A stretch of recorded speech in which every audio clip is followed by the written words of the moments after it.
Chapter 561. Great Zhou, Nanyang County. The ancestral court of the Heart sect, one of the 4 Buddhist sects, was located in Nanyang County. The Heart sect recruited believers here. After hundreds of years, almost everyone in Nanyang County worshipped Buddha. There were more than 100 temples in Nanyang County alone. Tiantai Mountain, which was located in the center of Nanyang County, was where the ancestral court of the Heart sect was located. It was also the sacred ground in the hearts of the Great Zhou Buddhist believers. Tiantai Mountain would often have a Buddhist glow. No demons or ghosts dared to cause trouble nearby. This made the Heart sect even more revered by the people. Every day, there would be an endless stream of people coming to worship them. On this day, there was a spatial fluctuation at the foot of Tiantai Mountain. A figure appeared out of thin air. There were many people on the mountain path. Most of them were filled with reverence as they went up the mountain to worship. No one noticed that there was an additional person behind the crowd. Limu followed behind these Buddhist believers and slowly walked up the mountain. Although the Heart sect's strength was far inferior to the various Taoist sects, in this small Nanyang County, the Heart sect's influence was greater than the imperial courts. The population of Nanyang County was one of the top 36 counties. However, the amount of psychokinesis contributed by the state temple was one of the lowest. It was not that the people of Nanyang County were living in an abyss of suffering. Instead, they contributed most of their psychokinesis to the Heart sect. They all relied on the people's psychokinesis. This was a conflict between the Buddhist sects and the imperial court. Therefore, the Great Zhou court would never allow the Buddhist sects to expand without limit. The Heart sect's influence was only in Nanyang County. Outside of Nanyang County, there were very few temples in the Heart sect. The crowd discussed softly as they walked up the steps. Once one gets old, one's body won't be able to take it anymore. It would be great if I could ask for some medicine on this trip up the mountain. I'm here to fulfill a vow. Last year, I went up the mountain to worship the Bodhisattva. This year, my daughter-in-law gave birth to a chubby boy. Is it that effective? Then I'll have to pray too. Young man, what are you here to pray for? Someone asked him. Limu smiled and said, to pray for marriage. The warm-hearted auntie reminded him, if you pray for marriage and children, you have to pray to the Bodhisattva. Remember not to pray to the wrong person. After chatting for a while, Limu became familiar with this group of people. They chatted and laughed all the way up the mountain and came to a temple. The ancestral court of the Exian clan seemed to be a slightly extravagant temple. Compared to the other sects, it was slightly shabby. However, this was not the case. This temple was only used to receive ordinary believers. Above the concealment array above everyone's head, there were several huge mountain peaks floating. There were pavilions and towers on the mountain peaks. There were also countless relief sculptures of Buddha. Buddha light flashed and there were sounds of Sanskrit chants. At the bottom of the mountain, there was a mountain gate. 2 young monks stood guard there, looking at the crowd below. However, the crowd below could not see them. One of the little monks seemed to have noticed something and said in surprise, Hui Kong, look at that person below. Is he looking at us? The other little monk didn't even look. He shook his head and said, how is that possible? Without level 5 cultivation, one cannot see through the array. How can he be in the Dharma plane? The little monk said, but he was really looking at me. He even smiled at me. Limu stood at the back of the crowd.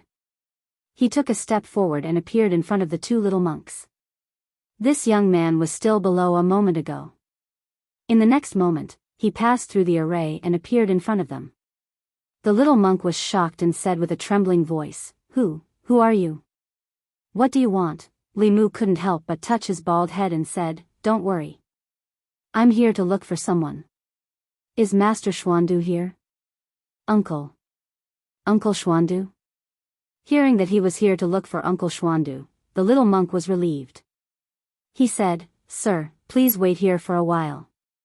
I'll help you pass on the message. The little monk with level 3 cultivation flew to the mountain peak above. Not long later, a golden light shot down from above and landed heavily beside Limu. A handsome monk looked at Li Mu and said happily, "Third brother, why are you here?" Li Mu smiled at him and said, "Second brother, long time no see." Xuandu gave Li Mu a big bear hug. Li Mu said, "Congratulations, second brother.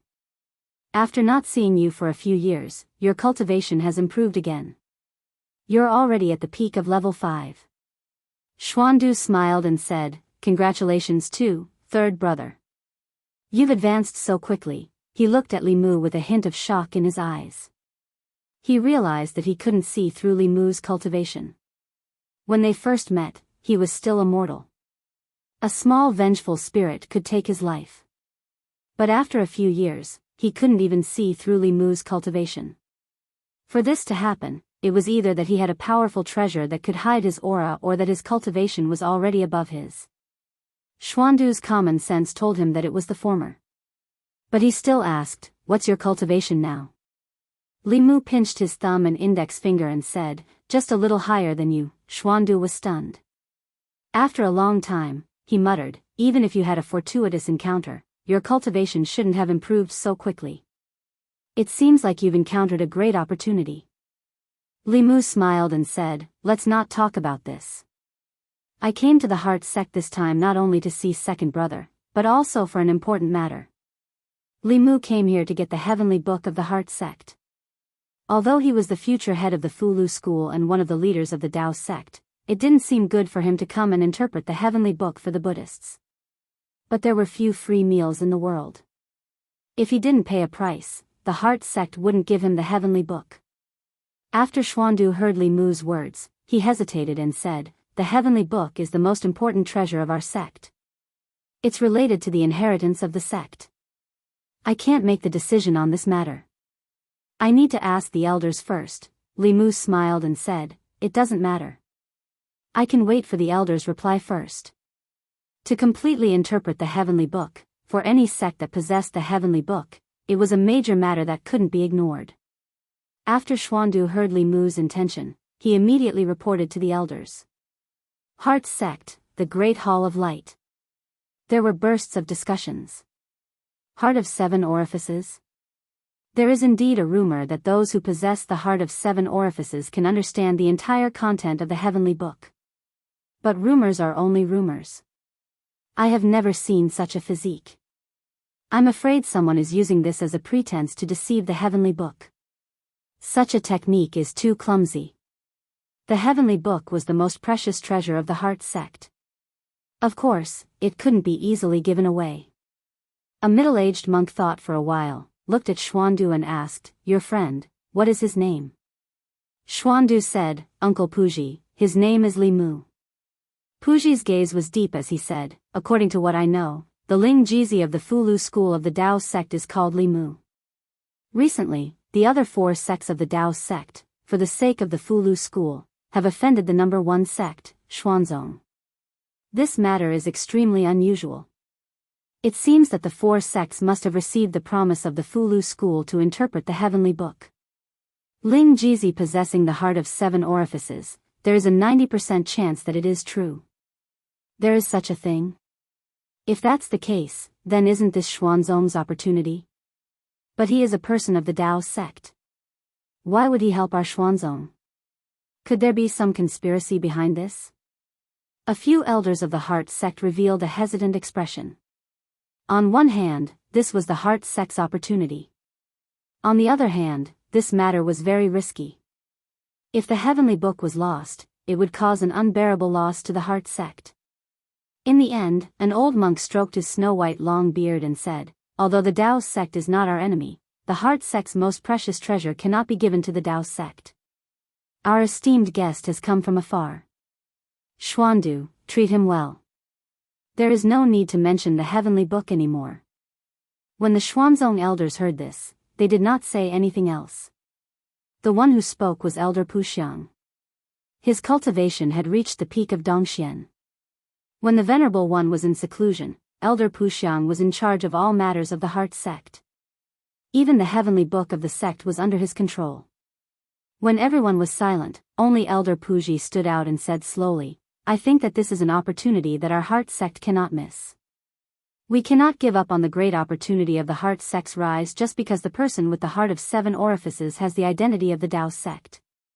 He walked to the front of the crowd and analyzed. As everyone knows, ever since the Xuanzong exchange, the Tao sect that was originally one has begun to split.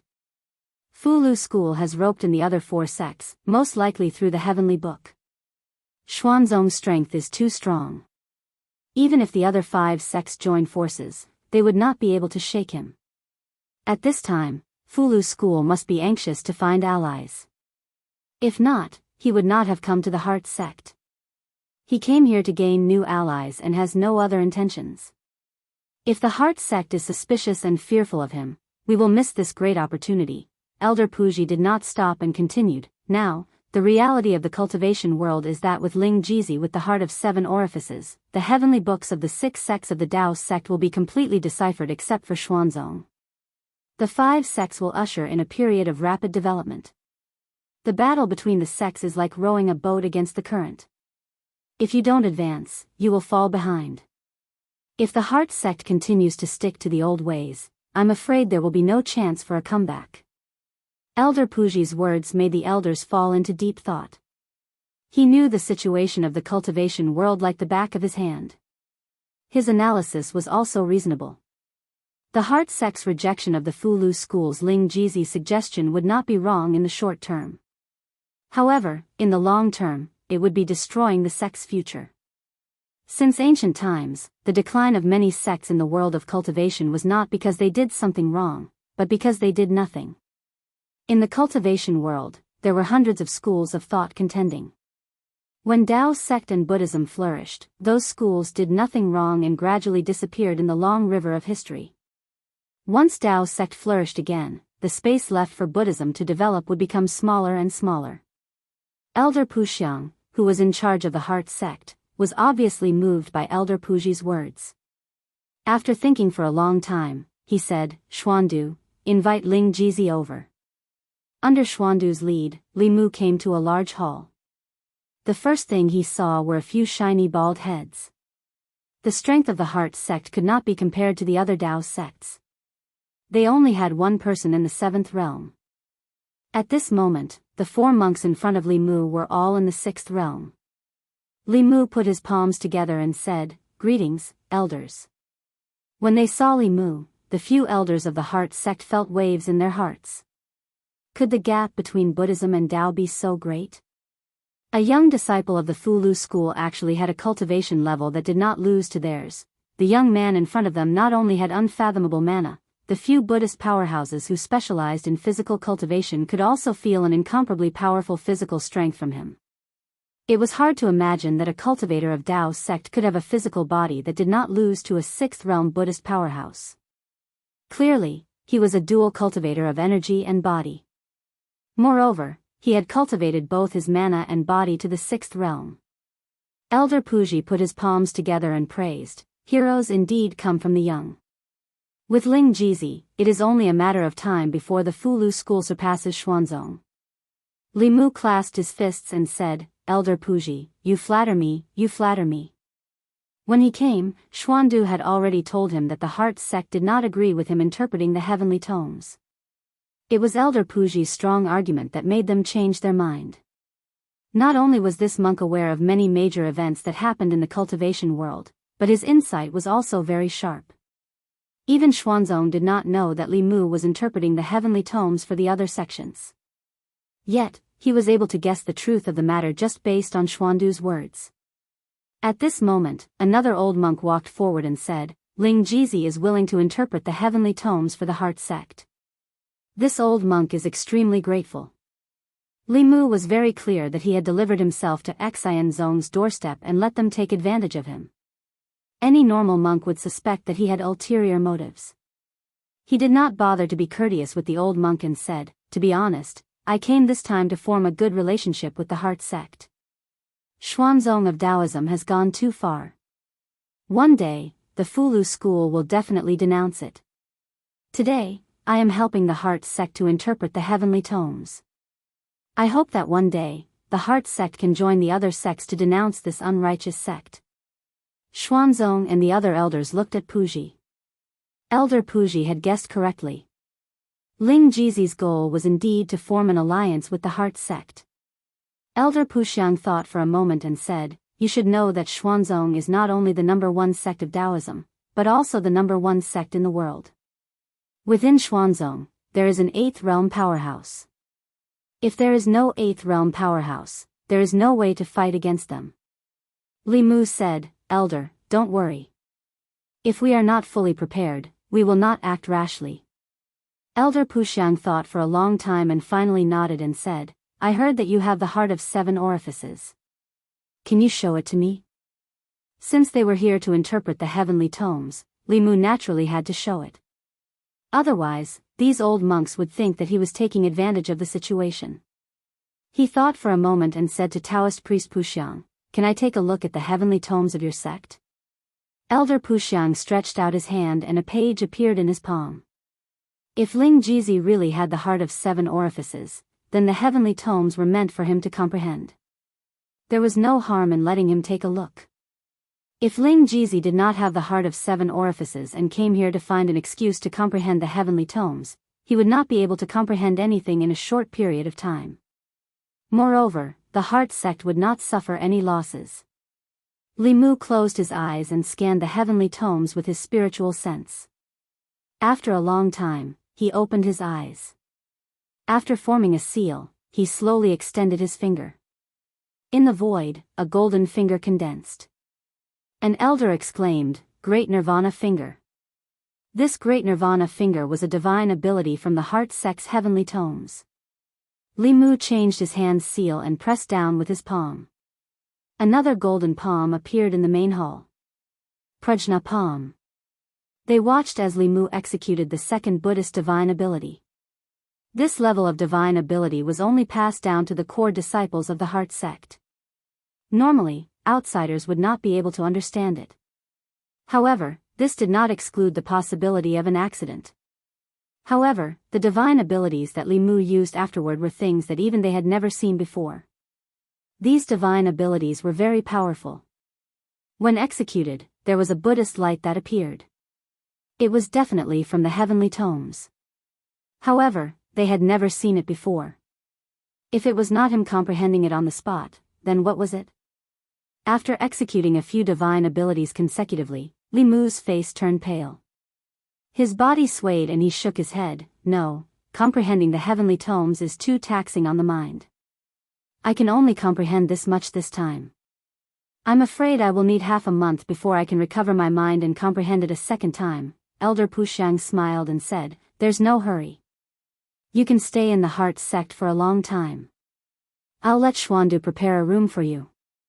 Li Mu shook his head and said, "I'm an official of the Great Zhou. I have to manage the Fulu school and interpret the heavenly tomes for the other 4 sections. I'm afraid I can't stay here for a long time.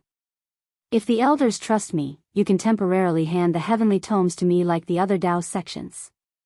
I'll take some time to slowly interpret it. Every once in a while, I'll report back to your sect." The Heart sect had never handed the heavenly tomes to an outsider. Elder Puxiang hesitated and said, "This, we still have to discuss. Xuandu, bring Ling Jizi around the sect." Xuandu brought Li Mu out. A Taoist priest said, "I'm afraid it's not good to hand the heavenly tomes to an outsider. What if something goes wrong?" At this moment, Elder Puji walked up and said, "When Ling Jizi was in the 5th realm, he already had the power to transcend. Now that he's in the 6th realm, I'm afraid only those in the 8th realm can stop him. If there's really an 8th realm cultivator who wants the heavenly tomes, what's the difference if the heavenly tomes are with him or with us?" Puji's analysis was very reasonable. After a discussion, Elder Puxiang nodded and said, "What we can think of, the other 4 Dao sects can also think of. Since they can trust Ling Jizi, why can't we? Puji, go and ask Ling Jizi to come back." Puji nodded and turned to walk out of the hall. The moment he stepped out of the hall, a faint light flashed in the depths of his eyes. Chapter 562. In terms of deciphering the heavenly book, Li Mu had already formed a monopoly. In the end, the Heart sect agreed to his request to take the heavenly book away. In order to show enough sincerity, Li Mu first helped them decipher a portion of the heavenly book to dispel some of their doubts and worries. Only then did he prepare to leave. Before he opened his mouth, Elder Puji said, "You have done a great favor for the Heart sect. Why don't you stay here for a few more days and let us play host to you?" If he could not wait to leave after taking the heavenly book, it would be easy for others to think that he was running away with the treasure. After careful consideration, Li Mu decided to stay here for a few days. Taking advantage of these few days, Li Mu studied the Heart sect's heavenly book in detail. The Heart sect's heavenly book was divided into two parts. One part was the Buddhist scriptures, which were equivalent to the Taoists' Heart Sutra to guide the cultivation of qi. The other part was various Buddhist supernatural powers. Taoism had countless spells. Taoism cultivators used the mana in their bodies to the extreme. Buddhism, on the other hand, developed the body. Buddhism's supernatural powers were mostly related to the body. Their bodies were no weaker than Dharma treasures. Combined with their physical supernatural powers, their combat strength was not to be underestimated. Li Mu was a dual cultivator. After receiving Ao Qing's inheritance, his physical body reached the sixth realm. He could cultivate most of the supernatural powers in the heavenly book. In this page of the heavenly book, Li Mu did not see any strange beasts. Among the heavenly books that he had, not all of them had such records. When he placed the 9th page of the heavenly book on top of the other 8 pages, the golden door became a little clearer. He now had 9 pages of the heavenly book in his hand. He needed to gather 15 more pages before he could make the complete heavenly book appear. There was still a long way to go in the future. The heavenly book was undoubtedly the most mysterious treasure in the world. Every page was a priceless treasure. After collecting all the heavenly books, what secrets could be uncovered? What was behind the golden door? These were constantly tugging at Li Mu's heartstrings. After staying in the Heart sect for 7 days, Li Mu proposed to leave. Several elders personally sent Li Mu out of the mountain gate. Elder Pu Xiang looked at Li Mu and solemnly said, "I'll leave the heavenly book to you, Ling Jizi." Li Mu nodded and said, "Don't worry, elder. In 10 years at most, I will return the heavenly book intact." Similarly, Elder Pu Xiang promised Li Mu, if there comes a day when Taoism denounces Xuanzong, the Heart sect will also lend a helping hand. With his ability to decipher the tomes of arcane, Li Mu had become a social butterfly in the cultivation world. Regardless of whether it was Buddhism or Taoism, as long as they had the tomes of arcane, they would need his help. After leaving the Heart sect, Li Mu headed north. Lu Hanyan and Li Qing should have already taken the realm-breaking pill. Li Mu planned to wait for them to come out of seclusion at Baiyin Mountain. After flying away from Mount Tiantai, Li Mu stopped flying in the air. He took a step and his body disappeared on the spot. Far away in the sky, 3 shadows suddenly appeared from the void. One of them exclaimed, shrinking the ground into an inch. Could this person be a Path Integration Realm elite? Another person said flatly, that's impossible. At his age, even if he started cultivating in his mother's womb, it's impossible for him to cultivate to the 8th realm. This is an ancient Tao technique that has been lost for a long time. He actually knows the ancient Tao technique. This person has a huge secret, the last person pondered and said, if he's a Path Integration Realm elite, he would have discovered us long ago. The last time I saw him, he was only at the 5th realm. Now, his cultivation is at most Dongxian. He has the heavenly book of the 5 sects of Taoism and the Heart sect of Buddhism. If we can capture him, we will have made a huge contribution. We don't have time to waste on you. Chase. As soon as he finished speaking, the 3 of them spread out and stood in a triangle. They quickly formed seals with their hands and stretched out their hands at the same time. A thick black gas was released from each of their palms. The black gas connected and formed a huge black triangle. Within the black triangle, there was a violent spatial fluctuation. Swoosh. After a strange sound, the black triangle disappeared. At the same time, the 3 shadows also disappeared. The void returned to calmness. 100 miles ahead, Li Mu's body appeared from the void. He lifted his foot and was about to use shrinking the ground into an inch again. In the sky in front of him, there was a sudden change. A huge triangular black vortex suddenly appeared. In the next moment, 3 figures walked out of the vortex. The 3 of them did not conceal their powerful aura. An extremely strong sense of oppression rushed toward him. Li Mu was shocked. Where did these 3 Transcendence Realm elites come from? But soon, he sensed a familiar aura from one of them. It was the aura of the demon sect elder who had joined forces with the Green Wolf King in the Demon Nation. Li Mu blurted out, "The 3 elders of Yuan Ming." The 3 elders of Yuan Ming were the 3 Transcendence Realm elites sent by the demon sect to guard the Zhu continent. Over the years, they had stirred up trouble all over the Zhu continent. They had stirred up trouble in the Great Zhou, the Demon Nation, and the southern countries. The 3 of them usually hid behind the scenes and rarely appeared. The last time they appeared together was when they besieged the Lord of Illusions. Could it be that they came for him this time? Li Mu did not have time to think. He could deal with 1 Transcendence Realm elite, but there was no way he could win against 3 at the same time. He formed a seal with one hand in his sleeve and took a step forward. However, his body remained in the same place. Li Mu's expression turned serious. This space was confined by someone.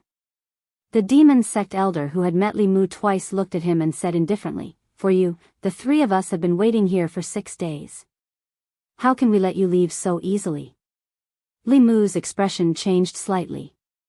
He was indeed the target of the 3 elders of Yuan Ming. In the Demon Nation, he had ruined the demon sect's plan and severely injured one of the 3 elders of Yuan Ming. The demon sect had never given him such treatment.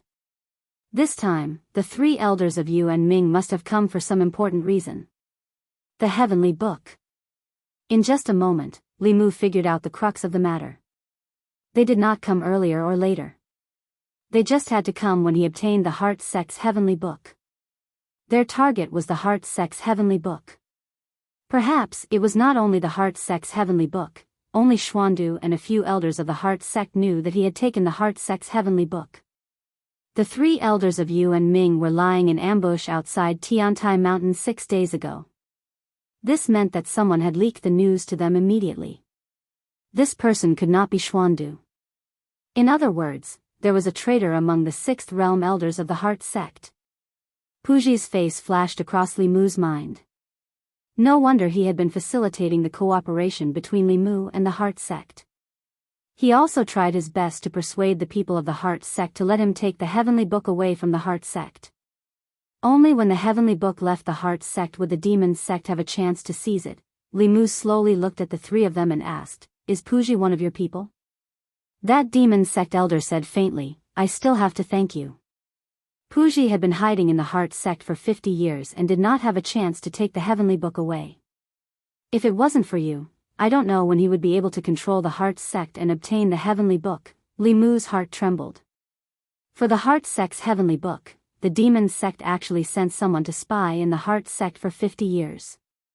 That was close to 60 years. Furthermore, that person had climbed to such an important position. What exactly were they scheming? If it was the supernatural powers of the Buddha sect, it would not be justified. With Puji's current position, even if he could not control the Heavenly Book, the supernatural powers of the Heart Sect would be at his fingertips. The Demon Sect's long-term plan made Li Mu even more convinced that the Heavenly Book contained a huge secret.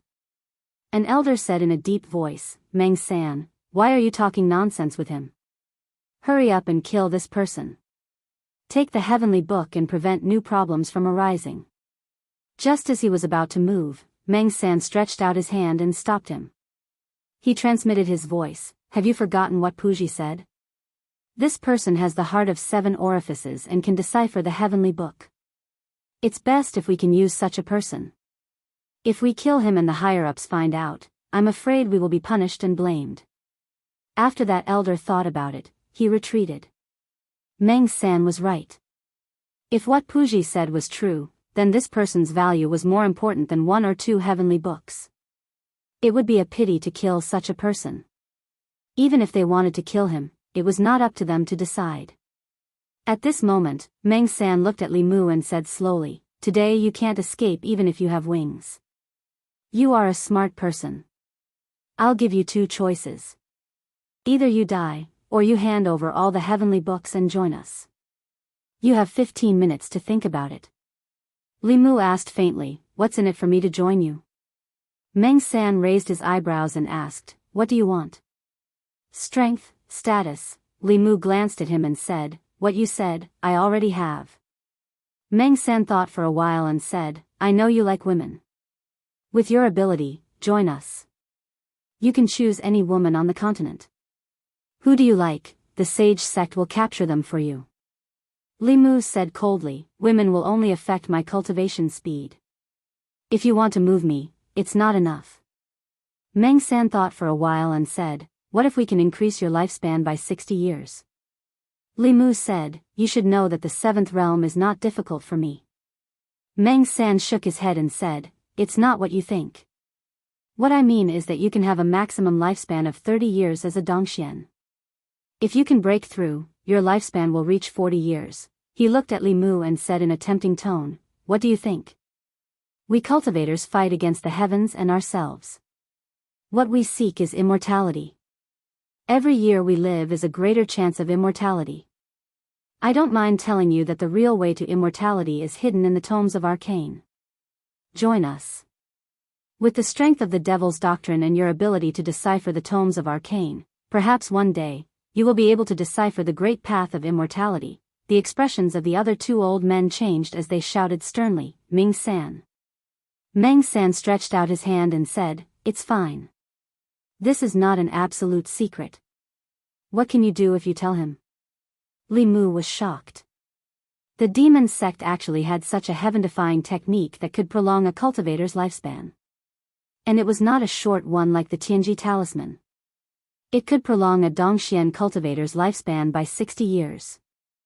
How much could this increase the chance of breaking through to the seventh realm?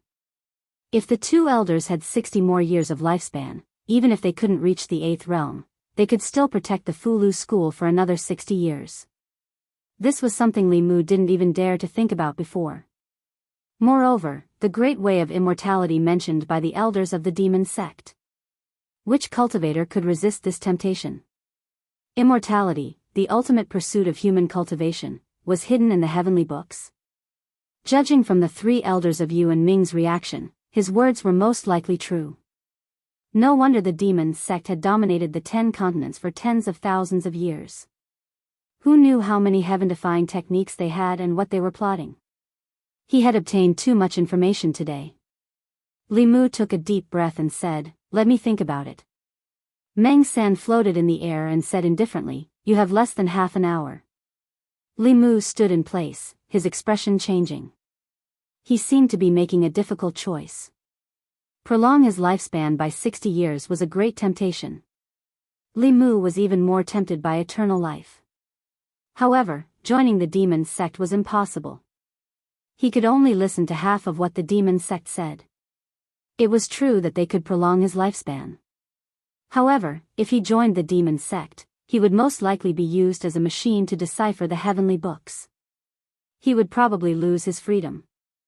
Of course, he would not let go of this opportunity. Not to mention eternal life, Li Mu would not let go of the opportunity to prolong the elder's lifespan by 60 years. He had already secretly sent a message to the Empress. What he needed to do now was to stall for time. There were no secrets between him and the Empress. He had already taught the Empress the 9 words mantra. With her cultivation, she could use the Earth's shrinking technique to cross hundreds of miles with a single step. Including the time between casting the technique, she should have taken less than half an hour to reach here. Even if he only caught one of the 3 elders of Yu and Ming, it would be an extremely important harvest. Demon sect elites of this level would definitely know more secrets. Half an hour passed quickly. Meng San asked Li Mu, "Have you thought about it?" Li Mu said, "How can 15 minutes be enough for such an important matter?" "Give me another hour." Meng San's expression darkened. Stalling for time is useless. No one can save you today. The 3 elders of Yu and Ming had come personally to capture a 6th-level junior. It was indeed very difficult for them to fail. Unless several Transcendence cultivators or a Path Integration cultivator came. Even if the possibility was very small, they did not want any accidents to happen. An elder said, "No need to talk nonsense with him. Take him back. There will be plenty of time for him to slowly think about it." After saying that, he directly reached out to grab Li Mu. The elder's hand became incomparably huge. Li Mu's body was also imprisoned by the power of heaven and earth.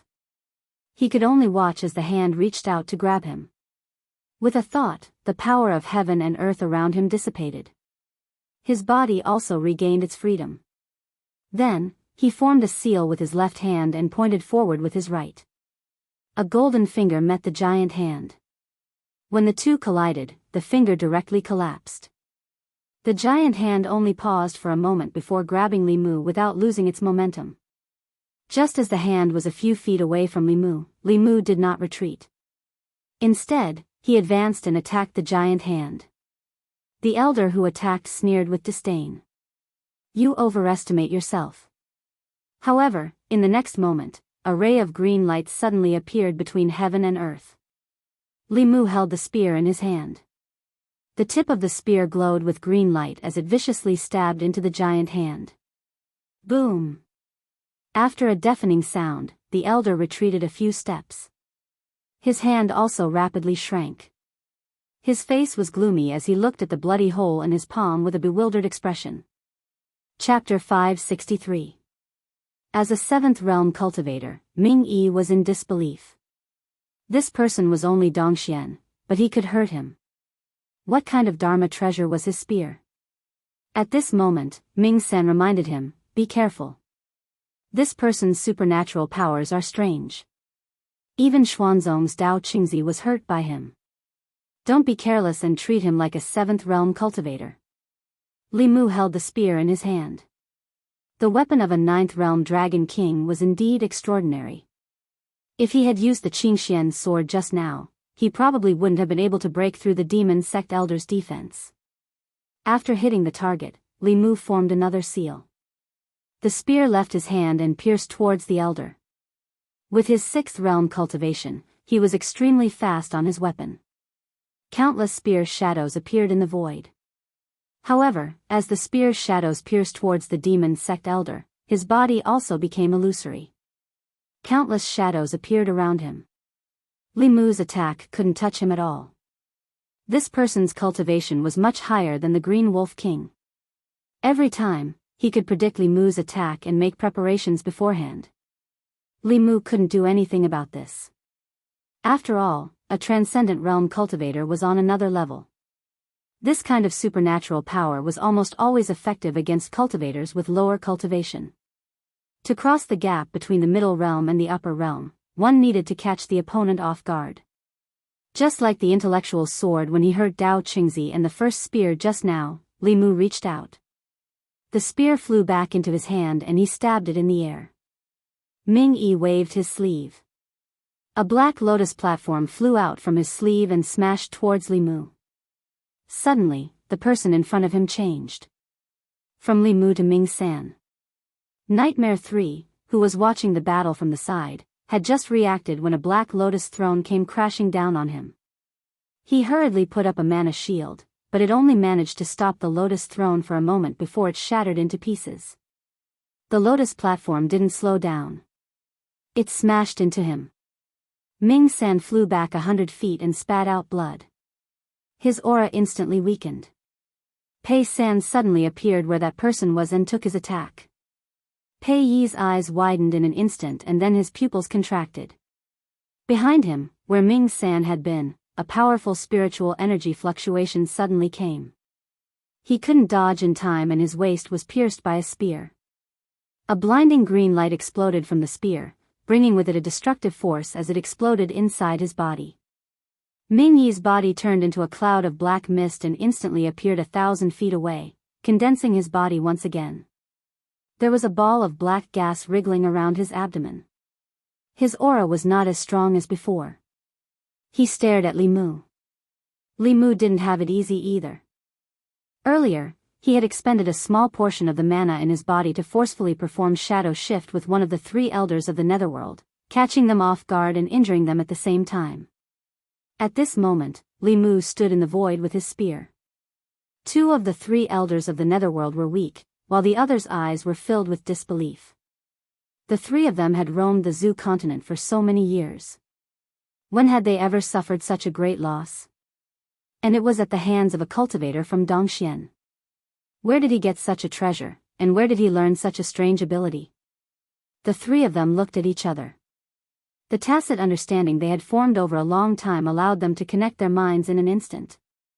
At the same time, they shot out a ray of black light towards Li Mu. The space was sealed. The 3 elders of the netherworld blocked Li Mu's path of retreat from 3 different directions, leaving him no room to retreat. With his cultivation, facing 3 transcendents head-on was no different from seeking death. Just as Li Mu was about to summon the Tao Bell and prepare to resist for a while, the space in front of him rippled and a figure appeared. The Empress must have just left the court. She was wearing a dragon robe and a phoenix crown. As she appeared, the 3 rays of black light were annihilated. The 3 elders of the netherworld gathered together again with a shocked expression. Ming San even blurted out, "The Empress of the Great Zhou." Feeling the aura of the woman opposite him was stronger than before, Ming San wanted to retreat. However, he didn't want to let go of this rare opportunity. He shouted, "No matter how strong she is, she's only at the 7th level. Let's attack together." Just as he finished speaking, he suddenly saw Ming Er's figure opposite him. And at Ming Er's original position, there was a powerful aura that made his hair stand on end.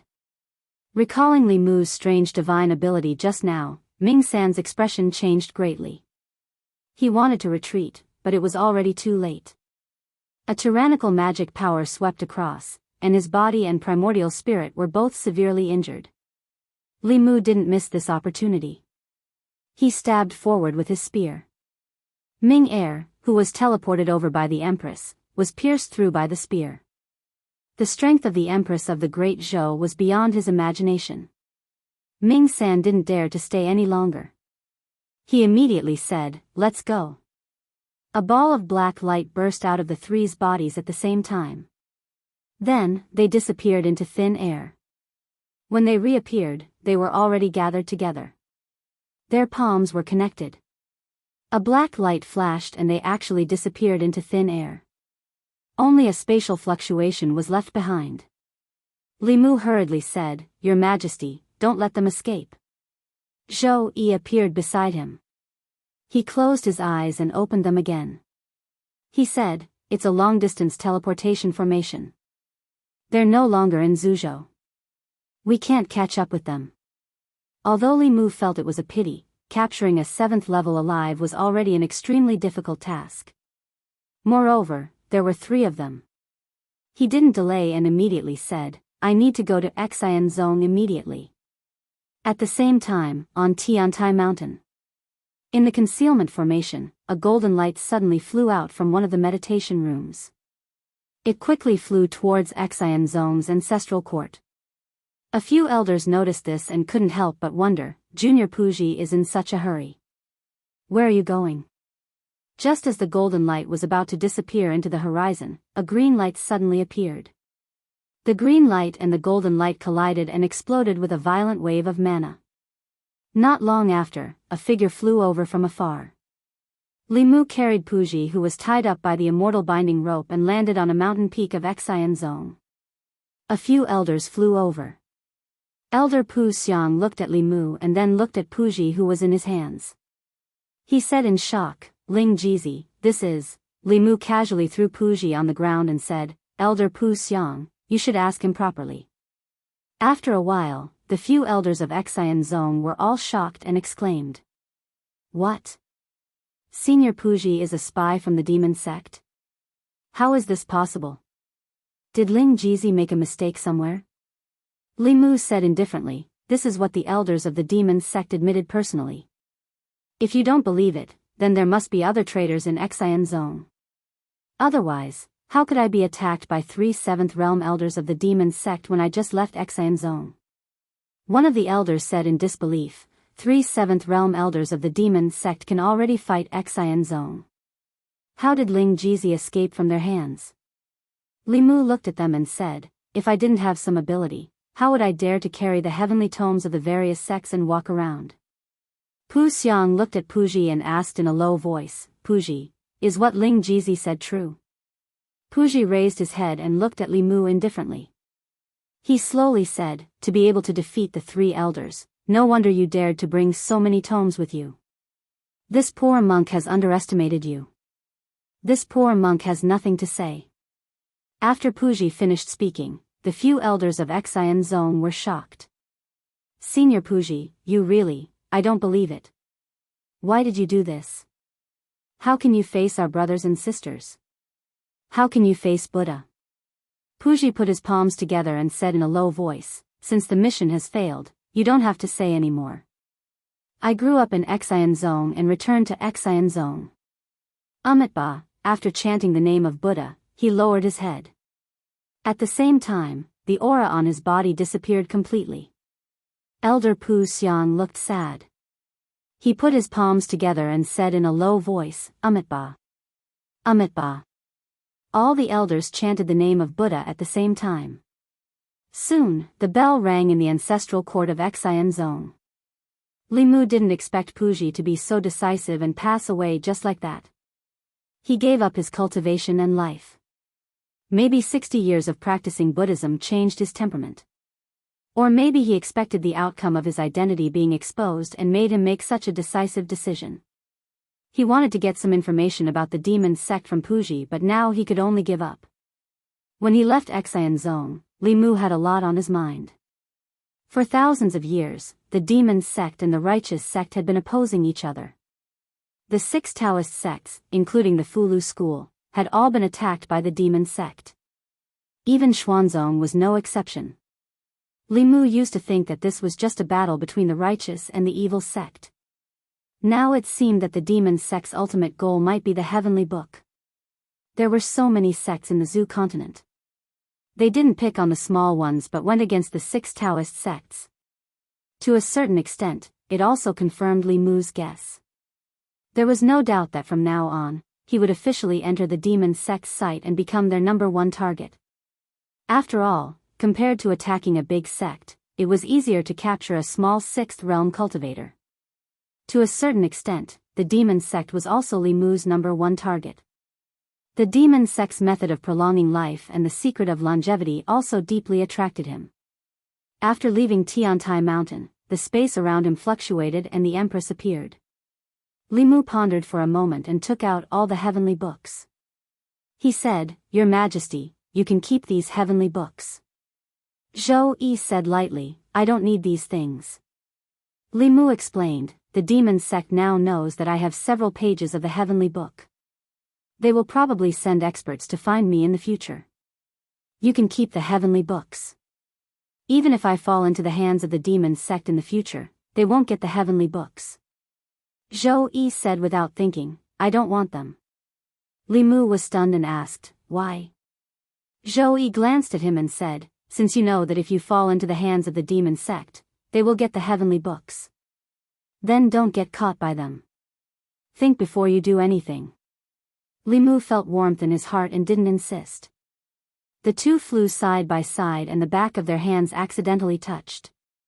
Li Mu took the opportunity to hold her hand. Zhou Yi resisted a few times and let him hold her hand. At the same time, above the South Sea. The sea and the sky were connected and boundless. At a certain moment, a black whirlpool suddenly appeared above the sea. 3 figures staggered out of the whirlpool. The 3 elders of Yu and Ming were already injured. In order to escape from the Empress of the Great Zhou, they used the secret technique of the demon sect. They were teleported thousands of miles away and their magic power was almost exhausted. They floated in the void and panted heavily. Ming Yi and Ming Er's bodies that were pierced by Li Mu's spear couldn't heal themselves. They could only use a cloud of black fog to temporarily seal their wounds. Ming San said with lingering fear, it hasn't been long and that woman has become stronger again. Ming Yi used one hand to cover his wound and said in a low voice, with that woman interfering, I'm afraid Puji is doomed. Our 50 years of planning in the Heart sect have gone down the drain, Ming-Er said. It's not like we didn't gain anything. Although Puji's position in the Heart sect is high, we don't know how many decades it will take for him to control the heavenly books. Now we already know that the heavenly books of all the sects are with that person. As long as we capture him, we can get a few pages of the heavenly books at the same time. Ming-san shook his head and said, You saw it too. It's easier said than done to capture him. It's impossible with just us. Why don't we report this to the third elder? With this person's importance, the third elder might take action personally. The three of them discussed and reached an agreement on this matter. They continued to fly south. In the depths of the South Sea, there was an island shrouded in black fog. The sky in the nearby sea region was clear and boundless. Only the sky above this island was covered in dark clouds. Lightning flashed and thunder rumbled in the clouds. The entire island was shrouded in a thick black fog that emitted a strange aura. The vegetation on the few small islands nearby had long withered. There was no sign of life. The bottom of the sea was dead silent. Regardless of whether it was the fish or the marine creatures in the sea, they didn't dare to get close to the island. 3 figures flew over from afar and flew straight into the black fog. Within the black fog, there was an extremely dense spiritual energy. There were many buildings on the island and countless figures. Seeing the Yu and Ming elders, the figures on the island all bowed and greeted them. The 3 of them flew into a tall tower. In the small building at the top of the tower, there was a stone coffin. The Yu and Ming elders stood in front of the coffin and bowed, Greetings to the third elder. An old voice came from the coffin, Who hurt you? It was difficult to say that they were hurt by a Dongxian cultivator. Ming-Yi said, We met the Empress of the Great Zhou in the Zhu continent. But that's not the most important thing. The most important thing is that I found out that the heavenly tomes of the 5 Taoist sects and the Heart sect of Buddhism are in the hands of one person. Creak, after an ear-piercing screech, the lid of the stone coffin opened. A skeleton-like figure sat up and asked, You brought him here? The Yu and Ming elders looked embarrassed. Ming-Yi said, This person's supernatural powers are strange. He also has a great treasure and the protection of the Empress of the Great Zhou. We couldn't catch him. If the third elder makes a move, we'll definitely be able to capture him. At that time, we'll at least get the 6 pages of the heavenly tomes. 2 gloomy flames appeared in the eyes of the old man, who was so old that only his skin was left sticking to his bones. He said calmly, As long as Tianjizi is alive, I can't set foot on the Zhu continent. Who is this person you're talking about? Ming-Yi formed a seal with his hands. An image appeared in the void before him. In the image was the scene where the 3 of them intercepted Li Mu. The old man looked at the young man in the image with gloomy flames in his eyes. When he saw Ming-Yi reach out to grab Li Mu, but his palm was pierced by the latter's spear, the gloomy flames in his eyes suddenly extinguished. He blurted out, Ao Qing. Chapter 564. Ao Qing. The 3 elders of Yu and Ming had never heard of this name. Ming-san explained, Third elder, this person's name is Li Mu. He's a disciple of the Fulu school. At this moment, the fire in the eyes of the skeleton-like elder lit up again. He whispered to himself, Did that lascivious dragon also pass on its memories? This is going to be troublesome. He looked at the 3 elders of Yu and Ming and asked, Is this person extremely lecherous and has countless beauties as his companions? Ming-san bowed and said, Third elder's foresight is divine. This person is indeed extremely lecherous and has many beauties as his companions. Not only did he have an affair with the Queen of Thousand Fox Country, but he also had an affair with the Empress of the Great Zhou.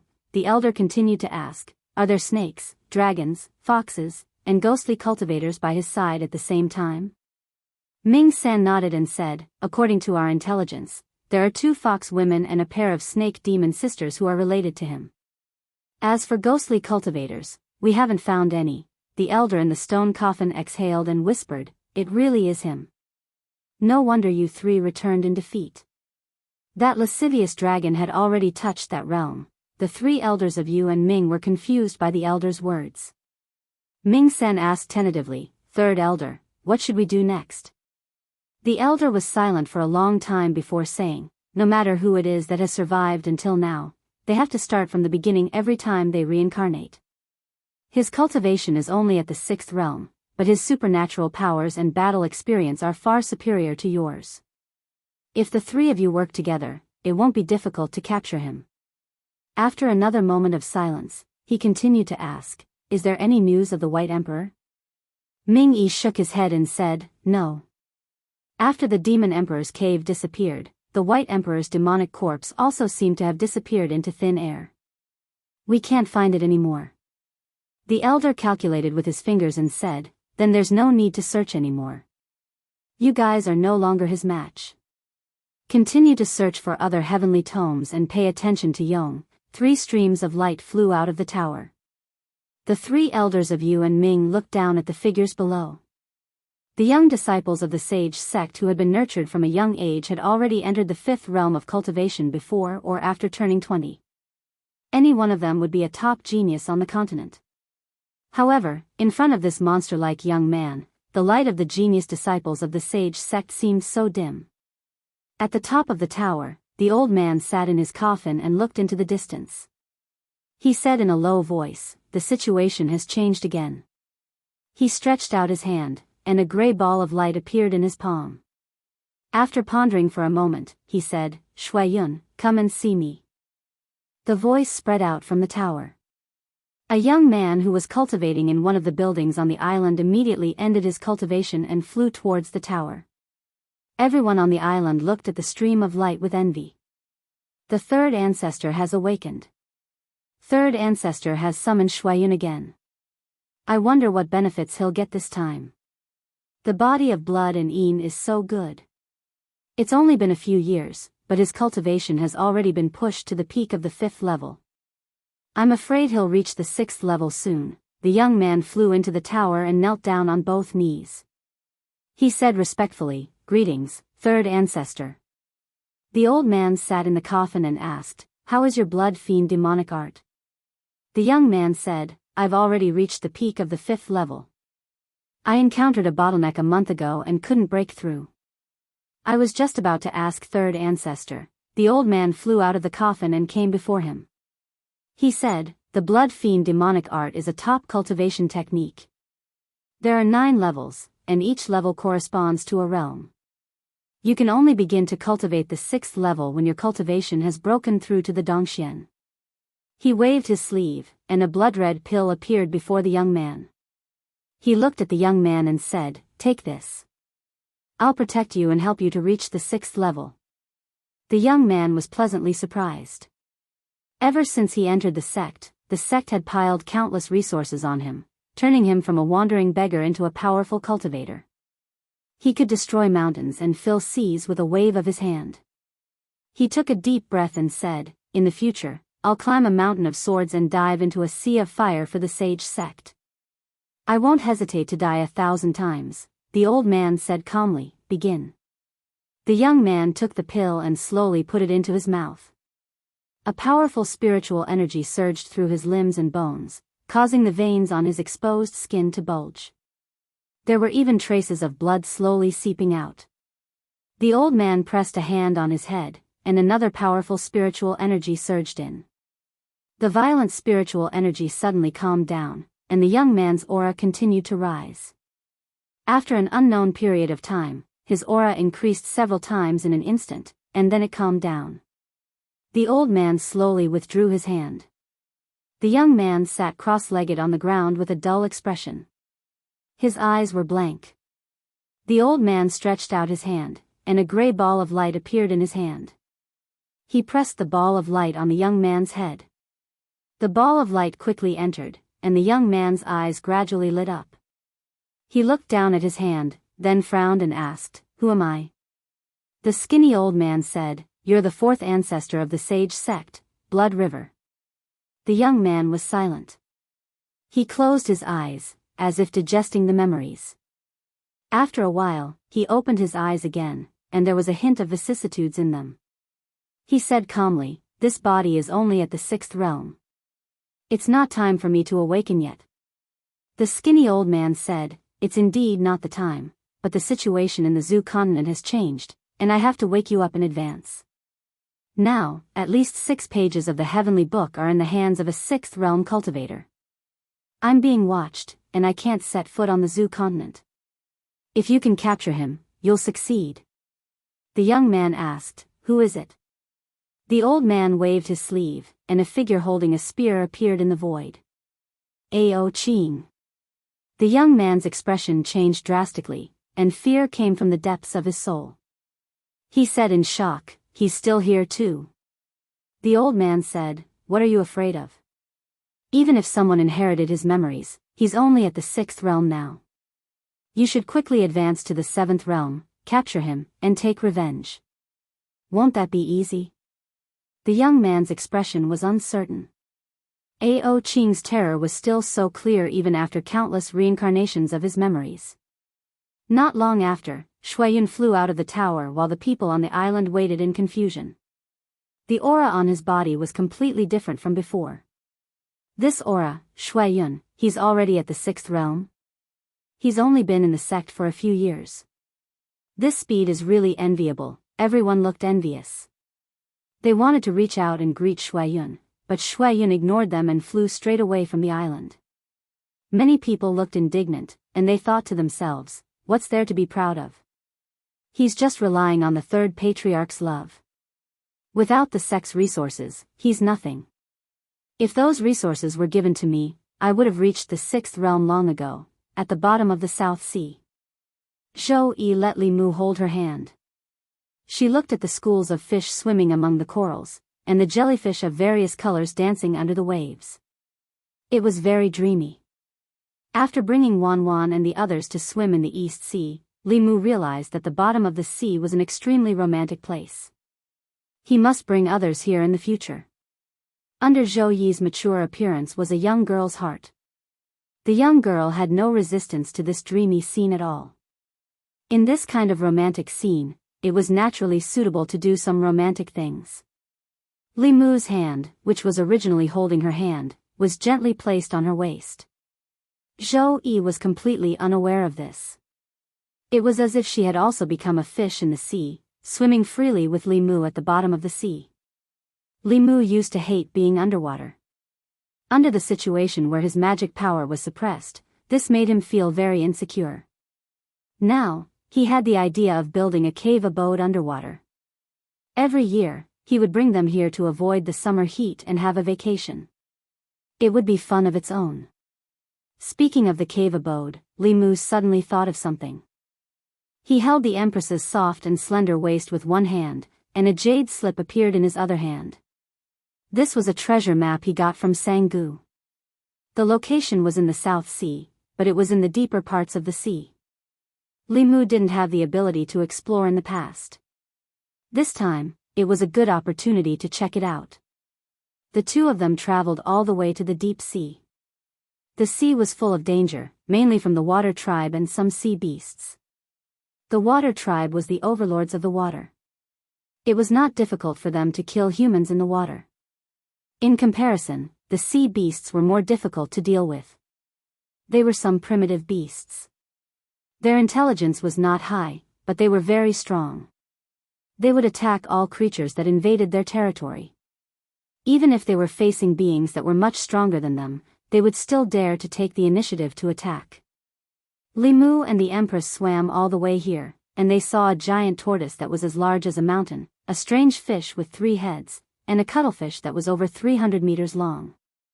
If Li Mu hadn't received Ao Qing's inheritance, with his cultivation level of level 6, it would have been difficult for him to deal with these things.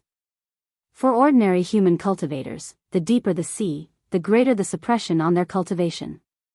But for these sea beasts, the deep sea was their home ground.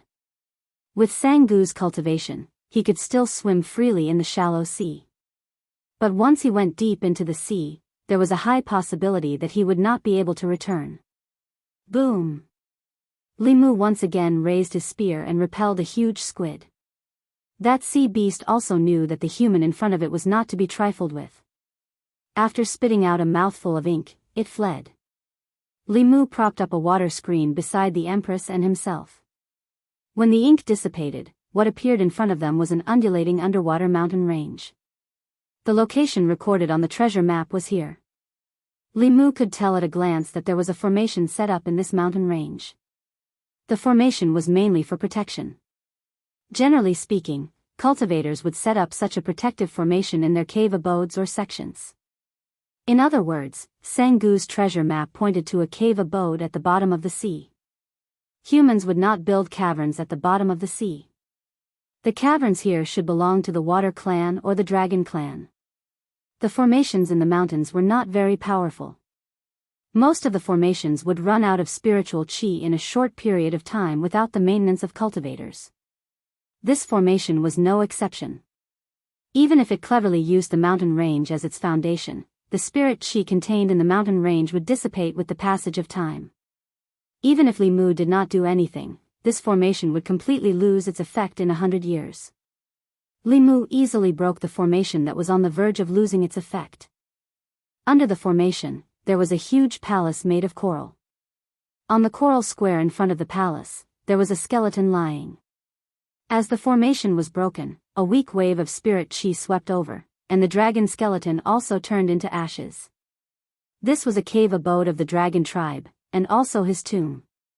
Li Mu and the dragon tribe were somewhat related. He gathered the ashes scattered in the square and buried them in the center of the square. Then, he cut a piece of coral and made a wordless tombstone for him. Then, he and the Empress began to search the cave abode. The dragon tribe had two most important natures, lust and greed. It was difficult for them to reproduce with their own kind. They would leave their bloodline everywhere and create many new species with countless races. At the same time, they also liked to collect treasures. Most adult dragons were very rich. Even if they died, they would choose to sleep with their treasures. Li Mu now suspected that the story about the dragon tribe being very rich was made up by someone. Chang Xian was so poor that she was the only one left. Ao Qing also did not have many treasures. This nameless dragon tribe's cave abode was also empty. Could it be that someone had already been here before Li Mu?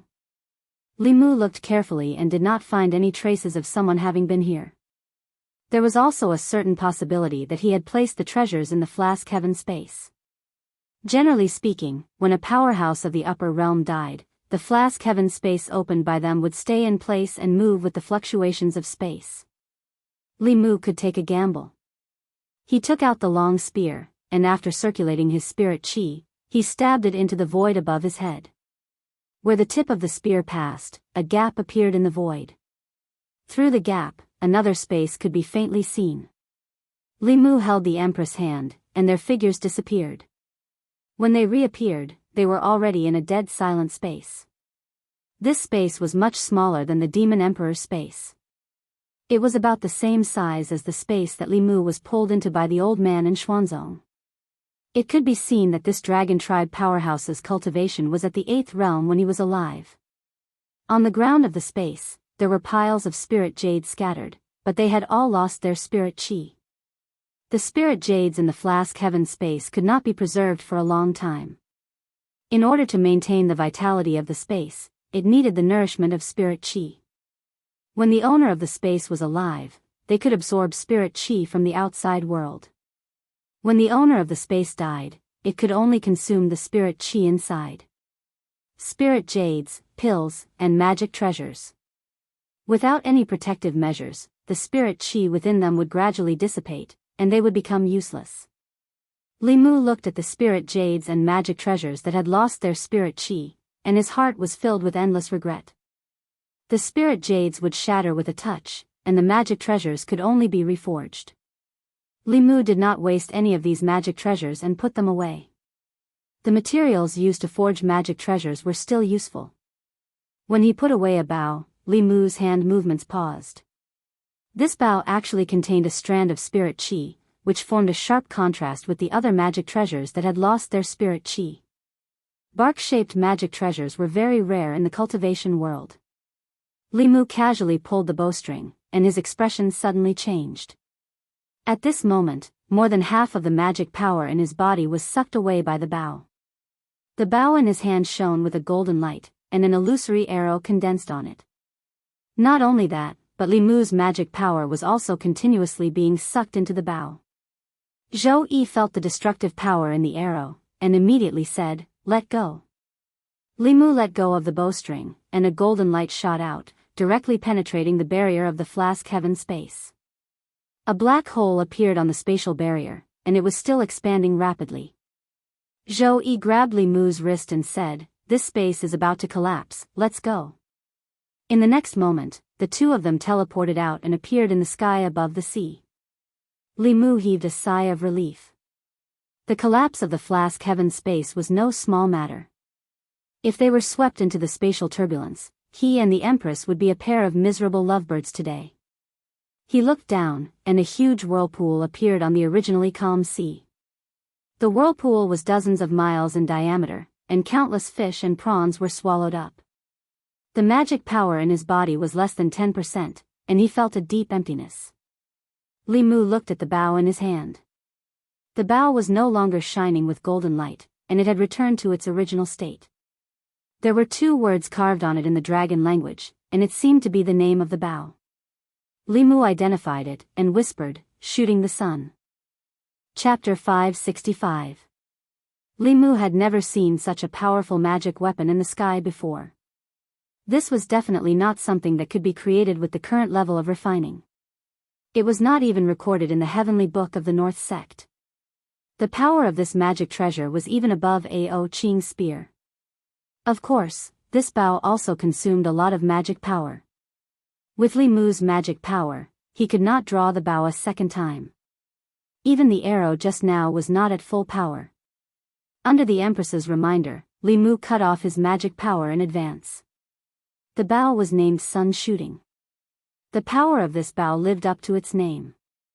This was originally something that Li Mu and the Empress found to do out of boredom when they were roaming the bottom of the sea. They did not expect that the ordinary jade scroll that they got from Sangu would have such a great harvest. With Ao Qing's spear nearby and the sun shooting bow far away, Li Mu was confident that he could kill one of the 3 elders of Yuan Ming. The collapse of the flask space at the bottom of the sea formed a turbulent whirlpool. It took a long time for it to dissipate. It was not easy for the Empress to come out. She was in the mood for fun. Coincidentally, Lu Hanyan and Li Qing were in seclusion. Li Mu did not have anything important to do, so he took her around. This place was not far from the South County and was also very close to the north. Zhou Zhong once said that there were traces of the demon sect's activities in the north. Li Mu wanted to find out more about it. North, Mount Jean.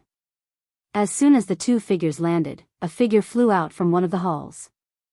Zhou Zhong looked at Li Mu and the Empress, who had turned into Shangguan Li, and asked, "Why are Lord Li and Commander Shangguan here?" Li Mu said, "You said a few days ago that there were people from the demon sect in the north. How's the situation recently?" Zhou Zhong said, "It's not optimistic. Sangu and the others eliminated some of the demon sect spies in the north. The north is temporarily stable, but the Shen Kingdom's royal family in the central state has been moving frequently in the past few months. They seem to be planning something. I suspect that they have already joined forces with the 3 Buddhist sects. If the Shen Kingdom's royal family really joined forces with the 3 Buddhist sects, then the northern state would indeed be in trouble. The Shen nation was the birthplace of Buddhism. The Shen nation's royal family had always had close ties with Buddhism. The Nirvana sect, Suffering sect, and Mind sect were similar in strength to the Heart sect. Each sect had a 7th realm supremacy. If they joined forces, Zhou Zhong and Li Mu wouldn't be able to stop them with just the demon corpses left here. Since he was already here, he might as well resolve the northern state's crisis before leaving. Li Mu made a decision and said to Zhou Zhong, "We will stay here for a few days."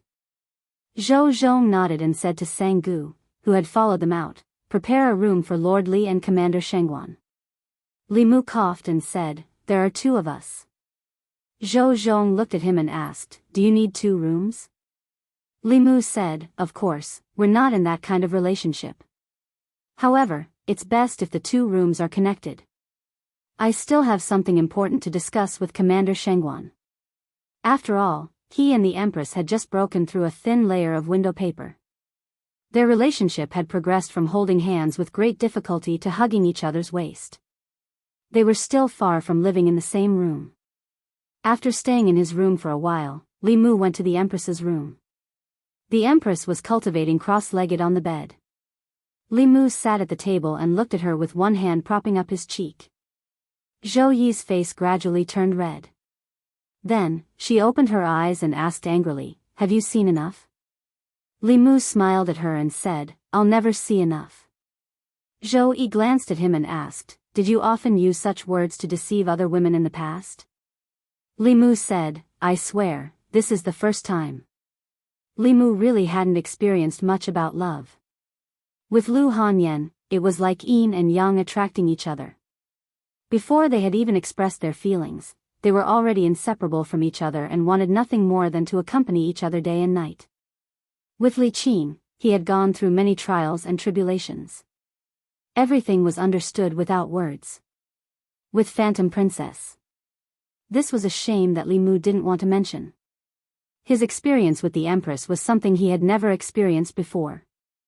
It was like a man and a woman who had just experienced the first awakening of love, tentatively getting close. The process in between was sweet and warm. Zhou Yi lowered her head and said, "Don't look anymore. You're making it impossible for me to cultivate in peace." The Empress was still too shy. If it were Phantom Princess, she would have already pounced on him or entangled Li Mu on the bed. Li Mu turned around and stopped looking at her. He thought about the northern state. Actually, from the bottom of his heart, he rather hoped that the three Buddhist sects would support the royal family of the Shin Kingdom and cause trouble for the northern state. This way, he would have a reason to obtain the heavenly tomes of the three sections. The three sects were enemy forces. Li Mu couldn't make deals with them. However, they didn't provoke him. He couldn't use force either.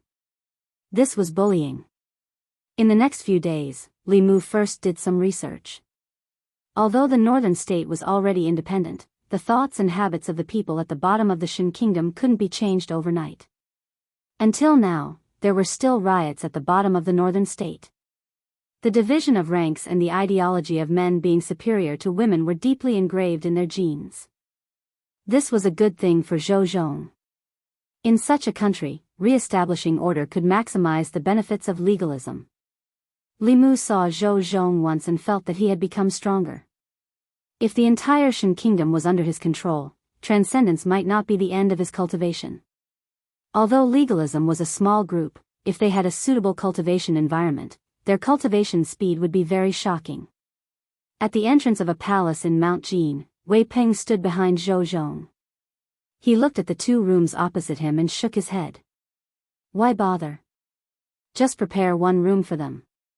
They're together all day anyway. Zhou Zhong put his hands behind his back and said, "Maybe they have a lot of national affairs to discuss." In the room, after a few days of getting along with each other, the relationship between Li Mu and the Empress finally progressed further. The two sat by the bed and looked at each other. Li Mu pursed his lips. Zhou Yi blushed and then slowly closed her eyes. Li Mu took a deep breath and slowly approached her. Just as their lips were about to touch, Zhou Yi's eyes suddenly opened. Li Mu's movement stopped abruptly. He panicked for a moment. The next moment, he raised his head and looked through the window into the distance. A black line appeared in the horizon at the end of his line of sight. At the same time, Zhou Zhong, who was standing in front of a palace, also flew up. At the border of the northern state, countless figures flew over. In the room, Zhou Yi's body disappeared. When she reappeared, she was already in the air. A few black lines appeared on Li Mu's forehead. He and the Empress had been together day and night, and had cultivated their feelings for each other for several days. It had not been easy for him to pry open the Empress's heart. Just now, he had only been 0.01 centimeters away from the Empress's lips. Then, he was interrupted by these damned people. Li Mu looked at the horizon. Anger burned in his heart. In the sky, hundreds of figures flew over. Their target was Mount Jin. At the very front of the crowd was a bald man with countless blood-red runes drawn on his head. He looked a little demonic as he reclined on a white jade chair. On his left and right, there were two women in his arms. The bald man's hands roamed over the two women's bodies. A young man in luxurious robes stood respectfully behind him. He said in a flattering voice, "Once we exterminate the rebels of the northern state, we will choose even more beauties for the imperial preceptor." At the front of the crowd were three old monks. The three of them stood on lotus platforms with their eyes closed. It was as if they did not want to see the lewd scene on the chair. These people were extremely fast. They soon approached Mount Jean. Sangu was already floating in the air. When he saw the three old monks from afar, his expression changed drastically. He said in horror, "Three supremacies." The battle had not started, but he was already in despair. The Shin Kingdom's imperial family had actually invited three supremacies. Three seventh realm Buddhist powerhouses. In addition, there was the powerhouse on the white jade chair whose aura was not inferior to the three supremacies. His life was going to end today. After careful observation, he recognized that the man on the chair was the great elder of the demon Dao's Hehuan sect. The Hehuan sect was notorious in the southern states. The Shin Kingdom's imperial family had actually invited him. The bald man lay lazily on the chair and looked down. He did not care about Zhou Zhong, Sangu, and the others at all. However, when he glanced at the other young lady, his eyes suddenly lit up. He violently pushed the two women beside him away and flew straight to the young woman. His voice echoed in everyone's ears, "What a beautiful woman! Why don't you follow me?" At this moment, the space beside the young woman fluctuated. A young man appeared. The young man's expression was very ugly. A simple bow appeared in his hand. He pulled the bowstring and shot an arrow. A golden arrow pierced through the air and left a black mark in the void. It was the mark of space collapsing. The bald man did not even have time to think before the arrow pierced through his body. Boom! His body exploded.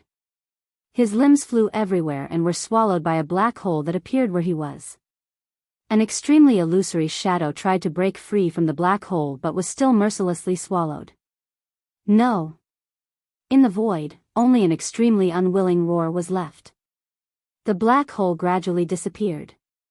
The bald man's figure also completely disappeared as if he had never appeared.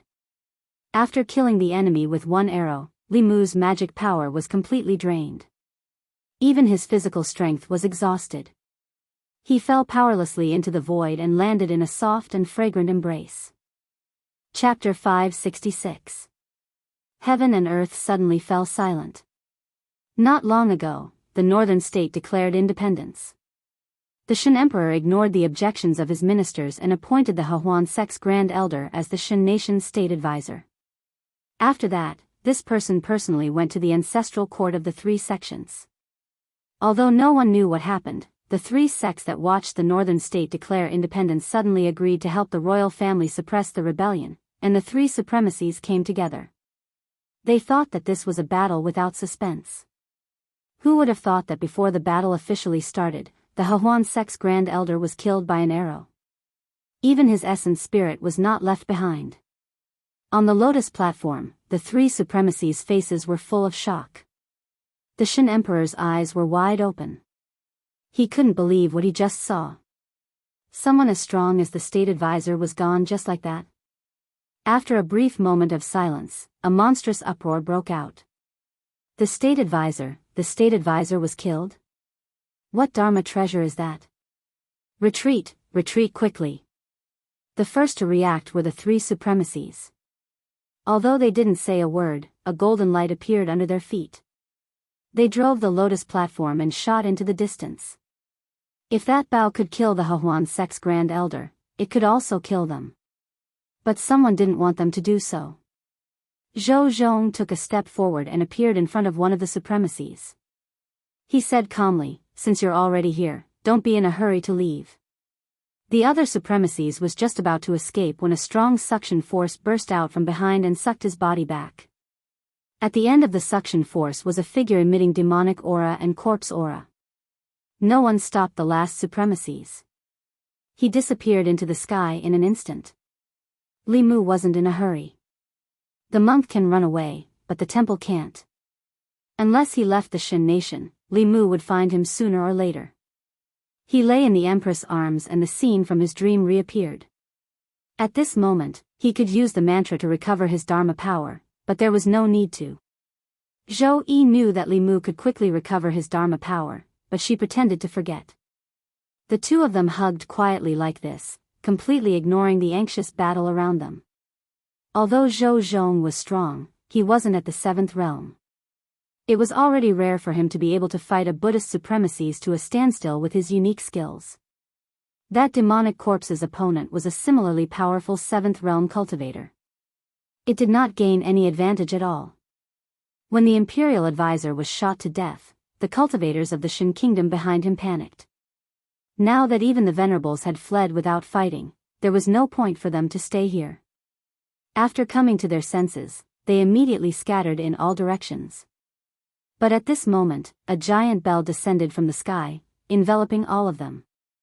Countless people attacked the bell, but they could only make it tremble slightly. The young emperor of the Shin kingdom had a dull expression on his face. This was just a personal expedition without any suspense. He had never imagined that the powerful imperial advisor and the three venerables would end up with one dead and one escaping. The other two couldn't escape even if they wanted to. The expression on Sangu's face was also very sluggish, but after the sluggishness, it was ecstasy. If they could kill an expert of the Hehuan sect with one arrow, they would be able to do whatever they wanted in the Shin nation.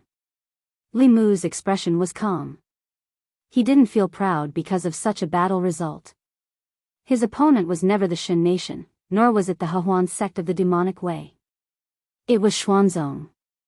If he couldn't even deal with such a small matter, how could he fight against the number one sect in the world? After cuddling with the Empress for a while, Li Mu was too embarrassed to lie in her arms. He slapped his forehead and said, "I forgot that I can quickly recover my spiritual power." He formed a hand seal and said the word Jia softly. Endless power of heaven and earth surged in, and his spiritual power quickly recovered by half.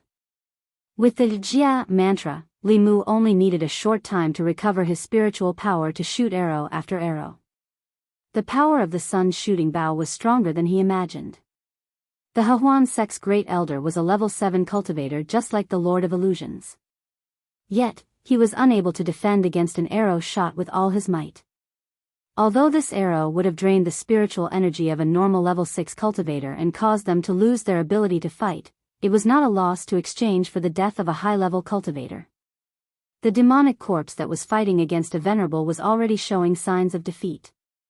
Li Mu drew the bow and poured in 10% of his spiritual power. Another arrow condensed on the bow and pointed at the venerable. This venerable of the Nirvana sect had already suppressed the demonic corpse. Suddenly, he felt a sense of danger. He turned around and saw a golden arrow aimed at him. The scene of the Hehuan sect's great elder being swallowed by the black hole lingered in his mind. This arrow could really threaten his life. The venerable's expression changed. He could only raise his hands and place them flat in front of his chest to show his surrender. The young man didn't shoot that arrow. He was giving him a chance to surrender. Li Mu saw the venerable make a gesture of surrender and point the arrow at the other venerable. Without much hesitation, the old monk made the same choice as the previous venerable. After the sun's shooting bow's arrow was condensed, it couldn't be retracted. Li Mu aimed it at the sky above his head and released it. A golden light shot into the sky and finally disappeared. This time, 4 7th-level cultivators came from the Shin nation. 1 was dead, 1 escaped, and 2 were captured. The remaining cultivators of the Shin nation's defense army couldn't pose any threat at all. They were trapped in the Dao Bell and were still crazily attacking. Li Mu ignored them for the time being. Once his spiritual power was exhausted, they would be obedient. With the sun's shooting bow in hand, he looked at the 2 venerables who had given up resisting and said calmly, "Hand over your soul blood." The 2 venerables never thought that there would be a time when they would hand over their soul blood. Against an expert of the same level, they still had the strength to fight. However, that bow was so terrifying that it made them despair. The Hehuan sect's grand elder threatened them with the demonic path. The three sects knew how terrifying the demonic path was and had no choice but to interfere in the northern states' affairs. In the end, they had no one to blame but themselves for ending up like this. After a while, Li Mu put away the 2 drops of soul blood and said to Zhou Zhong, "One escaped. Take them with you." Just now, the venerable from the Yen sect had escaped. Zhou Zhong took the demon corpse and the other 2 venerables to the Yen sect's ancestral court. Li Mu floated in the air and carefully examined the bow in his hand. This bow gave him a great surprise today. At the same time, deep in the South Sea, on an island shrouded in ghostly fog, the stone coffin at the top of the tower suddenly opened. A skinny old man flew out of the coffin and said angrily, "Huan is dead." A red-robed young man sitting cross-legged in the tower opened his eyes.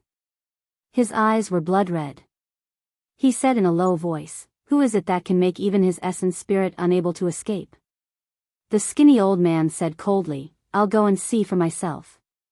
He took a step and was already outside the tower. When he lifted his foot again, he appeared on the sea 100 miles away.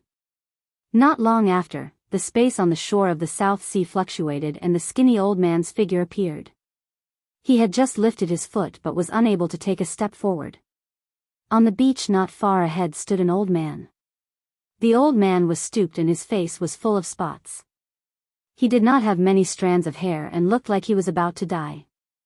However, it made the 3rd forefather of the demon sect tremble in his hollow eyes. Tianjizi, he looked at the old man and slowly spat out a few words from his throat. The old man also looked at him and said, "Go back." The 3rd forefather retracted his leg that had already stepped forward. He looked at the old man and suddenly smiled, "So what if you can calculate my movements? How can a mortal like you pry into the mysteries of heaven? You frequently pry into things you shouldn't be prying into. You don't have many years left in your lifespan, do you?" The old man said faintly, "At least before this old man dies, you can't set foot in the ancestral province." The 3rd forefather of the demon sect looked gloomy in the face of his old rival. He asked, "It's been so many years. What have you been holding on to?" The old man looked at him and asked back, "It's been 10,000 years. You didn't hesitate to pass down your memories from generation to generation and scourge the Zhou continent for 10,000 years. What is it for?" The 3rd forefather of the demon sect looked very serious. He said in a deep voice, "We're looking for a way out. We're looking for the door that was closed by your ancestors for their own selfish interests." The old man was silent for a moment and asked, "What if it's not a way out but a dead end behind the door?" The 3rd forefather of the demon sect's eyes flickered. He said, "We'll only know what's behind the door after we open it." Chapter 567. Not long after Zhou Zhong left with the demon corpse and the 2 subservient supremacies, he returned. The other 2 sects had already submitted. The supremacy of the Yen sect did not put up much resistance and handed over his soul blood. At this moment, the 3 of them were filled with regret. They did not expect their opponents to be so powerful. They also did not expect the Huan sect's first elder to be so weak. In order to protect themselves, they could only hand over their soul blood. If they had known this would happen, they would have let Beibang be free. In a hall on Mount Jingang, Li Mu looked at the 3 old monks and said lightly, "Hand over your sect's heavenly book." After a short silence, the 3 of them shook their heads at the same time. An old monk said, "The heavenly book is no longer in our sect." Li Mu's face darkened. He said coldly, "Do I look like I'm easy to fool?" The old monk put his palms together and said, "I swear on the name of Buddha that our sect's heavenly book was taken away by the demon sect 100 years ago. This is also the reason why Nirvana sect has been declining over the past 100 years." The other 2 old monks also said, "Our heavenly book was also taken away by the demon sect 100 years ago." Li Mu frowned. He vaguely felt that these 3 old monks were not lying. The heavenly book was very important. Li Mu naturally would not believe them so easily. He asked Sanggu to lead people to investigate the 3 sections. He actually found out that the 3 Buddhist sects of the Shin nation had not had a disciple comprehending the heavenly book for 100 years. After careful investigation, he found out more secrets. More than 100 years ago, the three Buddhist sects were attacked by the Devil's sect at the same time. In the end, the Buddhist sects were defeated. Although the three sects were saved in the end, their heavenly tomes were taken away. To be precise, the powerhouses of the three Buddhist sects had used the heavenly books to exchange for the inheritance of their sections. Li Mu could not help but recall that for thousands of years, the Lu school had been attacked by the demon sect several times. However, with the help of the Tao Bell and the other sects, they had successfully repelled the demon sect powerhouses each time. The other sects, including Xuanzong, had the same experience. The Buddhist sect was weaker than the Taoist sect and could not resist the invasion of the devil path. It was no wonder that in the past 100 years, the mainland's Buddhist sects were not as good as before. If not for the fact that the ancestral court of the Heart sect was in the Great Zhou, they would probably end up in the same situation as these three sections. In short, Li Mu would not be able to obtain the heavenly book from them. Since then, of the confirmed heavenly sutra pages on the continent, 1 page was in Xuanzong's hands, 9 pages were in Li Mu's hands, and the remaining 14 pages were likely controlled by the demonic path. Wanting to obtain them wouldn't be easy. Li Mu temporarily stopped thinking about the heavenly book. This time, the Shan Kingdom's emperor had personally led the expedition. He had also brought a group of personal guards and the Shan Kingdom's nobles. All of them had been imprisoned in the Tao Bell. At this moment, they had already given up resisting and completely accepted their fate. If Li Mu was willing, he could incorporate the Shan nation into the Great Zhou territory in a very short period of time. But he had no intention of doing so. The two nations had different races, different systems, and different beliefs. Even if he conquered the Shan nation, there wouldn't be many benefits. Instead, it would bury a huge hidden danger for the future. Moreover, the imperial court was already unable to manage the 36 counties of the Great Zhou.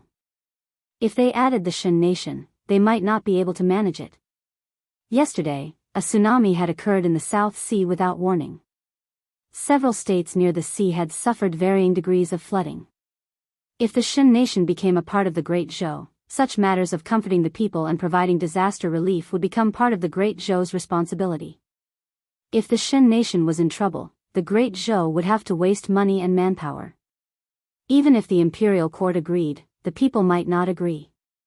It was better to hand the Shan nation over to Zhou Zhong. He could use the Shan nation to advance, and the Great Zhou would no longer have to worry about the south. It could be said to be the best of both worlds.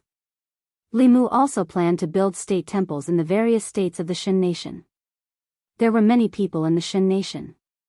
Even if each person's psyche power was very small, when gathered together, it would be very considerate.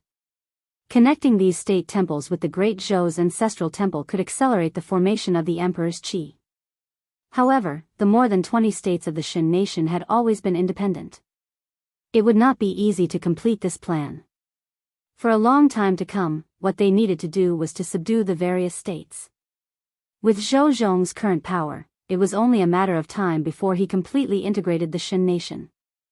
The situation of the Shan nation had been settled. There was no need for Li Mu and the Empress to stay here. He used a sound-transmitting ritual implement to ask Xian Jizi. The two women were still in seclusion. The time it took for high-level cultivators to break through to the next realm varied from person to person. There was no pattern to it. Some people's fateful encounters would allow them to break through to the next realm in an instant. Some people needed days, months, or even years. Lu Hanyan and Li Qing should not need that long. Judging from the effects of the pills they had taken, it would take them at most 3 months to completely refine the effects of the pills. When he and the Empress returned to Shendu, Shangguanli had already successfully broken through to the next realm. Mr. Mei was still in seclusion. The saint-level pills could only greatly increase the probability of breaking through to the next realm.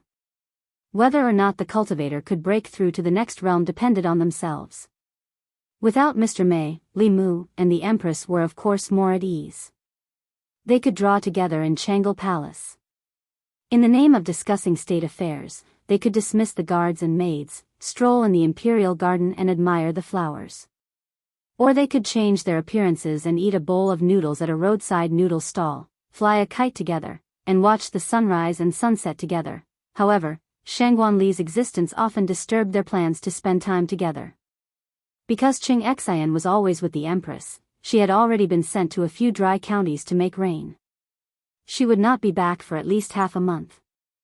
Shangguan Li was the Empress's personal female official. She should be by the Empress's side all the time.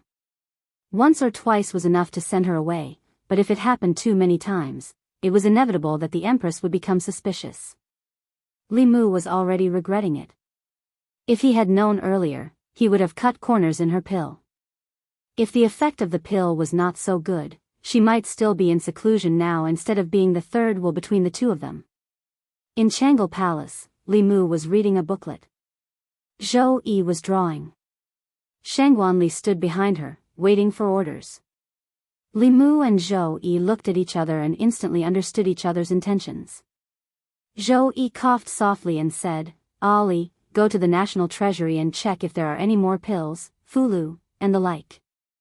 If there are not enough, let the Ministry of Revenue go to the shops of the various sects to buy more."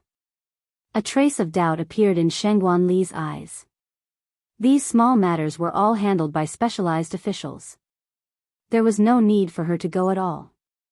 Moreover, the Empress had never liked these complicated affairs of state. Why was she so concerned about these matters recently? The day before yesterday, she had gone to the Department of Worship to supervise the offerings. Yesterday, she had gone to the Ministry of Revenue to check the accounts. Today, she had gone to the National Treasury to check the inventory. Why did she feel that the Empress was intentionally sending her away? At this time, Zhou Yi said to Li Mu, "You've been reading the booklets for a long time. After you finish reading these, go back and rest." Li Mu nodded and said, "Yes." This was the secret code that the Empress and he had agreed on. The meaning of this sentence was that Li Mu should go back first and that the two of them would meet at the Li residence in a moment. If it was just sending away Shangguan Li and leaving Li Mu in Changle Palace, the purpose would be too obvious. This way, Ali would not have any suspicions. Shangguan Li also agreed and walked out of Changle Palace with a belly full of doubts. Li Mu looked through a few booklets. Seeing that Shangguan Li had already walked far away, he exchanged a look with the Empress and also directly left the palace. He first bought a fish and some fresh vegetables at the market and cooked with the Empress. It was also a different kind of sweetness and romance. When he returned home, Li Mu pushed open the door and saw that there was already a figure standing in the courtyard. Towards these kinds of things, she was always more impatient than he was. He walked over and hugged the Empress who had turned into Shangguan Li from behind. He asked, "What do you want to eat today?" The delicate body in his arms trembled. Soon after, he was blasted away by a tyrannical transcendence energy. Shangguan Li retreated a few steps and looked at Li Mu with shame and anger. She gritted her teeth and said, "What are you doing?" Li Mu looked at her in shock and muttered, "You." Shangguan Li crossed her arms in front of her chest and said angrily, "Are you crazy?" Li Mu instantly realized and immediately said, "Sorry, I mistook you for someone else." As his voice fell, the space in the Li residence fluctuated and another Shangguan Li appeared in the courtyard. The two Shangguan Li looked at each other. One was shocked and the other was flustered. Chapter 568. Shangguan Li came to the Li mansion to ask Li Mu if he felt that Her Majesty was a little strange recently, but she didn't expect to see such a scene. She stood behind Li Mu. After the shock, she said angrily, "Who are you?" Zhou Yi went through the initial panic, but soon calmed down and returned to her original appearance. Seeing the familiar figure, Shangguan Li trembled and said in disbelief, "Your Majesty." She was full of doubts. She didn't understand why Her Majesty would change into her appearance and come to the Li mansion, until she remembered a rumor in Chengdu these days. It was a rumor that Li Mu and the Empress' personal maid were strolling hand in hand. Only now did she finally realize that it wasn't a rumor. Zhou Yi walked to the door of the study and said, "Ali, come in with me." Shangguan Li glanced at Li Mu and walked into the study in a panic. After a long time, she came out of the study, looked at Li Mu again, and then strode out of the Li mansion. Zhou Yi walked to the yard and said, "It's fine if Ali knows. She won't tell anyone." As she spoke, she sighed softly in her heart.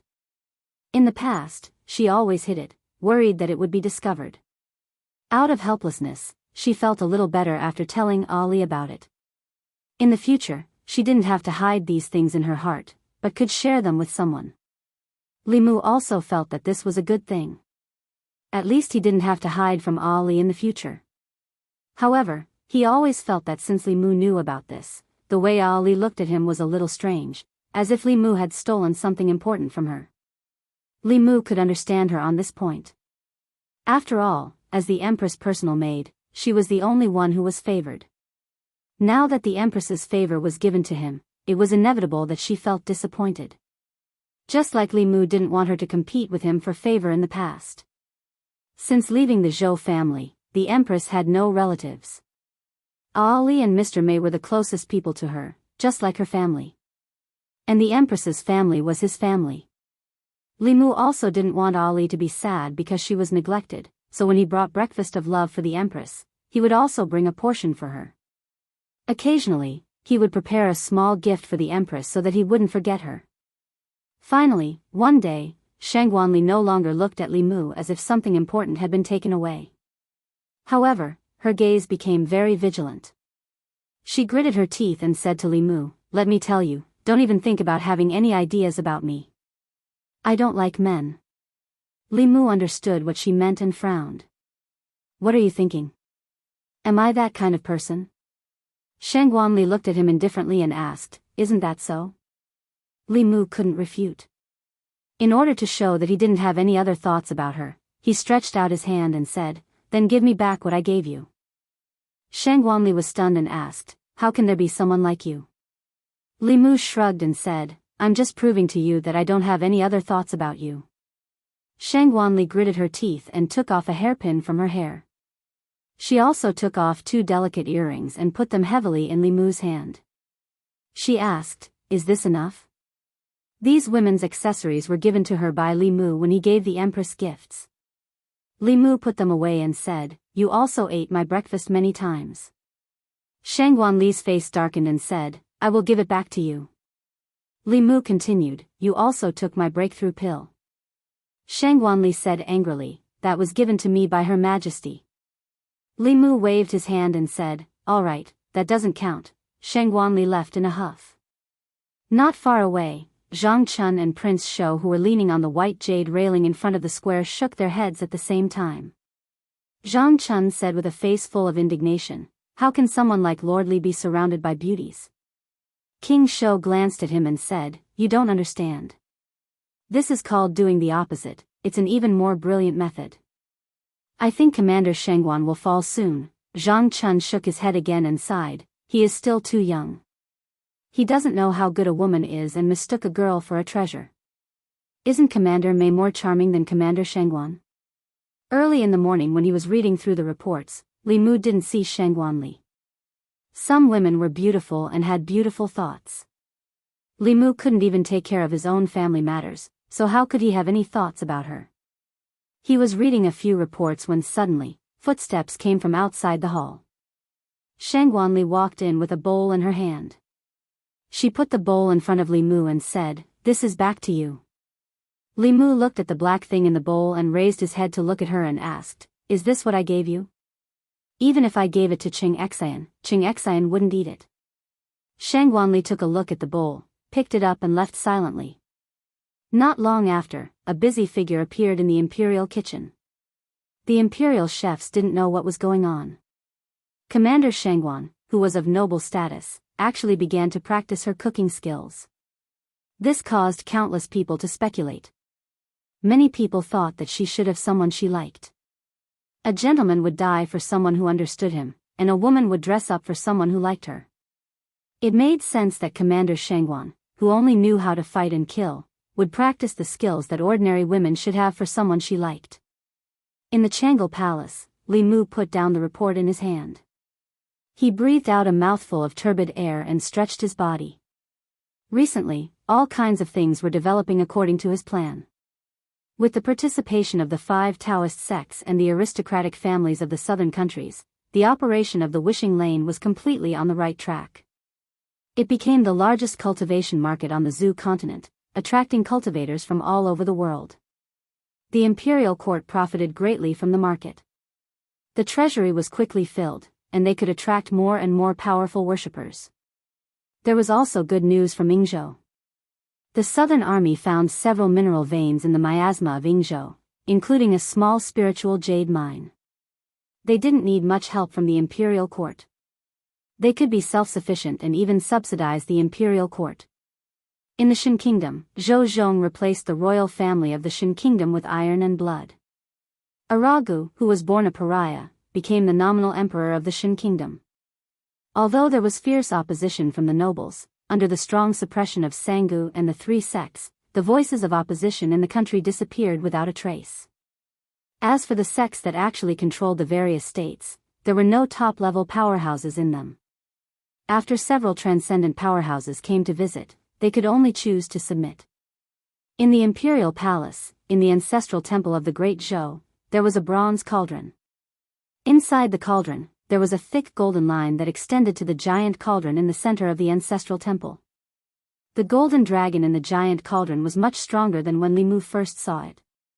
The golden light on its body was even more dazzling. Only the dozens of scales on its tail were slightly dimmer. When these scales completely turned from dark gold to gold, it would be the time when the Emperor Qi matured. Li Mu walked out of the ancestral temple. Before he reached the Changle Palace, there was a sudden surge of aura from one of the palaces in the palace.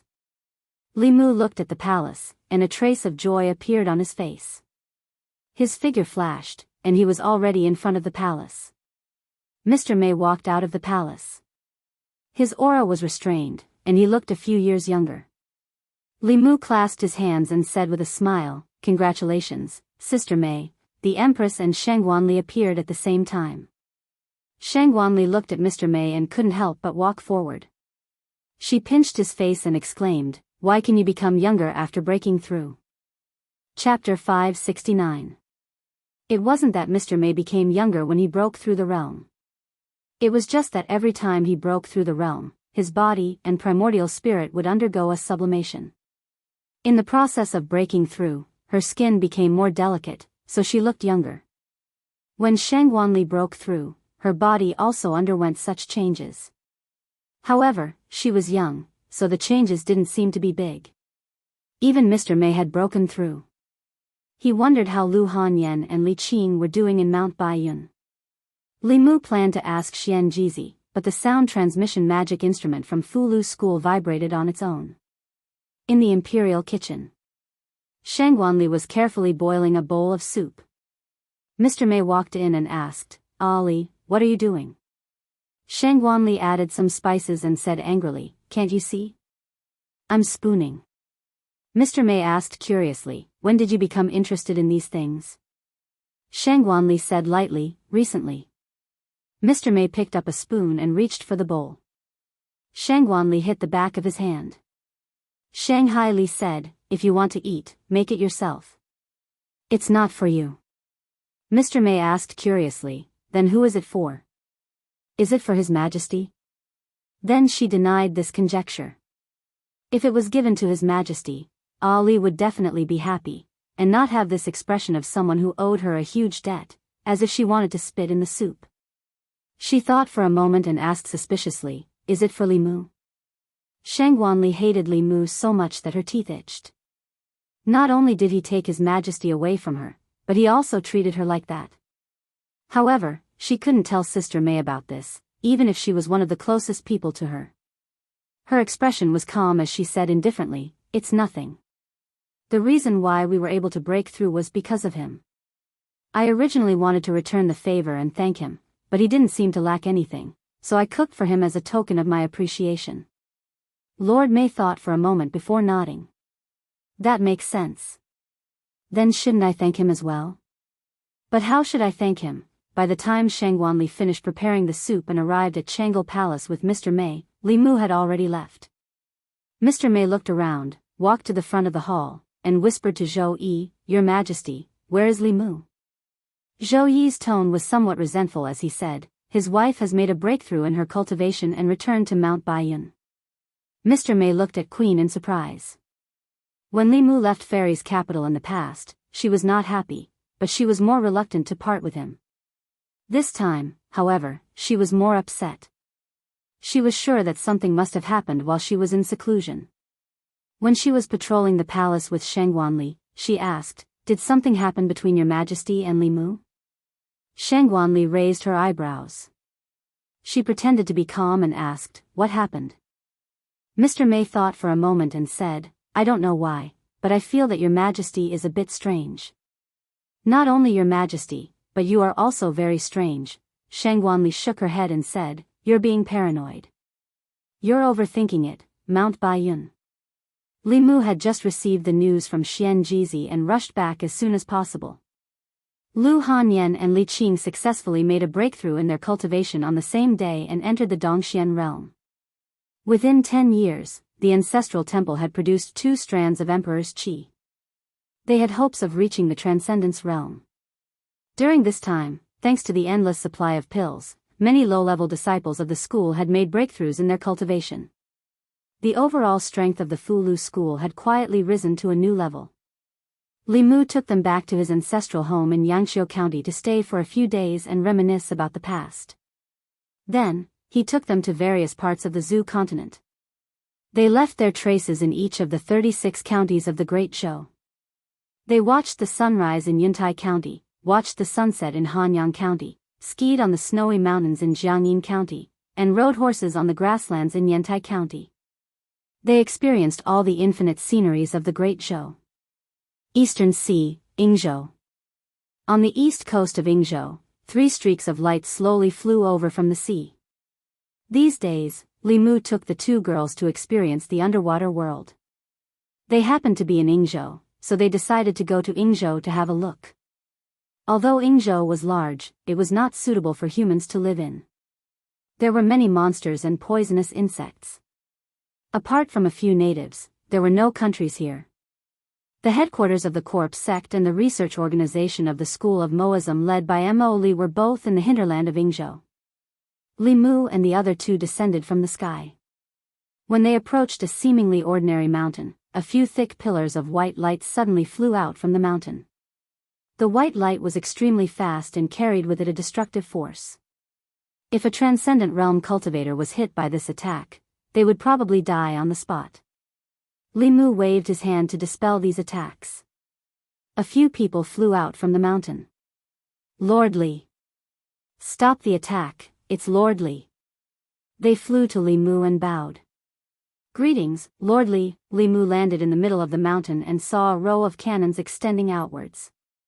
The white light just now came from this row of cannons. Mo Li hurriedly walked over and cupped his fists towards Li Mu. "This is a no-fly zone. These mechanisms have arrays that automatically sense mana fluctuations. Once they discover an intruder, they will attack. Please don't take offense, Lord Li." Li Mu waved his hand and said, "It's fine." The Mahist clan was indeed a genius in the field of mechanisms. Using this artifact to guard the city was much more suitable than using humans. The formation would automatically sense the intruder and launch an indiscriminate attack. Even if it was unable to kill the intruder, it would be able to raise the alarm immediately.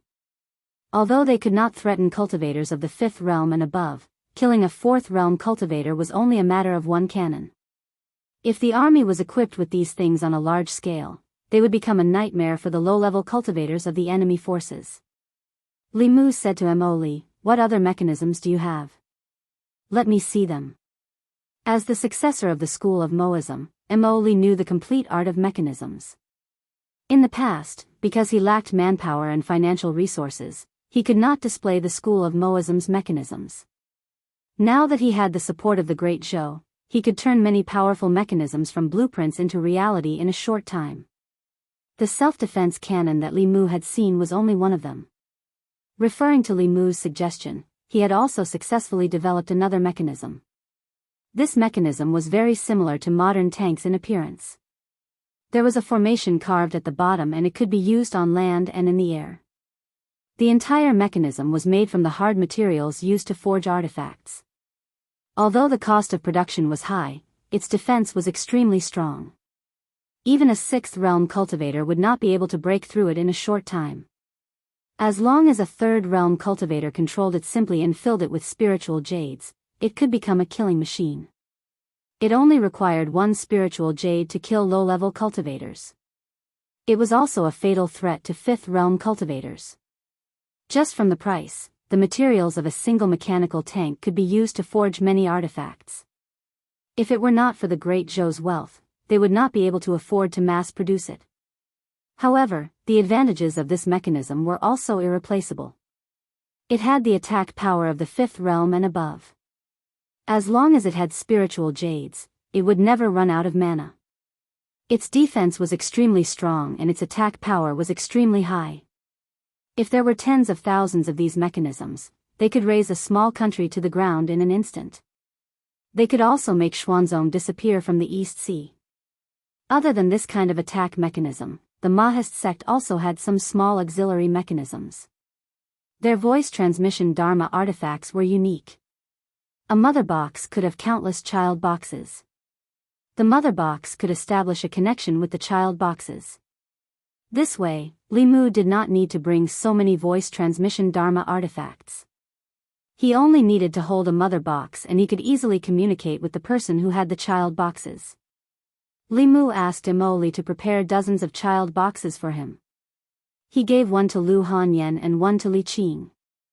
When he returned, he would give one each to Wan Wan, Xiaobai, Sister Mei, and Ali. After that, he imprinted the Fulu, formation, and artifact forging knowledge that Immerse might use in a jade scroll.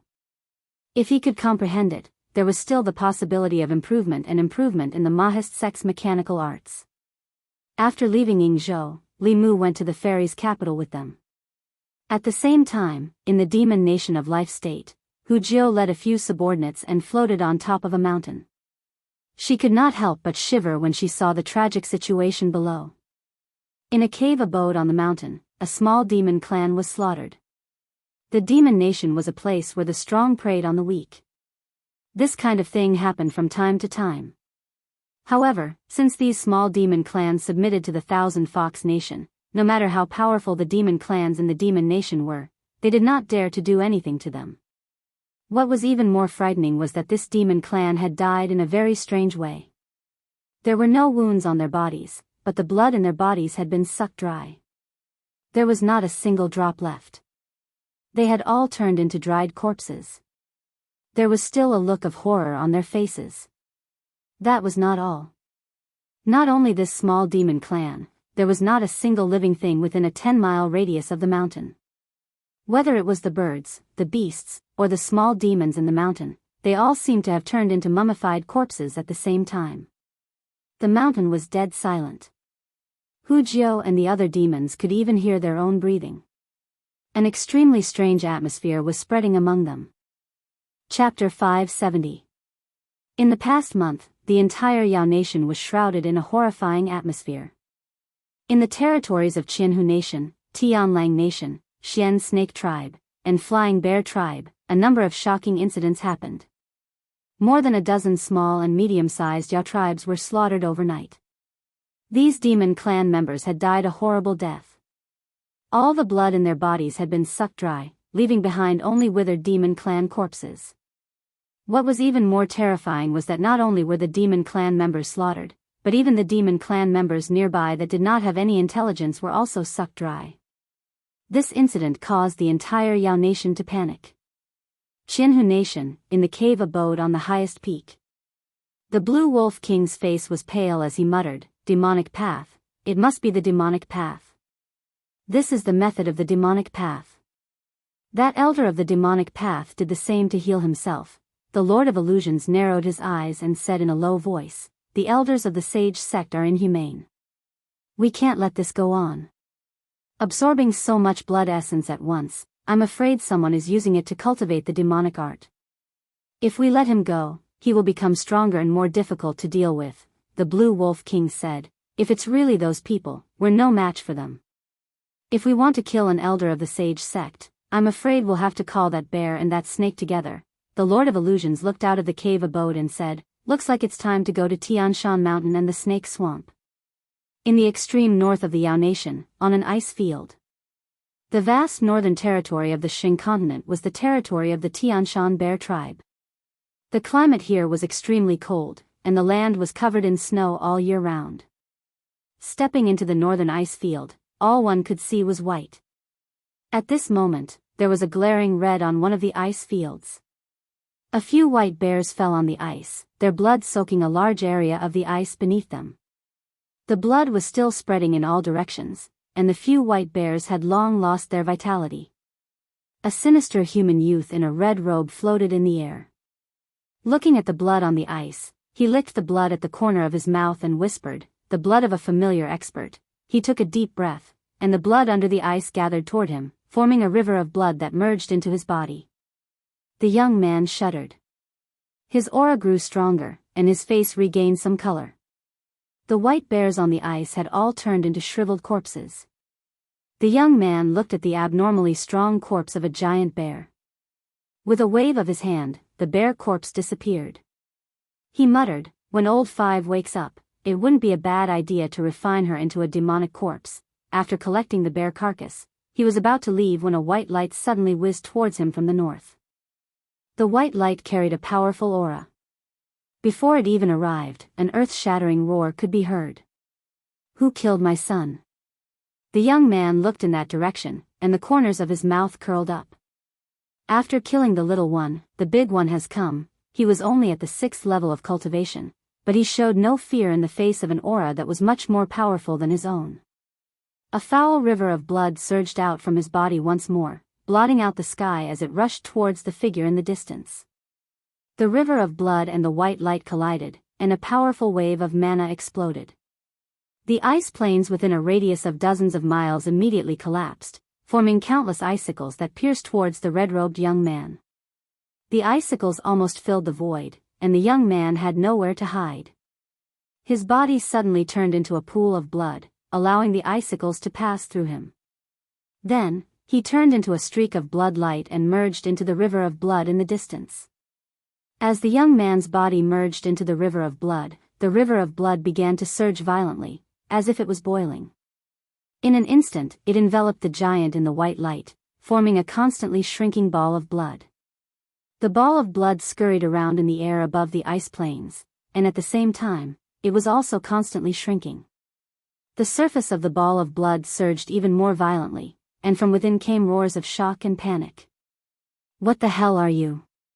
Within the ball of blood, the young man's voice was sinister. "To be able to contribute blood essence to this lord, your death is not without value." With that, the ball of blood suddenly fell silent for a moment, and then it began to expand violently. In the end, it exploded with a bang, and a streak of white light escaped, shooting off into the distance. The young man returned to his original form, but his face was rather pale. He licked the blood from the corner of his mouth and said softly, "It's been too long since I've fought. I've underestimated these juniors." His aura was much weaker than before, so he did not continue to pursue. Instead, he turned into a streak of blood-red light and disappeared in the opposite direction of the white light. A day later, on Sky Mountain.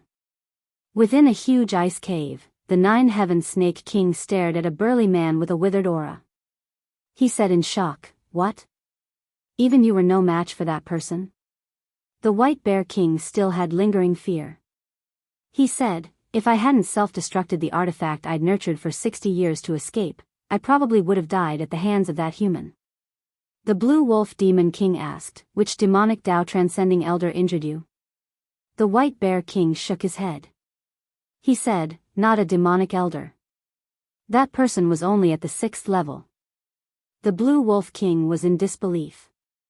He blurted out, "Impossible. How could a 6th level almost kill you? You think everyone is like that, Lord?" The White Bear King said seriously, "I'm sure he's only at the 6th level, but his divine art is too strange. I've never seen such a strange and terrifying divine art before. Where did this person come from? How come I've never heard of him before?" The Blue Wolf King asked suspiciously, "Is it not demonic?" "It's demonic." The Heaven Lord of Illusions was silent for a moment. He then said slowly, "I've read the history of the demon sect. Every few hundred or thousand years, a few powerful cultivators would suddenly appear in the demon sect. They were so powerful that they could kill and transcend through Dongxian. The divine art that the human bear mountain mentioned was also recorded in the ancient records. Every 300 or 400 years, a powerful cultivator would appear who was good at using blood arts. It's been more than 400 years since the last powerful cultivator died. The Nine-Heaven Snake King said, "If it's demonic, then things are even more troublesome. This person has the power to kill us now. When his demonic arts are perfected and his cultivation improves, even if we work together, we might not be his match. At that time, even if we don't go to him, he'll come to us." The powerful cultivators of the demon nation all had serious expressions. The demon nation had once been at odds with the Great Zhou, but only a portion of the demon forces were involved. The civil strife that followed was just a war between the Celestial Wolf tribe and the Thousand Fox tribe. However, the situation now was different. Small demon clans had been destroyed under the four major forces. The mastermind's hand had already reached out to the White Bear King. If they ignored it, this would become the greatest catastrophe in the demon nation in the past few hundred years. The Heaven Lord of Myriad Illusions swept his gaze across the crowd and said, "Everyone is well aware of the situation in the demon country. I hope that in the coming days, we can put aside our past grudges and join forces to deal with our common enemy." The White Bear King and the Nine-Heaven Snake King looked at each other and nodded slowly. Among the four great factions of the demonic kingdom, the Wolf Clan and the Fox Clan had somehow formed an alliance. Even though there had always been territorial disputes and conflicts of interest between them, for now, they had a common enemy. Furthermore, it was an extremely powerful enemy. They had to work together to survive the demon nation's crisis. After a short secret discussion, the four major forces of the demon nation officially formed an alliance. The Heaven Lord of Illusions looked at the weak White Bear King and took out a bottle of pills. He poured out a pill and threw it to the White Bear King, saying, "There might be a fierce battle ahead. Take this pill and your injuries will recover." As the Heaven Lord of Illusions opened the jade bottle, the other three demon kings immediately smelled a medicinal fragrance. Judging from the fragrance, this pill was definitely not an ordinary one. Pills that could be effective on seventh realms were already very precious. Furthermore, the demon race was not good at refining pills. Such pills were even harder to find in the demon nation. The Heaven Lord of Illusions actually had an entire bottle, which made the other demons envious. The White Bear King accepted the pill and cupped his fists, saying, "Thank you, Brother Illusions. I wonder how much this pill costs. I will pay you with spiritual jades." The Heaven Lord of Illusions waved his hand and said proudly, "It's just one pill. It's nothing. My son-in-law gave me several bottles. I won't be able to finish them all in a short time." The White Bear King said enviously, "Brother Illusions has found a good son-in-law. It's a pity that my daughters don't have this fate." The Green Wolf King glanced at him and said, "Forget about your daughters. They're all big and burly. Which human would like them? But those girls from the Jiotian clan know how to pester people. That man is very lecherous. Jiotian, you might as well." The Heaven Lord of Illusions' face darkened and said coldly, "Green Demon, I advise you to mind your own business." Chapter 571. Baiyun Mountain. Li Mu, Lu Hanyan, and Li Qing had just spent a beautiful and shameless time together. They stayed in Chengdu for a few days before returning to the ancestral court. Some ancient lost cultivation techniques could be cultivated much faster than Taoism's guided qi refinement. Li Mu had already cultivated Ao Qing's secret dual cultivation technique for some time. Often, one night was equivalent to 10 days of qi refinement. Ao Qing was able to cultivate to the 9th realm because of his cultivation technique. It was also inseparable from his huge harem. This cultivation technique was originally very suitable for the dragon race. It could not only satisfy the dragon's lustful physiological needs, but it was also a top-notch cultivation technique. Speaking of which, it seemed like it was tailor-made for Li Mu. However, in these 2 days, Li Mu could cultivate qi refinement in an honest manner. After Lu Hanyan and Li Qing's cultivation broke through, their status was promoted from core disciples to first seats. In the six sects, any disciple whose cultivation reached Dongxian could occupy a peak independently and recruit disciples. Yuzhen had already transcended. Baiyan Mountain was left to Lu Hanyan to manage. Li Qing was the head disciple, and her cultivation had reached Dongxian. She also had the qualifications to open a peak. She was originally a disciple of Xian Peak. After her promotion, Xian Peak's first seat, Yu Quanzi, relinquished his position and completely handed over Xian Peak to her. The Talisman Pi sect used to recruit disciples once every 4 years. After taking over the Talisman Pi sect, Li Mu changed this rule. The Talisman Pi sect and the Mysterious sect were on par with each other in terms of high-level combat strength. However, the gap between the two sects in terms of low-level disciples was too huge. If the Talisman Pi sect still used the previous rule, it was unknown when they would be able to catch up with the Mysterious sect. Fulu's school didn't cooperate much with the imperial court in the past. It was difficult to recruit disciples from the common people. Currently, the Fulu school had already begun a deep cooperation with the imperial court. Some time ago, Li Mu had asked the empress to select people of suitable age and decent aptitude within the 36 counties, and then have the school contact their families. Being able to join such a cultivation sect was undoubtedly a good thing for ordinary people to completely change their fates. Not only would they be able to learn new skills, but their families would also not have to worry about food and clothing in the future. They might even be able to achieve meteoric success. Very few people would reject such an opportunity. Therefore, during this period of time, there were many new faces in White Cloud Mountain. These people were divided equally among the peaks and were temporarily handed over to the young disciples. They would lead these new disciples onto the path of cultivation. After flying out of the White Cloud Peak, Li Mu arrived at the Purple Cloud Peak. 2 female disciples who were chatting immediately stood up straight, puffed out their chests, and said respectfully, "Greetings, Martial Uncle." Li Mu smiled at them and walked toward the Holy Ji Palace. When Li Mu entered the Holy Ji Palace, an older female disciple said to the younger one, "Martial Uncle Ling Jizi is the sect master's junior brother. According to seniority, we should address him as Martial Uncle. Don't get it wrong in the future." The younger female disciple was puzzled, "But I heard that Martial Uncle Ling Jizi is the Taoist companion of the head monk. If that's the case, we should address him as Martial Uncle."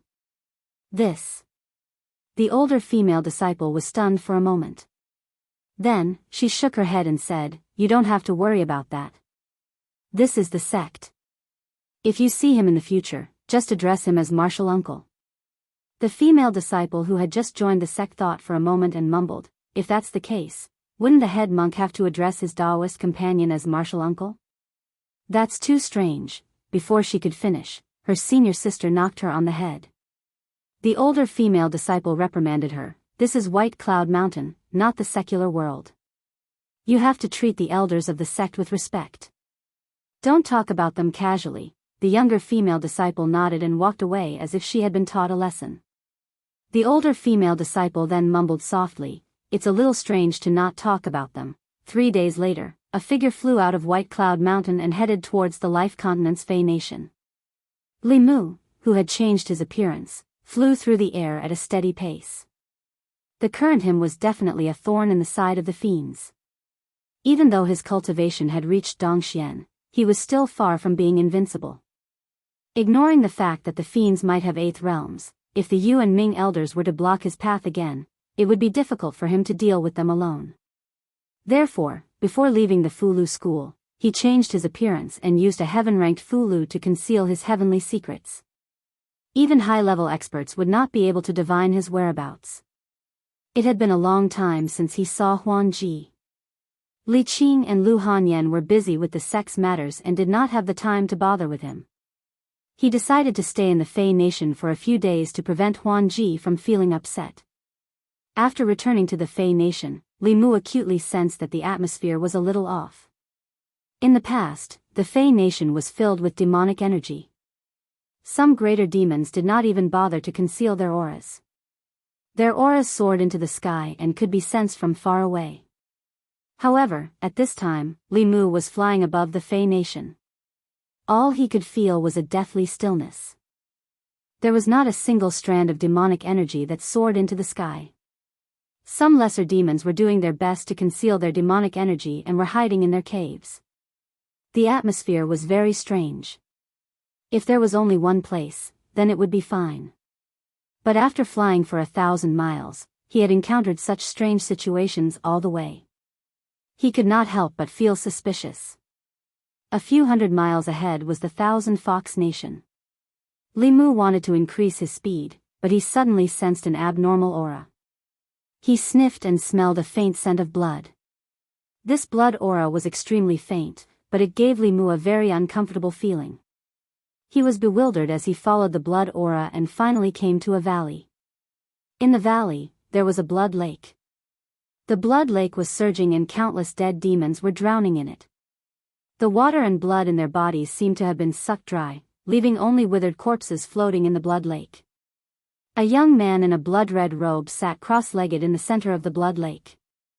Wisps of blood mist rose from the blood lake and were absorbed into his body. Heretical cultivation. This bloody purgatory scene made Li Mu's stomach churn. A thought immediately arose in his mind. There were countless paths of cultivation. There were righteous paths that relied on one's own efforts to cultivate. There were also evil paths that coveted shortcuts and harmed others to benefit oneself. Heretical cultivation was something that everyone had the right to punish. Although this was the Fey Nation and this person was killing demons, this was already the territory of the Thousand Fox Nation. He was killing the demons under Phantom Princess and Li Mu. Just as Li Mu thought of this, the young man sitting cross-legged in the center of the blood lake seemed to have sensed the intruder. His closed eyes suddenly opened. Two beams of blood-red light shot out from his eyes and headed straight for Li Mu. Li Mu formed a seal with one hand and a silver array appeared in front of him. In the next instant, the blood-red light shot onto the array. The array that Li Mu had formed at the last minute collapsed and the two beams of blood-red light also dispersed. The young man in the center of the blood lake slowly stood up and stared at Li Mu with a greedy gaze. He stuck out his scarlet tongue and licked his lips. His voice was soft and feminine. I didn't expect such a powerhouse to come to me. Li Mu looked at the blood-robed young man and his gaze turned serious. This person's aura was around the middle stage of the sixth realm. However, the threat he posed was even greater than the Yu and Ming elders. What shocked him even more was that this person was about the same age as him, but his cultivation level was much higher than his. After all, Li Mu had relied on his own efforts to achieve his current cultivation level. The willpower of countless people in the divine capital, the inheritance of the Dragon King, and the countless opportunities he had encountered during his cultivation journey. How did this person, who was about the same age as him, cultivate to be able to suppress him in terms of cultivation level? The heretical cultivation clearly did not want to let Li Mu go. Before Li Mu could think further, the blood river in the valley had already surged up. The huge waves seemed to want to swallow Li Mu whole. Thousands of sword shadows appeared behind Li Mu and sank into the blood river. Then, they exploded. Countless holes appeared in the blood river, but they gathered together in the next instant. The young man's eyes were filled with disdain. Li Mu frowned slightly. He had not fought with the heretical cultivation many times.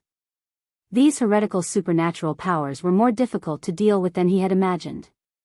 With another thought, a gust of wind blew behind him. The gust of wind mixed with raindrops blew the blood river away.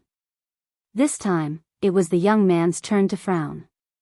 He said in a low voice, "Call the wind and summon the rain. You, a human, know this supernatural power. Those old fogies of the dragon clan did not chase after you." As he muttered to himself, his figure disappeared from where he stood. A blood shadow went straight for Li Mu. The Qingxian sword in Li Mu's hand flashed with countless streaks of lightning as it slashed across the sky. The blood shadow was sliced into two halves before quickly fusing back together. The evil cultivator's hands turned into two blood blades as they slashed towards Li Mu. Golden light flashed on Li Mu's body and a golden armor appeared. The blood blades slashed at the golden armor. Li Mu's figure retreated quickly, and the blood shadow was also sent flying. In order to avoid exposing his identity, Li Mu did not use the protection of the Dao Bell, nor did he use Ao Qing's spear. He was confident that he could deal with any cultivator of the same level with his supernatural powers. The two figures had just separated when they charged at each other again. In the next 15 minutes, the sky was filled with the light of supernatural powers. Mountains collapsed one after another. Monsters and beasts within a radius of dozens of miles all fled. Another 15 minutes later, Li Mu floated in the void and looked at the blood shadow opposite him. His chest rose and fell slightly, but there was a huge wave of emotions in his heart. Sure enough, he could not underestimate anyone in the world. He had fought with the heretical cultivation for so long, but he had not gained the upper hand at all. Not only was this person's supernatural power strange, causing him to almost lose several times, but what was even more strange was that this person's fighting experience was so rich that it was unbelievable. In close combat, Li Mu could only fight to a draw with him using the fighting formula. In terms of long-range combat, Li Mu had been suppressed from the very beginning. After fighting with this person for half an hour, Li Mu gained a lot of knowledge. Supernatural powers could be used and linked in such a way. Using two different kinds of supernatural powers at the same time or in combination had a completely different effect than using them separately. After fighting for a short while, Li Mu realized that this heretical cultivation's fighting experience was far from what he could compare to. If it were not for the fact that he could shrink the distance and move out of the range of the supernatural powers in an instant, he would have been defeated by this person at least 16 times in the fight just now. Li Mu was shocked, and the Blood River ancestor was even more terrified. He had tens of thousands of years of fighting experience, and it was not difficult for him to kill enemies of a higher realm. Yet, he could not take down a 6th realm junior whose cultivation was lower than his. This person was not more than 30 years old, but his cultivation was Dongxian. His fighting experience was so rich that even he felt inferior. He even began to suspect that this person was also reincarnated with the memories of some old monster. Otherwise, the scene before him would be difficult to explain. However, if he was an old monster from thousands of years ago, how could his fighting experience be so rusty? It was unlikely that this kind of contradiction would appear on the same person. Both of them were shocked by each other's strength. They floated in the void hundreds of feet apart, not daring to move. Li Mu took a deep breath, and his gaze gradually returned to normal. Although this person's cultivation was only Dongxian, even a transcendent cultivator would not have an easy time against him. Today, he could not let this heretical cultivation go. Otherwise, for the Yao Nation and the Great Zhou, there would always be a huge hidden danger. He had to bring out some of his trump cards. Li Mu stretched out his hand, and with a flash of green light, a long spear appeared in his hand. The moment he saw the long spear, the evil youth could no longer maintain the calm expression on his face. His face was filled with extreme fear, and he cried out, "Sky-piercing spear! Why you're Ao Qing!" When Li Mu heard the name of the Dragon Clan's powerhouse from 8,000 years ago from the heretic practitioner's mouth, the calmness on his face was also broken. He said in shock, "How do you know Ao Qing? What exactly are you?" Chapter 572. Ao Qing had already been dead for 8,000 years. Even the dragon race had forgotten about him. Yet, there was someone who could recognize his weapon and call out his name. As Li Mu thought about this, he felt a chill run down his spine. He didn't know that this spear was originally called Heaven Breaker. When he saw that iconic spear, fear surged from the depths of his memories, causing the nefarious youth to tremble. However, he soon realized something. As he looked at Li Mu, he was overjoyed. He blurted out, "So it's you." Li Mu became even more vigilant. He asked, "Do you know who I am?" The nefarious youth coldly snorted and said, "The future headmaster of the Fulu school, the favored minister of the Empress of the Great Zhou, the imperial advisor and Empress of the Thousand Fox Nation. Li Mu, do you think you can hide from me just because you've become a bit uglier?" Li Mu's gaze turned cold. He didn't know anything about this person, but this person was able to accurately identify him. Even his secret relationship with Phantom Princess had been revealed. In this world, the only people who knew him better than he did were those from the demonic path. Li Mu looked at the youth and asked, "Which demonic path elder are you?" The youth stood in the air, his eyes locked onto Li Mu. He said, "Before answering you, should I call you Li Mu or Ao Qing?" Ao Qing had already been dead for almost 10,000 years. Li Mu didn't know why this youth would ask such a question. But the doubt hidden deep in his eyes couldn't escape the youth's notice. The nefarious youth revealed a look of understanding. He let out a sigh of relief and muttered, "It's not Ao Qing." The person in front of him gave him a very strange feeling. Li Mu had never encountered such an opponent before. He grasped his spear and thrust it forward. The void fluctuated and Li Mu's spear-wielding figure appeared behind the nefarious youth, thrusting his spear towards his back. The youth's body suddenly turned into a mass of blood. As the spear pierced through, a portion of the blood evaporated, but the youth's figure reformed not too far away. Azure light and blood shadows crisscrossed in the sky. Even with the sky-piercing spear in hand, Li Mu was still unable to gain the slightest advantage. At this moment, the mysteries in his heart were piling up one after another.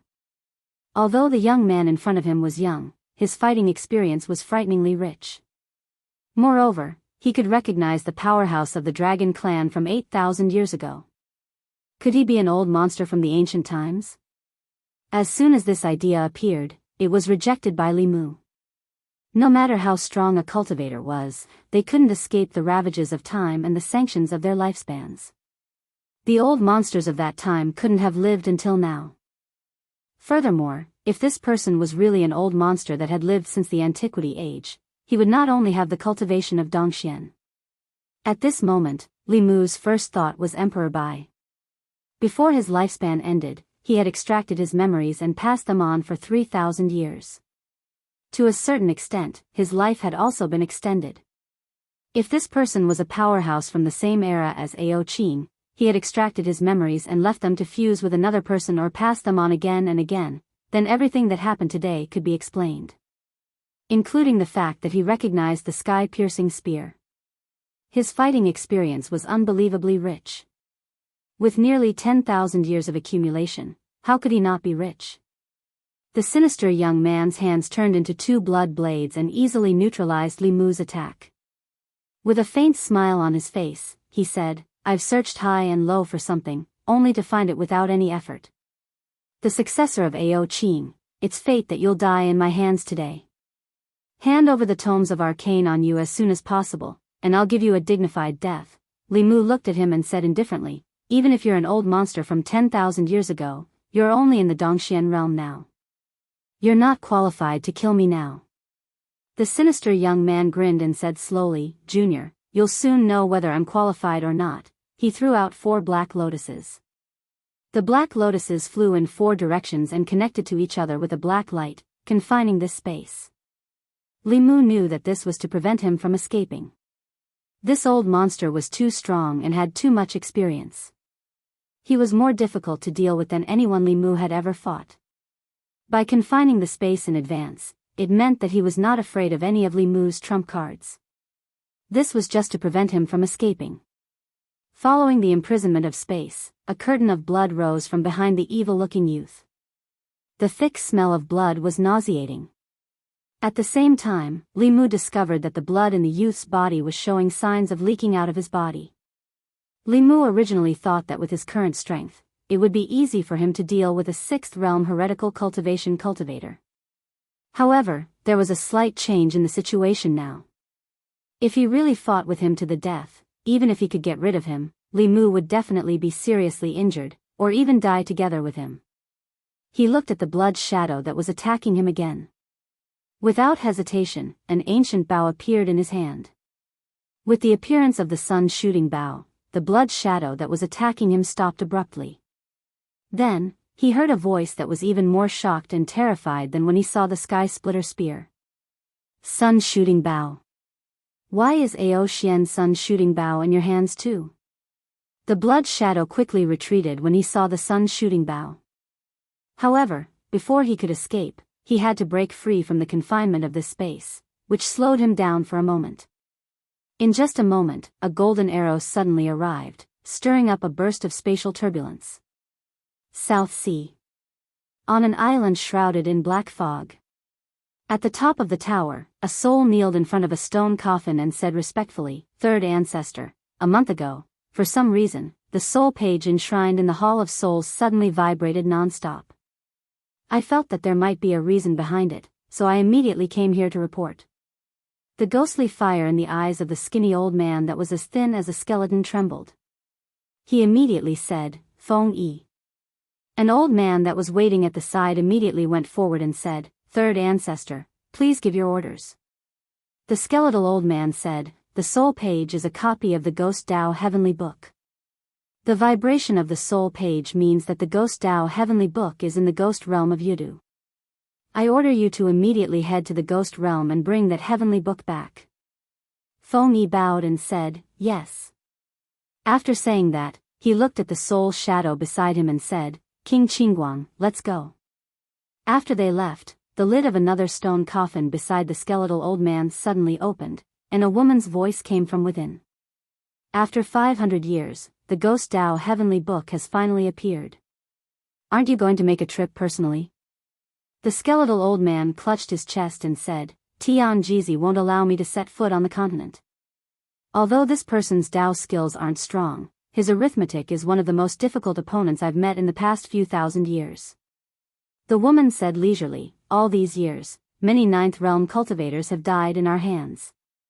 Now, a mere eighth realm cultivator is enough to make you so fearful." The skeletal old man said indifferently, "Today is different from the past. In the past, it was easy to advance to the ninth realm. Now, I've exhausted my lifespan and have only just stepped into the eighth realm. If I still can't find that door, in a few hundred years, when my lifespan is exhausted, I'm afraid I'll be stuck at the seventh realm." The woman thought about it and said, "It's a heavenly book after all. Send a message to Blood River."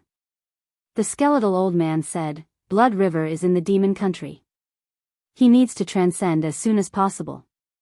As long as he succeeds in breaking through, he will be invincible below Dao integration. When that time comes, it will be the day we make a move on the Dao sect." The woman was silent for a moment before asking, "Will he encounter any accidents in the demon country alone?" In these 10,000 years, memories have been passed down through reincarnation. Of the dozens of senior and junior brothers in the sect, only the few of us are left. The skeletal old man's voice was steady as he said, "Don't worry.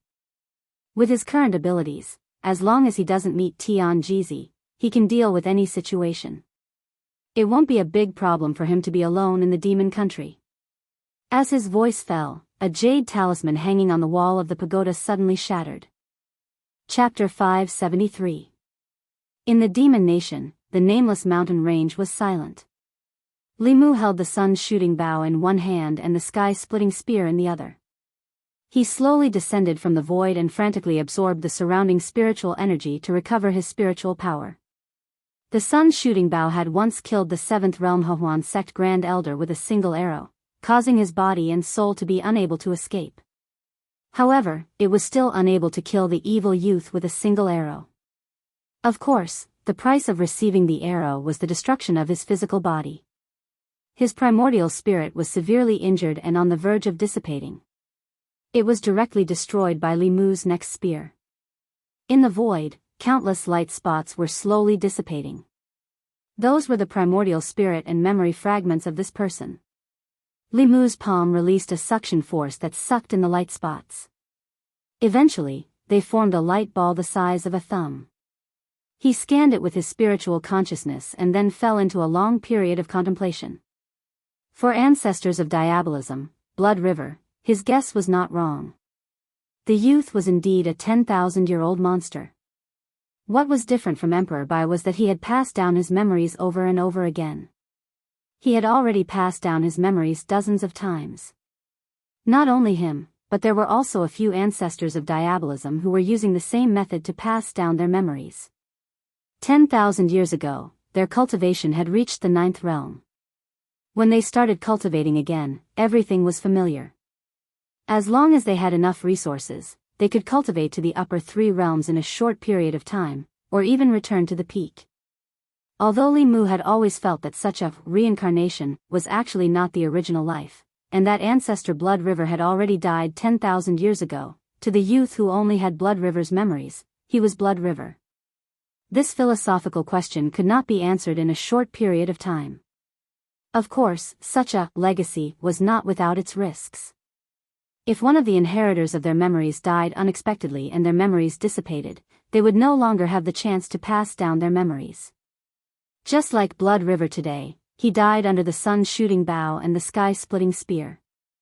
In the future, diabolism would no longer have ancestor Blood River. From Blood River's remnant memories, Li Mu learned that 10,000 years ago, there were dozens of diabolism people who used this method to pass down their memories. But now, there were less than 10 people left. Most of the others had fallen at the hands of experts of a certain era. Among them, the owner of the sky-piercing spear, Ao Qing, and the owner of the sun-shooting bow, Ao Xian, had both killed such demonic inheritors before. That was why they were so terrified and shocked when they saw these two weapons at the Blood River. Li Mu was slightly moved. In fact, it wasn't just the demonic path. Righteous path cultivators could also use this method to continue their lineage.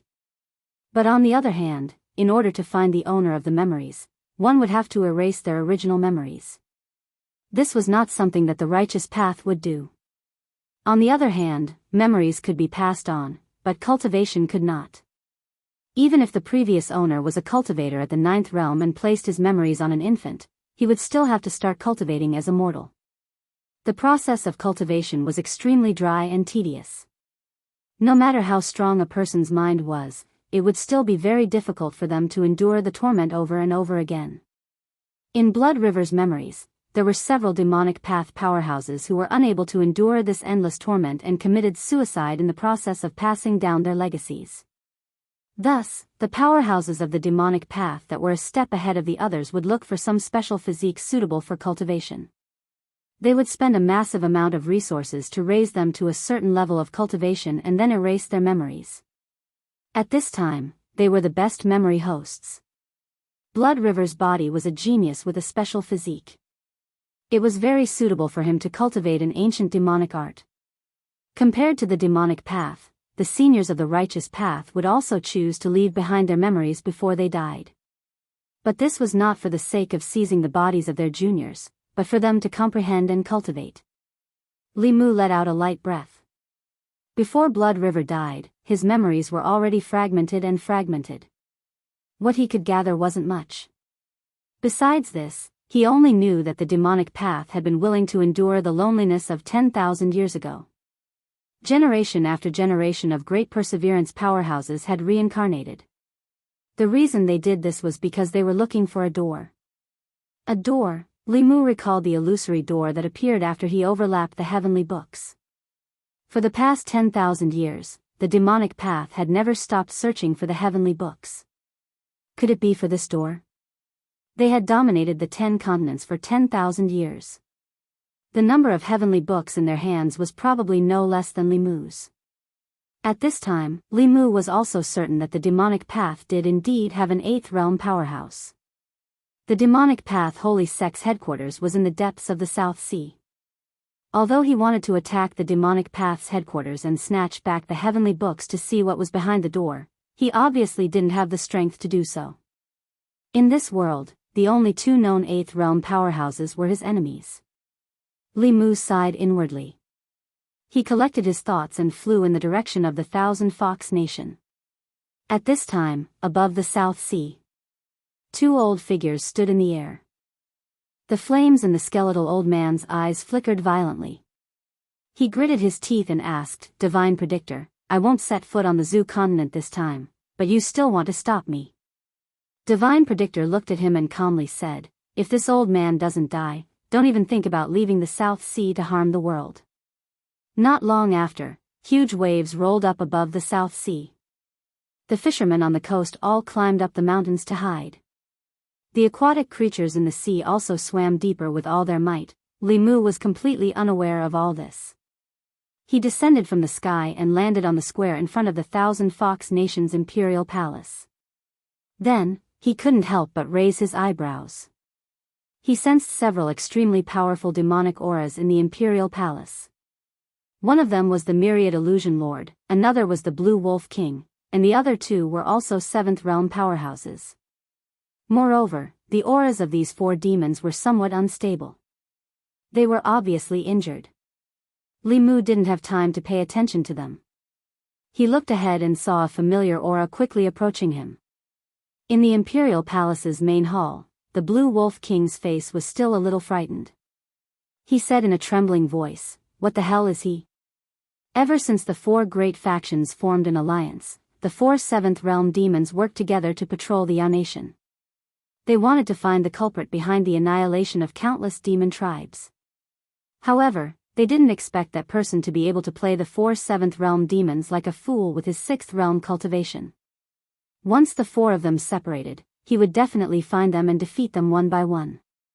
Once the 4 of them gathered together, that person would avoid battle and turn to slaughter the small and medium-sized demon tribes. During this period, he was getting stronger almost every day. It wouldn't be long before he could completely threaten the 4 of them. The 9-Heaven Snake King thought for a moment and said in a low voice, "If it really doesn't work, we can only gather the 4 of us and guard the mountain gate." The White Bear King asked, "What about the small and medium-sized demon tribes other than the 4 clans?" The 9-Heaven Snake King shook his head and said, "We can't care about that now." The Myriad Illusion Lord, who hadn't spoken for a long time, said, "It's useless. You all can see that the demonic art he cultivates absorbs the essence and blood of others to become stronger. If we let him wreak havoc in the Yao Nation, it won't be long before we're no match for him even if we join forces." The current situation in the Yao Nation was still within their range of control. If they waited until the heretical cultivation grew to a certain level, it would be out of their control. The Green Wolf King hesitated for a long time and murmured, "Why don't we ask that Lord for help?" Footsteps came from outside the hall. Illusion Princess walked in with Li Mu intimately. Li Mu looked at everyone and asked, "What are you all talking about?" The Myriad Illusion Lord coughed lightly and said, "My dear son-in-law, you may not know this, but recently, a vicious heretical cultivation appeared in the Yao Nation. The 4 of us joined forces but couldn't capture him." Li Mu was caught off guard when the Myriad Illusion Lord called him, "My dear son-in-law." He had only been with Illusion Princess since he came to the Yao Nation. He didn't speak much with the Myriad Illusion Lord and wasn't so familiar with him. However, in front of so many people, even if Li Mu didn't consider him, he had to consider Illusion Princess. Moreover, the Myriad Illusion Lord called him, "My dear son-in-law," was based on the truth, so he tacitly agreed to it. He reached out his hand and gently touched the void. A shadow appeared in front of the Myriad Illusion Lord and the others. Li Mu asked, "Is it this person?" The Myriad Illusion Lord said in shock, "My dear son-in-law, you've seen him?" Li Mu nodded slightly and said casually, "On the way to the Yao Nation, I happened to see this heretical cultivation slaughtering innocent demons. I killed him in passing to prevent him from harming the 1,000 Fox Nation in the future." Killed? In passing? The 4 demons in the hall, including the Myriad Illusion Lord, were all stunned. Although the heretical cultivation was only at the 6th realm, even they, who were at the 7th realm, had almost died in his hands. How could he be killed so easily? If Li Mu could kill that evil youth, wouldn't he have the ability to kill them as well? Li Mu continued, "This person's cultivation wasn't high, but he was very strong. His mystique was strange and his battle experience was also very rich. I was almost injured by him and spent a lot of effort to kill him. He had a high status in the demon sect. If he died in the Yao Nation, he might attract the revenge of the demon sect. You have to be careful in the Yao Nation." Illusion Princess had already hinted to him countless times. After reminding them, Li Mu and Illusion Princess walked out of the hall and went straight to the harem. Inside the hall, the Green Wolf King's mouth was wide open and didn't close for a long time. "That person is really dead?" "That's impossible, he's only at the 6th realm." "That person is invincible at the 6th realm." The Myriad Illusion Lord was the first to come back to his senses. He smiled and said to the others, "Since my son-in-law said he's dead, then he's dead. Compared to how he killed that person, what's more important is whether we can withstand the revenge of the demon sect." The original temporary alliance of the 4 races was to deal with that heretical cultivation. Now that he was dead, the alliance of the 4 races should be dissolved. However, the myriad illusion lord's worries weren't unfounded. The Green Wolf King's life was still in the hands of others, so of course, he didn't have any objections. The Nine-Heaven Snake King and the White Bear King fell into a long silence. The myriad illusion lord looked at them and continued, "Many things have happened in the Yao Nation in the past 2 years. I believe that you can see that only a unified Yao Nation can gather all forces and resist the calamity together." The Nine-Heaven Snake King frowned and said, "You want us to bow down to your Thousand Fox Nation?" The myriad illusion lord shook his head and said, "We're not bowing down to you.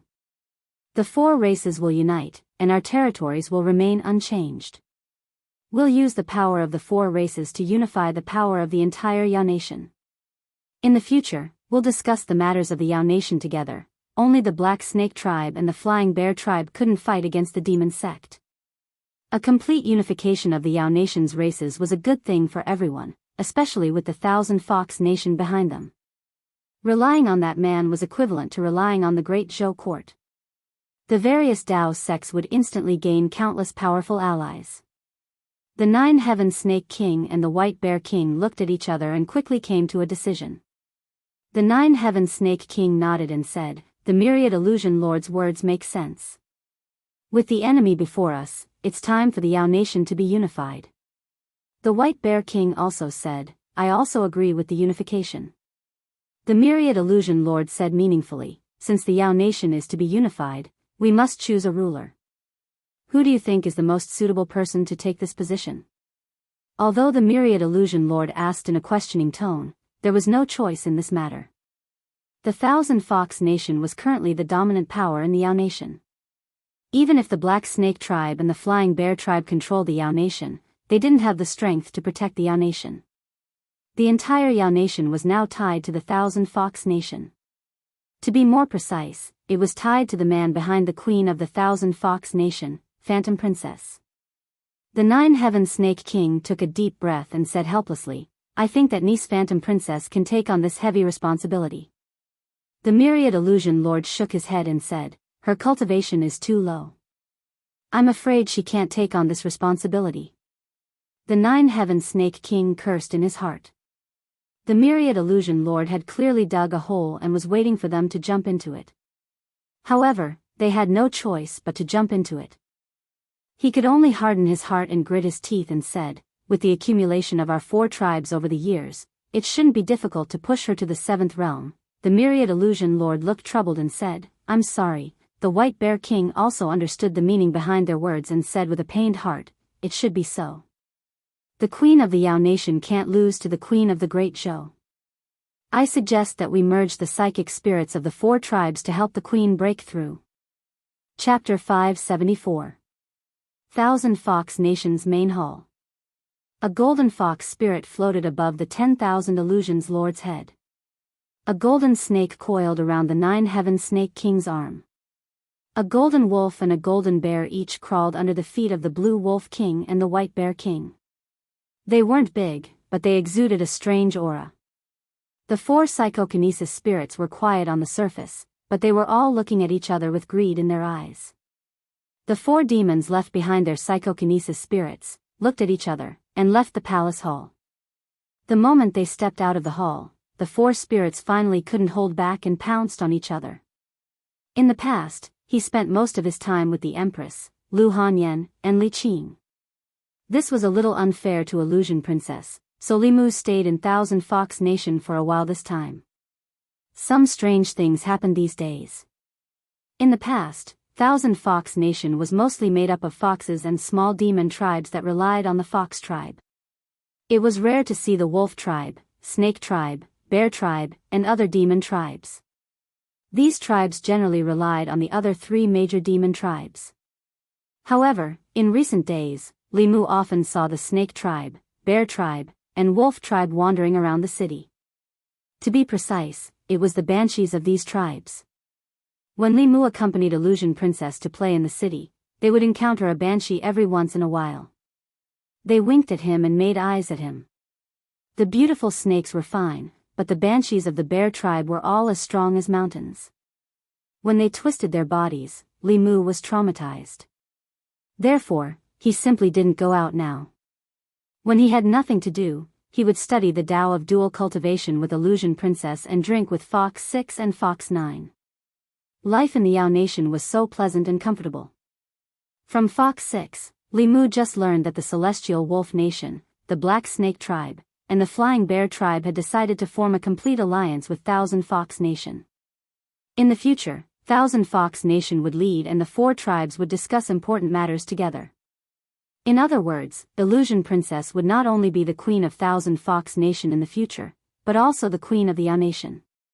In terms of identity and status, she was already in the same position as the Empress. Although his strength was still slightly lacking, it was only temporary. The overall strength of the Yao Kingdom was not inferior to that of the Great Zhou. In fact, it was even superior. If the Yao Kingdom's queen was only at the 6th realm, she would be inferior to the Empress of the Great Zhou. Therefore, after the four clans discussed, they decided to use the power of the Yao Kingdom to push Huan Ji's cultivation to the 7th realm. Her method of promotion was the same as the Empress. The various clans of the Yao Nation had always been fighting over territories and small and medium-sized demon clans. A large part of the reason was their psychokinesis. If it was just the Thousand Fox Nation alone, it might take decades before a spirit of psychokinesis was born that could allow Phantom Princess to advance to the 7th realm. However, if the four clans worked together, they would be able to nurture a mature spirit of psychokinesis very quickly. Li Mu was happy to see the unification of the Yao Nation. Including the Yao Nation, the forces he could mobilize now were already very large, but he still lacked an 8th realm ally. When he had the confidence to resist Tian Jizi, it would be time for him to return to Xuanzong. In addition, Li Mu also had some thoughts about the demon sect's heavenly tomes. The demon sect must know more about what was behind that door than he did. Those demon cultivators endured loneliness for 10,000 years in order to complete the heavenly tomes. There must be a huge secret hidden within. Li Mu digested Blood River's memories, trying to find some useful information from them. 10,000 years ago, there were many powerful cultivators on the mainland. Although 9th realm cultivators could not be said to be everywhere, it was not rare for more than 10 9th realm cultivators to appear on the mainland at the same time. Blood River had already reincarnated dozens of times. Every time he reincarnated, he would gain hundreds of years of memories. In these memory fragments, Li Mu saw that from 10,000 years ago, as time passed, there were fewer and fewer powerful cultivators on the mainland. Gradually, it was difficult for a 9th realm cultivator to appear. After Emperor Bai, no one else broke through this realm. Thus, 8th realm became the end of cultivation. Today, 3,000 years later, even 8th realm had become a bottleneck that was difficult to break through. No matter how amazing a genius was, they could only stop at 7th realm in their lifetime. Obviously, the spirit chi of heaven and earth was constantly decreasing, and this seemed to be the key to shackling the cultivation of cultivators. The spirit chi of heaven and earth that they relied on for survival seemed to be a non-renewable resource. At this rate, in a few thousand years, perhaps the entire world would no longer have spirit chi, and there would no longer be cultivators. If spirit chi of heaven and earth was really a non-renewable resource, then Li Mu could completely foresee the future of the cultivation world. In addition, Li Mu also found that Blood River was very afraid of Ao Xian. Although Ao Xian's cultivation was only at the peak of 8th realm, in his era, the peak of 8th realm was already the world's top cultivator. The sun-shooting bow in his hand was once a shadow of the demon sect. There were even several 8th realm cultivators who died under this bow. In Blood River's memory, he was extremely afraid of this bow. Li Mu took out the sun-shooting bow and stroked the patterns on the bow. These patterns were like runes, but Li Mu did not recognize any of them. Even in the heavenly tomes of the Fulu school, there were no related records. Not only that, after Li Mu comprehended the heavenly tomes of the northern sect, he did not know how this bow was made. Ao Qing's sky-piercing spear was made from a whole piece of meteoric iron. The material of this bow was a mystery, and so was the method of making it and the principle of drawing the bow. The current knowledge system of the cultivation world was unable to explain the existence of this bow. In Blood River's memory, Ao Xian was originally just an ordinary black dragon. One day, he suddenly obtained this bow, and then began his path of becoming the continent's #1 cultivator. Li Mu looked at the bow for a long time, but still could not understand anything. He could only put it away for the time being. At this time, a spiritual snail in the sky suddenly vibrated. Tingxin and Yinxin were in seclusion in the East Sea, so it could only be the Empress. Phantom Princess was called by the Lord of Illusions to discuss matters, so she was not by his side for the time being. Li Mu picked up the spiritual snail, and Zhou Yi's lazy voice came from it. "What are you doing?" Hearing her voice, Li Mu could imagine her leaning on the dragon throne in the Changel Palace. A smile appeared on his face, and he said, "I'm comprehending the heavenly tomes." In the past, Zhou Yi could always use the excuse of state affairs to talk to Li Mu endlessly. After the two of them really expressed their feelings, she was at a loss. After a long silence, she said, "Oh, then you continue to comprehend," Li Mu said, "but I want to talk to Her Majesty now." The Empress's heart was still too conservative. Li Mu knew that in their relationship, he had to maintain the initiative. As expected, after Li Mu took the initiative to express his feelings, she also let go of her reservations and took the initiative to talk to Li Mu about many interesting things in the palace. 2 hours passed quietly, and the Empress and Qing Xian went for a walk in the imperial garden. Li Mu put away the spiritual snail, and Phantom Princess walked in from the outside. She pouted her red lips and complained, "You're still thinking about Zhou Yi here. When you were in the great Zhou's Shendu, why didn't you think of talking to me? And I even helped you look out for the heavenly tomes." Li Mu held her hand and let her sit on his lap. He said, "Didn't I come here whenever I was free? In the future, I will come here often to accompany you." Phantom Princess's beautiful eyes lit up, and she immediately said, "You promise?" Li Mu said seriously, "I promise."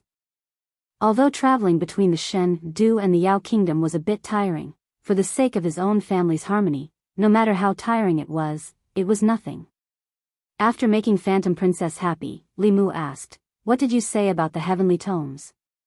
Phantom Princess sat up straight and said, "Hulu's spy found out that the heavenly tomes have appeared in the Ghost region recently." Chapter 575. According to Li Mu's information, most of the 24 pages of heavenly books were in the hands of him and the demon sect. The demon sect had been plotting for 10,000 years in the 10 continents. Besides the 6 Taoist sects, almost all of the known heavenly books had been obtained by them. The Shin nation's 3 Buddhist sects had their heavenly books stolen long ago. The extinction of hundreds of sects in history seemed to have an inseparable relationship with the heavenly books being stolen by the demon sect. Li Mu had the heavenly books of the 5 Taoist sects, the monster race, the fox race, the dragon race, and the Buddhist heart sect. They had a total of 9 pages. The demon sect had 10,000 years of accumulation, so the number of pages in their hands was no less than his. He and the demon sect had nearly 20 pages of heavenly books. There were very few heavenly books in the outside world, and every page was something that had to be fought for. Li Mu was determined to obtain the page of heavenly book in the ghost realm. If Illusion Princess could obtain this information, then the demon sect must also know. Their sense of smell towards heavenly books was incomparably keen. Not long after Illusion Princess finished speaking, the Empress Spirit Snail vibrated again. Li Mu made a shoo gesture to Illusion Princess.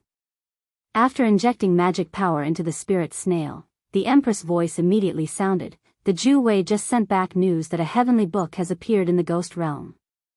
Li has already brought people to investigate." "Li Mu, I already know. I'm preparing to set off for the ghost realm." Zhou Yi was silent for a moment. Then she asked, "How did you know? Were you at that vixen again?" Li Mu was stunned for a moment. In terms of the speed of news, even the Fulu school could not compare to a nation. To be able to receive news earlier than the great Zhou court, it must be the demon nation that was closer to the ghost realm. Illusion Princess could no longer endure. She coldly snorted and said, "You only allow him to accompany you, not me.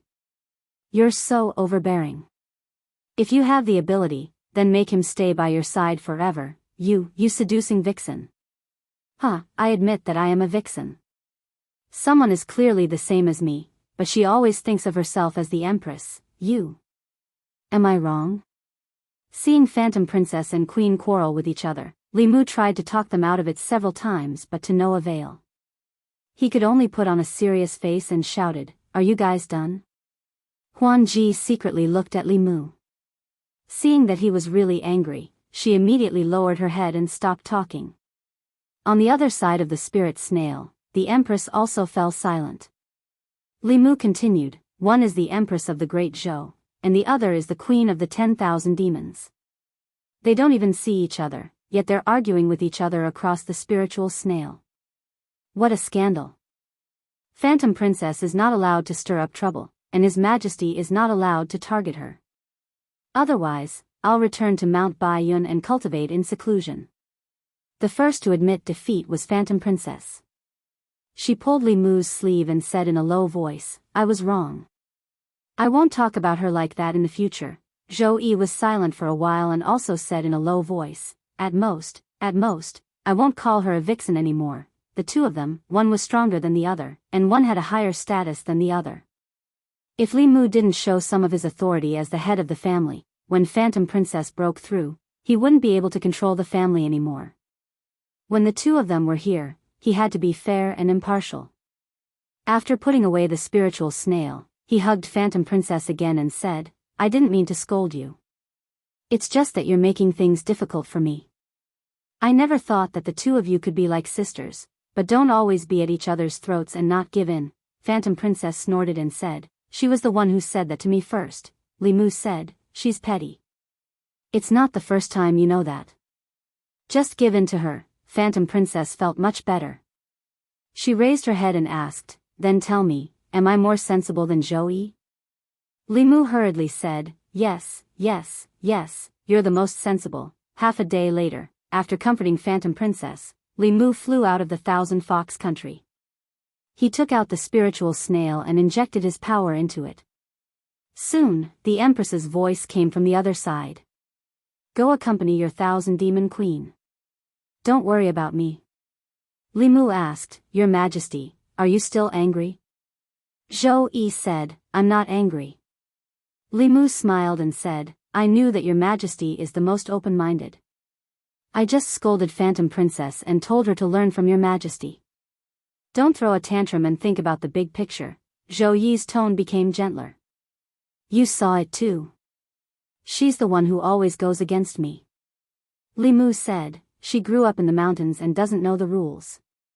"I'm sorry, your Majesty." Zhou Yi gave a light snort and said, "It's good that you know." The Empress was obviously no longer angry. Li Mu also let out a long sigh in his heart. He was more and more aware that there were too many women in the backyard, and each one of them was not a simple person. If he wanted to live a peaceful life, he had to learn how to talk to people and ghosts. When necessary, he had to learn how to talk to people and ghosts. This wasn't cheating, but a white lie. It was also a necessary skill for a lecherous person. After leaving the demon country, he made spiritual snail porridge with the Empress while flying south. The ghost region of Yudu was to the west of the Great Zhou and to the south of the demon country. It was a mysterious place shrouded in thick fog. Compared to the demon country, there were even fewer people in Yudu. Even human cultivators wouldn't go too deep. The entire Yudu was shrouded in thick fog. With the eyesight of a human, they couldn't even see their fingers when they stretched out their hands. Even cultivators of the three middle realms couldn't sense the situation 300 yards away. This fog wasn't ordinary either. It was filled with baleful aura. If a mortal came in contact with it, they would fall seriously ill or die suddenly. Cultivators couldn't replenish their spirit chi from it, so very few of them went deep into the ghost region. However, this was the sacred ground of ghost cultivators. Souls were originally of the Yin attribute, so there was an inexhaustible amount of baleful aura. To them, it was a natural place to cultivate. Great Zhou, Jiangyin County. To the west of Jiangyin County was the ghost region that the commoners feared. After passing through a bamboo forest shrouded in fog, one would reach the boundary of the ghost region. This place was known as the Forest of 10,000 Ghosts. It was a forbidden place in the hearts of the commoners, and they had to be careful when they went near it. Standing outside the forest, one could occasionally see wandering souls and ghosts. Due to the formation set up by the government outside the forest, the ghosts in the forest didn't dare to walk out of the bamboo forest. However, to cultivators, the forest of 10,000 ghosts was an excellent place to obtain soul energy. Soul condensation realm cultivators thirsted for soul energy. The simplest method, which was allowed by the imperial court, was to obtain soul energy by killing ghosts. There weren't many ghosts in the Great Zhou, and even if there were, they would hide everywhere. However, the ghost region didn't lack soul bodies. Therefore, cultivators would often enter the forest of 10,000 ghosts in groups of 3 to 5 to hunt the ghosts here. The forest of 10,000 ghosts was the outermost area of the ghost region. There weren't any powerful ghosts here, and most of them were some Een spirits that didn't have the power to resist, as well as a small number of vengeful spirits and evil spirits. As long as one didn't go too deep into the ghost region, there wouldn't be much danger. Outside the forest of 10,000 ghosts, there was a town. There were a few inns built in the town specifically for these cultivators to stay. Limu wasn't in a hurry to go deep into the ghost region. Instead, he found an inn to stay in. He planned to first investigate some information about the ghost region. Up until now, he knew very little about the ghost region. The Empress said that Shangguanli had brought people to the ghost region. After Limu arrived here, he used a sound transmission magic tool to contact her, but he found that he couldn't reach her. He had wasted quite a bit of time on Huanji. It seemed that Shangguanli had arrived here before him, and it was very likely that she had already entered the ghost region. Another mysterious thing about the ghost region was that the fog that filled the ghost region had a strange power. As long as one entered the ghost region, all kinds of sound transmission magic tools couldn't be used, and they couldn't be used for long-distance communication. Because cultivators were constantly coming and going, the town was bustling. Other than the inns, there were also shops that sold fulu, pills, and magic tools. Other than that, there were also shops that sold maps of the ghost region. Limu glanced at the fulu. They were all low-level auxiliary fulu, used to destroy evil and kill ghosts. Their quality was average, but they were enough to deal with low-level ghosts. What he was interested in was the map of the ghost region. However, when Limu used a few spirit jades to buy a map, he realized that the map only recorded a few areas at the edge of the ghost region. With the ghost region's uniqueness, without a complete map, even if he entered, he would be blind. Limu walked to the counter and asked the shopkeeper, "Do you have a map of the entire ghost region?" The shopkeeper shook his head and said, "How could a small shop have such a thing? But young man, I advise you to walk around outside. The ghost region is not a good place. The deeper you go, the more dangerous it is. Don't lose your life before you catch a ghost." Limu had originally planned to ask the Empress, but when he walked out of the shop, a fragrant wind suddenly blew past him. A female cultivator walked in front of him and asked, "Fellow cultivator, are you also planning to go deep into the ghost region?" Chapter 576. Limu looked at the young female cultivator in front of him and did not say anything. The two of them did not know each other. She must have taken the initiative not to strike up a conversation. She must have other motives. As expected, seeing Limu's gaze, the female cultivator took the initiative to say, "I heard in the shop that you want a complete map of the ghost realm. I guess that you want to go deep into the ghost realm. Coincidentally, we also have the idea of going deep into the ghost realm to hunt ghosts. Why don't we travel together? The depths of the ghost realm are filled with danger. One more person means one more chance to protect ourselves." Behind the woman stood 3 cultivators, 2 men and 1 woman. The girl's cultivation level was just at the spirit condensation realm, while the 2 men had already stepped into the divine power realm. The woman who spoke to Limu was also at the divine power realm, the same cultivation level as Limu. After all, the ghost realm was not human territory. The complicated environment made the ghost realm even more dangerous than the demon kingdom. It was fine to hunt small ghosts in the 1,000 Ghost Forest. If they wanted to go deep into the ghost realm to hunt more powerful ghosts, cultivators had to travel together. In this town, there were cultivators looking for partners everywhere. The ghosts and wraiths in the Thousand Ghost Forest could no longer satisfy the needs of cultivators above the spirit condensation realm. What they wanted to hunt were ghosts in the spirit realm. Li Mu looked at the woman and asked, "Do you have a complete map of the ghost realm?" The woman nodded and then said, "However, with our strength, we can only go 500 miles into the ghost realm at most. Any deeper and it will be dangerous. I wonder if you are willing to travel with us. Whoever kills the ghosts along the way will have the soul power. If we work together to kill the ghosts, we will distribute it according to contribution." Shangguanli had entered the ghost realm first. If Li Mu wanted to get the map, he had to return to the divine capital. Since these people had the map, Li Mu did not want to trouble them. At most, he would help them in a while and treat it as a reward for obtaining the map. Under the woman's expectant gaze, Li Mu nodded and said, "All right, but can you let me take a look at the map of the ghost realm first?" The woman straightforwardly handed a jade slip to Li Mu. Li Mu pressed it against his forehead for a moment before returning it to her. He said, "Thank you." Then, the woman introduced the other people to Li Mu. "My name is Wu Qian.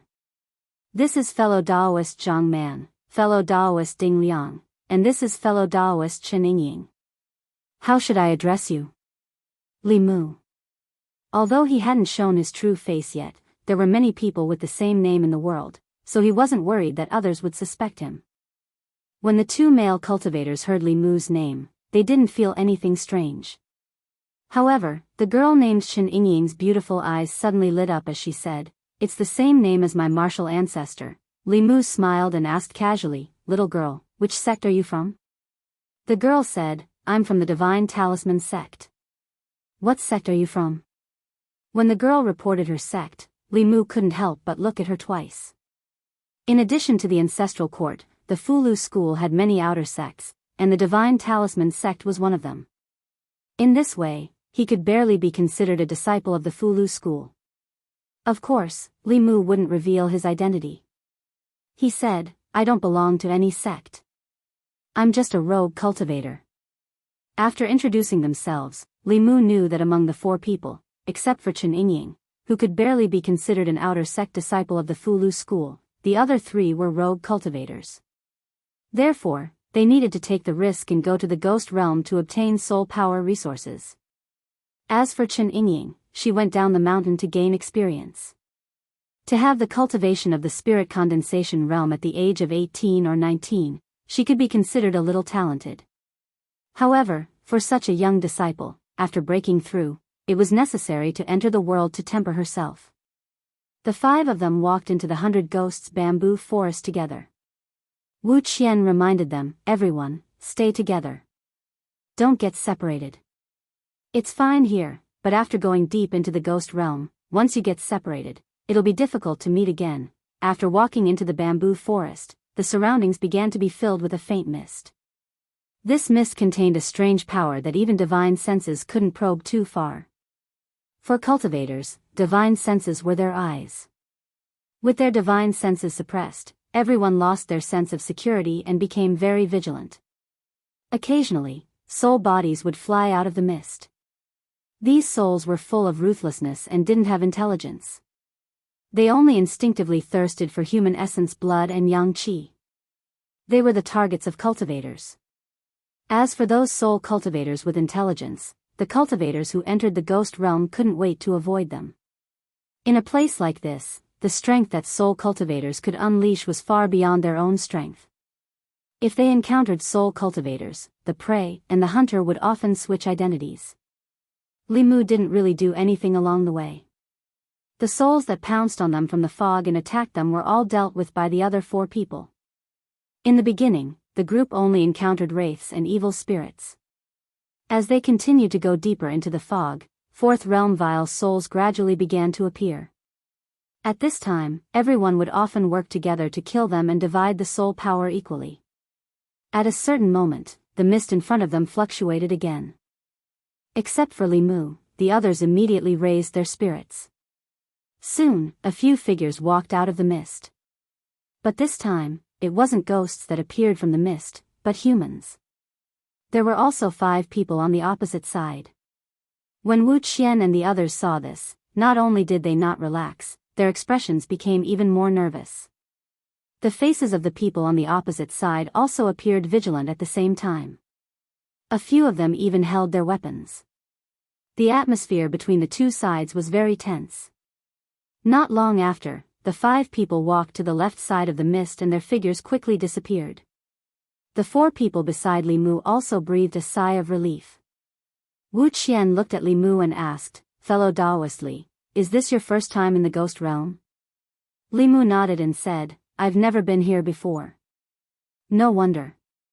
Wu Qian shook her head and said, "Fellow Taoist Li, if you come to the ghost realm again in the future, you must remember that the most dangerous thing here is not the ghosts without intelligence, nor the powerful ghost cultivators, but the human cultivators like us. If you encounter them, you should hide if you can, but if you can't hide, you must not let your guard down." Li Mu cupped his hands and said, "Thank you for the reminder." Wu Qian saw that his expression was indifferent, as if he didn't take it to heart. Instead, her expression became more serious, and she continued, "Fellow Taoist Li may not know, but most of the cultivators who die in the ghost realm don't die at the hands of ghosts, but at the hands of their companions and other cultivators. There are no rules here. Things like killing and seizing treasures happen every day." Li Mu could be more serious and said, "I know." Wu Qian looked at the 3 people beside her and said, "But fellow Taoist Li, you don't have to worry. Addicts Zhang, fellow Taoist Ding, and sister Yingying, we have worked together many times. We originally had another companion, but he was in seclusion to break through the realm these days, so he didn't come with us. That's why we invited you." After encountering other cultivator teams nearby, they obviously became more united. They moved forward for dozens of miles and killed a few evil spirits and a fierce soul.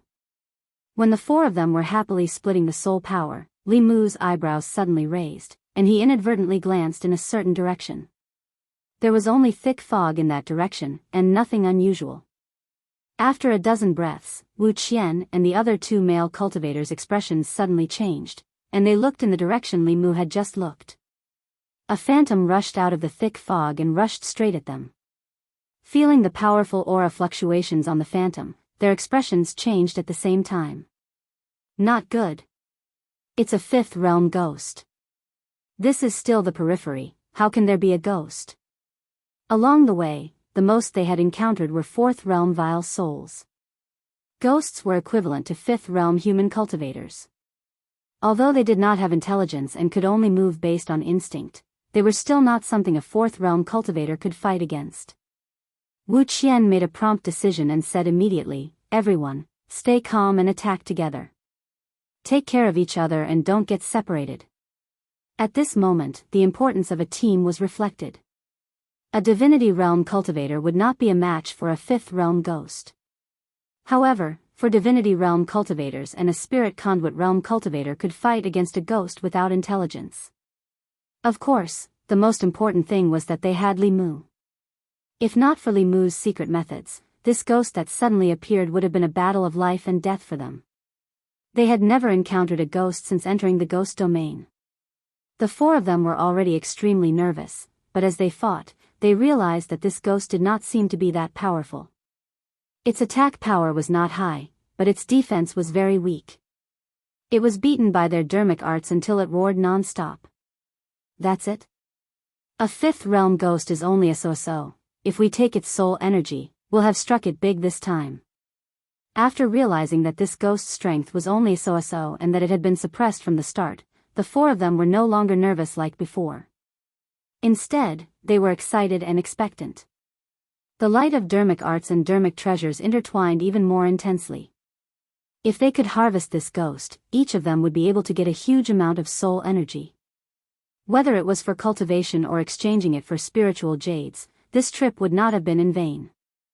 Although the specter did not have any intelligence, it was being beaten back by several weak existences, which made it even more irritable.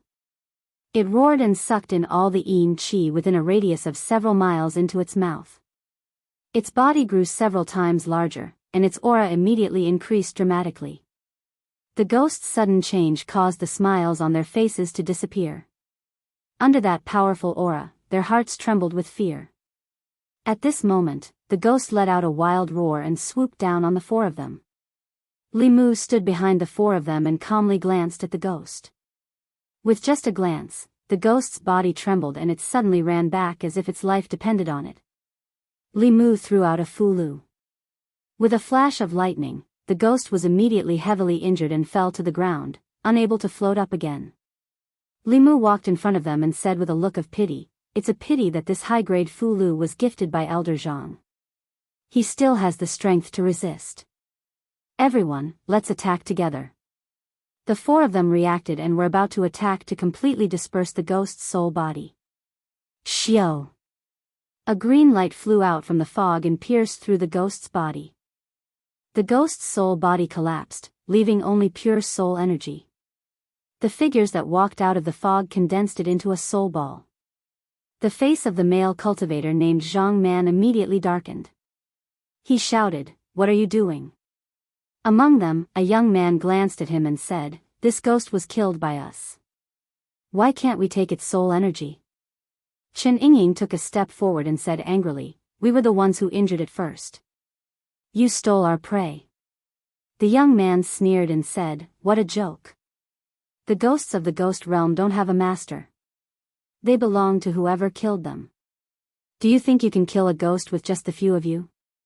As soon as he finished speaking, a sneering voice came from behind Wu Qian. "Since when did the disciples of Xuanzong have to steal the soul energy of wandering cultivators? If this gets out, I'm afraid you'll become the laughing stock of the cultivation world. What do you think, Qing Xuanzi?" Among the several figures, the young man who had been silent all this time suddenly changed his expression. He stared at the young man opposite him and asked, "Who are you?" Li Mu walked out from behind Wu Qian and said lightly, "I'm just a wandering cultivator who can't stand what you're doing." Strange, Xuanzong is the world's #1 sect, a righteous sect. Why would you do this kind of robbery? You're one of the top 10 disciples of Xuanzong, but you're stealing the soul energy of wandering cultivators in the ghost realm. Do your elders know? Chapter 577. Hitting people in the face, killing people in the heart. Hearing the strange young man's harsh words, several Xuanzong disciples' faces turned red with shame. Two of them were thin-skinned and even lowered their heads. As this person said, Xuanzong was the #1 orthodox sect on the continent, and also the #1 sect on the continent. As disciples of Xuanzong, they never lacked cultivation resources and were respected wherever they went. It could be said that they had limitless glory. However, ever since the last Taoist exchange, the Xuanzong sect's glorious moment had completely ended. Their Taoist temples in the Great Zhou had all been driven overseas. The largest market in the cultivation world was replaced by the Great Zhou's Luoyang Rui Square. Fulu School and Xuanzong had cut off communication, and the other 4 Taoist sects had also greatly reduced their communication with them. The exchange meeting was disrupted, and the sect's harvest of spiritual jades this time was only about 20% of the previous times, which was simply not enough to meet the needs of the entire sect. For cultivation resources like Fulu, elixirs, and magic treasures, Fulu School, Danding School, Lingaray School, and the South and North schools all refused Xuanzong's orders with the reason that their disciples needed more spiritual jades, so they had nowhere to spend them. What's more, the sect didn't even have enough spiritual jades for cultivation, so the quota of disciples had been reduced again and again. Core disciples like Qing Xuanzi had to personally go down the mountain and go deep into the ghost realm to hunt ghosts here and exchange their soul power for spiritual jades to meet their cultivation needs. They didn't know the cost of firewood until they were in charge. When they really needed to obtain cultivation resources by themselves, they realized how difficult it was to cultivate as a rogue cultivator. Every ghost they killed in exchange for a piece of spiritual jade, they risked their lives and fought for it with their own blood and sweat. Although the ghost realm was big, there weren't many ghosts. It wasn't easy to encounter one, so naturally, they didn't want to give it to others. In the ghost realm, strength was respected. If the ghost they liked was snatched away, they could only blame themselves for not being as good as others. However, they didn't expect that their identities would be recognized. As proud disciples of Xuanzong, the words of this strange young man were undoubtedly a public punishment for them. Qing Xuanzi was already losing face. He said in a low voice, "We've been chasing this spirit for a long time. We've already severely injured it, and that's why you guys took advantage of it. Otherwise, do you think you guys can deal with a 5th level spirit with your insignificant cultivation?" A few of the Xian sect's disciples nodded in agreement. "Yes. Senior brother is right. We've been chasing this spirit all this time. If it wasn't for the fact that we've already injured it, you all would have already been killed by it." Although the truth was that they had taken advantage of the opportunity to take advantage of the situation, as Xuanzong's disciples, it was really difficult for them to accept it directly. They could only fabricate the truth to regain some dignity. How could rogue cultivators dare to offend Xuanzong? Even if they had resentment in their hearts, they had to swallow it all. "I see." Wu Qian's face revealed an awkward expression. She said, "No wonder we found out that this spirit's strength wasn't high. It turns out that you guys have already severely injured it. In that case, this spirit's soul power should belong to you guys." Although the 4 of them knew that it was Li Mu's Fu Lu that seriously injured the spirit, the truth was not as the Xuanzong disciples said. However, this was the ghost realm, and the strength of the people opposite them was far superior to theirs. If they angered these Xuanzong disciples, even if they killed the 5 of them here, no one would ever know. When Li Mu mocked them just now, Wu Qian's heart was in her mouth. He was still too inexperienced and didn't take her reminder seriously at all. This female cultivator gave them a way out, and the faces of Qing Xuanzi and the others also looked better. They withdrew their soul power and were about to leave when the young man opposite them spoke again.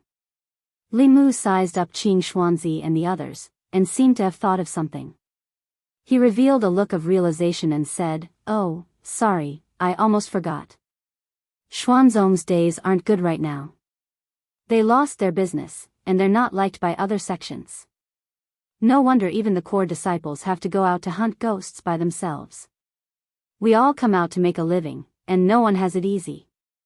If you guys want this spirit, then I'll give it to you." Wu Qian's expression changed greatly. She stepped forward and grabbed Li Mu's wrist. She said, Taoistly, "Stop talking." However, her reminder was still too late. The faces of Qing Xuanzi and the other Xuanzong disciples turned completely ugly. As disciples of the world's #1 sect, when had they ever been humiliated like this? What was even more humiliating was that every word this person said was the truth. Every word he said was like an arrow that deeply pierced into their hearts. At the same time that they were humiliated, they also felt a bit of sadness in their hearts. The once glorious Xuanzong had fallen to such a state in less than a year. All the disciples of Xuanzong felt a wave of anger in their hearts. The truth was one thing, but being pointed out and ridiculed was another. A Xuanzong disciple looked at Qing Xuanzi and asked, "Senior brother, what should we do now?" Xuanzong was already a joke in the cultivation world. If this matter were to spread, they would become the joke of all jokes. Even their last bit of dignity would be lost. They absolutely could not sit by and watch such a thing happen. Seeing the reaction of the Xuanzong disciples, the expressions of Wu Qian and the others changed slightly. Their hearts were in their throats. The 2 male cultivators looked at Li Mu with deep resentment in their eyes. If it weren't for his reckless talk and let the Xuanzong disciples take the ghosts and leave, how could things have gotten to this point? The male cultivator named Zhang Man put away his magic weapon, raised his hands, and said loudly, "Friends of Xuanzong, I can swear that I will not say a word about what I saw today. If I violate it, let my inner demons invade and thunder strike me to death." Ding Liang also immediately raised his hands and sat down to make an oath. He quickly said, "I can also make such an oath." When the 2 of them spoke, they also took the opportunity to distance themselves from Li Mu, indicating that they were drawing a clear line with him. At this time, a Xuanzong disciple looked at Qing Xuanzi and said, "Senior brother, even if you violate the oath, it may not necessarily come true. Why don't we just kill them and end it once and for all? Anyway, this is the ghost realm. No one will know. Only the dead can keep secrets forever." Hearing this, the expressions of the people on the other side changed greatly. Wu Qian even drew her weapon and said loudly, "We can promise that we won't say a word about this." Xuanzong is a righteous sect. Do you also want to do such a dirty thing, bastard? As soon as the young disciple finished speaking, an older disciple behind him slapped him and said coldly, killing people to silence them? Do you think Xuanzong is a demon? He looked at Qing Xuanzi and said, these people can't be killed, but if this matter spreads, it will damage the reputation of Xuanzong. Why don't we erase part of their memories? Senior brother, what do you think? Qing Xuanzi nodded. Stealing souls was already a violation of the righteous principle. If they killed people to silence them, then they were really no different from the demons. The pride of Xuanzong disciples came from Xuanzong's position as the number one righteous sect. If their actions broke the bottom line of the righteous sect, then even the faith in their hearts would collapse together. Qing Xuanzi looked indifferently at the young disciple who spoke just now and said, after returning to the sect, report to the elders and withdraw from the sect. The disciple's body trembled, and his face immediately turned pale. Then, Qing Xuanzi looked at Li Mu and the others and said, I don't believe in your Tao oath. Today, I won't kill you, but I will erase your memories. Memories were related to the primordial spirit. To erase memories, one had to go through the step of soul searching. To cultivators, soul searching was an unacceptable humiliation. But if they didn't agree to these Xuanzong disciples, then today's matter wouldn't end well. After a fierce mental struggle, the two male cultivators, Zhang Man and Ding Liang, still walked out with their heads lowered. Wu Qian's face was filled with grief and indignation. In the end, she helplessly said to Li Mu and Chen Yingying, Daoist friendly, Sister Yingying, erasing a part of memory is better than dying in the realm of ghosts. Li Mu sighed softly and said, then erase your memories. He turned around and looked at the 5 Xuanzong disciples, including Qing Xuanzi, and the 2 male cultivators. A powerful aura surged out of his body and swept across. The 7 of them only felt dizzy, then lost all consciousness and fell to the ground. Wu Qian and Su Yingying were already prepared to have their memories erased. This unexpected scene stunned them and they couldn't come back to their senses. What happened just now? Why did these powerful Xuanzong disciples suddenly fall to the ground? The next moment, they both looked at the back of the figure in front of them. Originally, he was only at the 4th level, but his aura had become as vast as the ocean. After an unknown period of time, Qing Xuanzi woke up from the mist. He only felt a splitting headache. He sat up from the ground and held his head with a confused expression. Just a moment ago, he was still looking for ghosts with his fellow disciples in the ghost realm. The next moment, he was lying on the ground with a terrible headache. Qing Xuanzi, who was at the 5th level, quickly realized that he had lost a part of his memory. Memories wouldn't be lost for no reason, unless it was erased by someone. Qing Xuanzi instantly broke out in cold sweat. What happened just now? Why was his memory erased? What's wrong with me? Why is everyone lying on the ground? My head hurts so much, what's going on with these two? At this time, the other disciples of the Xian sect who had fainted gradually woke up. They looked at each other and their faces were filled with confusion. They were extremely confused in their hearts. Why were they still walking in the fog just a moment ago? Why were they lying on the ground with inexplicable headaches in just an instant? Not only that, but there were also 2 unconscious male cultivators beside them. Soon, another Xuanzong disciple reacted and exclaimed, "Where's my soul bottle?" As soon as he said that, the other disciples' shocked voices were heard one after another. My soul bottle is gone too. Where did my Dharma treasure go? Who stole my flying sword? Qing Xuanzi was shocked when he heard that. He subconsciously touched his right index finger and found that his storage ring was gone. Not only were his Dharma treasures in the storage ring, but there were also nearly 10,000 spirit jades. His entire fortune was in there. He suddenly stood up, his expression blank and filled with fear. Their cultivation resources had been snatched away and their memories had been erased. He carefully thought about it and could only remember one thing. He looked at a Xuanzong disciple behind him and clearly remembered that he had once made a decision to expel this disciple from the sect. He had never experienced such a thing. A chill rose from the bottom of his heart. Qin Xuanzi made a prompt decision and said, "Quick, let's leave here." Just as they rushed out of the ghost realm with the two unconscious people, there was a fluctuation in the space outside the bamboo forest bordering the ghost realm in Jiangyin County, and three figures appeared. Wu Qian and Chen Yingying turned around and found that they had already left the ghost realm. The expression on their faces changed from confusion to shock. A moment ago, they were still in the ghost realm, but Li Mu held their wrists and took a step forward, and they appeared here. This kind of magic was beyond their understanding. Li Mu waved his hand and a large pile of things fell to the ground. He said to the two girls, "Don't just stand there. Divide these things among yourselves." Chapter 578. Wu Qian and Chen Yingying looked at the pile of things on the ground in a daze. Neither of them dared to reach out. Everything that happened just now left them in a daze. Wu Qian was the first to come back to her senses. Her lips trembled as she whispered, "Senior, this isn't good." Li Mu waved his hand and said, "Don't worry, they were the ones who stole your soul power first. At most, this is just reciprocity.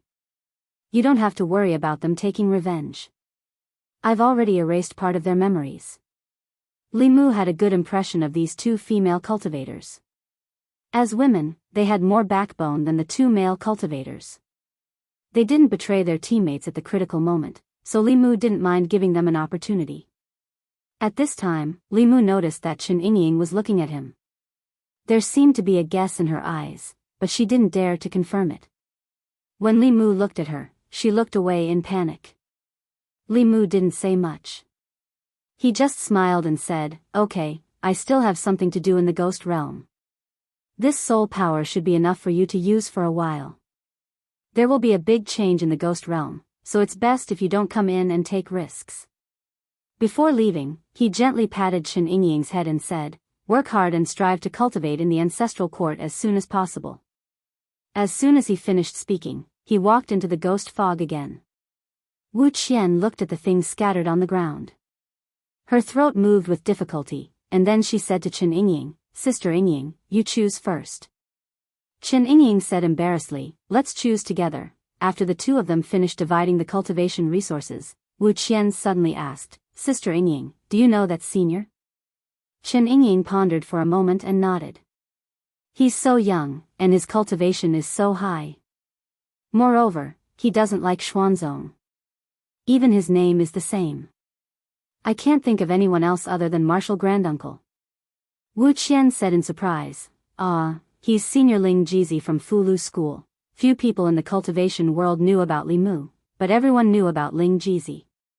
His battle with the great elder Xuanzong had already spread Ling Jizi's name across the cultivation world. Wu Qian said in realization, "I've only heard of Senior Ling Jizi's name in the past and thought that he was a high and mighty Daoist senior. I didn't expect him to be so kind and not put on any airs at all. It seems that we were able to deal with that spirit so easily because Senior Ling Jizi helped us in the dark." Chen Yingying revealed a love-struck smile and murmured, "Of course. During that grand ceremony, I once saw Martial Granduncle from afar. I didn't expect to be so close to Martial Granduncle in this life. I have to work hard to cultivate and strive to enter the ancestral court as soon as possible. I can't let Martial Granduncle down." Wu Qian said with some envy, "I really envy you disciples of big sections. Wherever you go, you have elders protecting you." Chen Yingying said, "If Sister Wu is willing, you can also join our Divine Talisman sect. With your cultivation, you should be able to enter the ancestral court directly. At that time, I'll have to call you Senior Sister Wu." Wu Qian said happily, "Can I?" Chen Yingying smiled and said, "Of course you can. You can come back to the sect with me now. Master can't wait for such a powerhouse to join the sect." The experience just now caused the distance between the two of them to quickly close. A moment later, they flew into the air hand in hand and flew towards the mountain gate of the Divine Talisman sect. At the same time, in the boundless fog of the ghost realm, a figure was rapidly moving forward. Wherever he passed, the fog would surge violently. Regardless of whether it was a low-level spirit body or a high-level soul body, when they felt that aura, they would instinctively avoid it. Qin Xuanzi and the others carefully walked in the fog and also felt the aura passing by in the distance. A Xuanzong disciple couldn't help but mutter in a low voice, "The ghost realm is too dangerous.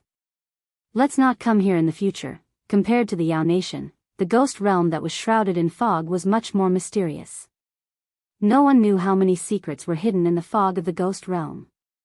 The inexplicable loss of memory, the snatching of soul power from their magic treasures, and the strange experience they had just experienced filled the hearts of several Xuanzong disciples with fear. They didn't want to come here again in their lives. Somewhere in the ghost realm, Li Mu slowly came to a stop when he reached the valley where he killed Yu Hun. The ghost realm was different from the Yao nation. This place was filled with fog that couldn't be explored with divine sense. Even if one had a map, they had to be careful and follow the guidance of the map. The so-called complete map of the ghost realm was actually only the places that people had explored so far. Most of the areas in the ghost realm were unknown places that had not been explored. It was filled with unknown dangers. For thousands of years, countless powerhouses had gone missing in the ghost realm. There was no lack of sixth and seventh realms among them. They relied on their high cultivation and ventured into unknown places alone, never to come out again. When one powerhouse after another silently disappeared in the ghost realm, the cultivators who entered the ghost realm later learned to check the map. The routes marked on the map were all explored by predecessors. They could be traveled safely without any unpredictable dangers. Although Li Mu's cultivation was at Dongxian and could even kill seventh realms, he didn't dare to wander around the ghost realm. After all, there were many seventh realms that had gone missing in the ghost realm. Even in Blood River's memory, he was somewhat wary and fearful of the ghost realm. He couldn't spread his divine sense too far. This made him feel very insecure. Li Mu could follow the route marked on the map and move forward at a moderate speed. Although the ghost realm was large, there weren't many paths that one could walk on. Almost all the cultivators were moving forward along the few routes. Thus, Li Mu met many people along the way. These people were mostly in groups of 3 to 5. They were going deep into the ghost realm to hunt ghosts. When they met each other, they would retreat vigilantly. In the ghost realm, meeting people was far more terrifying than encountering ghosts. Li Mu flew at a low altitude. Suddenly, a wave of dermic power came from the fog in front of him. When he flew closer, Li Mu saw a group of 6 people attacking a ghost. Among the 6 people, 2 of them had reached the manifestation realm. The 4 of them had remarkable abilities. This ghost was no match for them. Its soul was quickly scattered and its soul power was absorbed. The fog behind them surged. The 6 people turned their heads vigilantly. When they saw a figure walking out, their expressions became tense. They gripped the weapons in their hands tightly, ready to attack at any time. However, only one person walked out of the fog. That person only glanced at them and continued to fly forward. Among the 6 people, a fierce-looking manifestation realm cultivator looked at the figure flying away and said in a low voice, "Going deep into the ghost realm, this person actually didn't have any dermic artifacts or soul bottles. He must have a flask heaven magic treasure." Speaking of the flask heaven magic treasure, a look of greed appeared in his eyes. A magic treasure that could store things was the dream of every cultivator. However, the flask heaven magic treasure could only be refined by cultivators above the 7th level. Those who had such a treasure were all core disciples of great sects with super strong cultivators. Seeing through his thoughts, another manifestation realm cultivator beside him reminded him, this person must be a disciple of a great sect or family. Moreover, his status is not low. You'd better put away your thoughts. The fierce-looking man grinned and said, "So what if he's a disciple of a great sect? He only has remarkable abilities. If we secretly kill him in the ghost realm, who will know that we did it?" Over the years, there have been at least 8, if not 10, disciples of great sects and families who have died at my hands. The other person pondered for a moment and said, "You'd better be careful. If he dares to go deep into the ghost realm alone, he must have some strength. Don't fail miserably." The fierce-looking man said, "I think he's young. He looks like a newborn calf that isn't afraid of tigers. It's not like we haven't met such a hothead before. If we can get a flask heaven magic treasure, we'll have made a fortune this time." He glanced at his companion beside him and said, I don't want to let go of this fat sheep in front of me. Don't fight with me. Otherwise, don't blame me for turning hostile. The man shrugged and said, I only hunt souls. I don't kill people. If you want to do it, go ahead. The fierce-looking man stuck out his tongue and licked his lips. He strode in the direction that the young man disappeared in. 15 minutes. 15 minutes. 30 minutes had passed and the fierce-looking man who had just left had not returned. The rest of the people looked puzzled as they slowly walked forward. Not long after, they saw the fierce-looking man. His eyes were wide open as he lay on the ground. There were no injuries on his body, but there was no sign of life. Everyone sucked in a breath of cold air and said in shock, dead? A creation realm expert had died just like that. There were no traces of a battle here, which meant that he did not have the chance to attack before he died. Just what kind of cultivation was needed to be able to kill a creation realm expert in an instant? Thinking of that ordinary young man, the few of them shuddered at the same time and felt a chill in their hearts. After finishing off the cultivator who was filled with a murderous aura and wanted to kill him for his treasures, Limu continued forward. There was no day or night in the ghost realm. There was only an eternal white fog that made it impossible to feel the passage of time.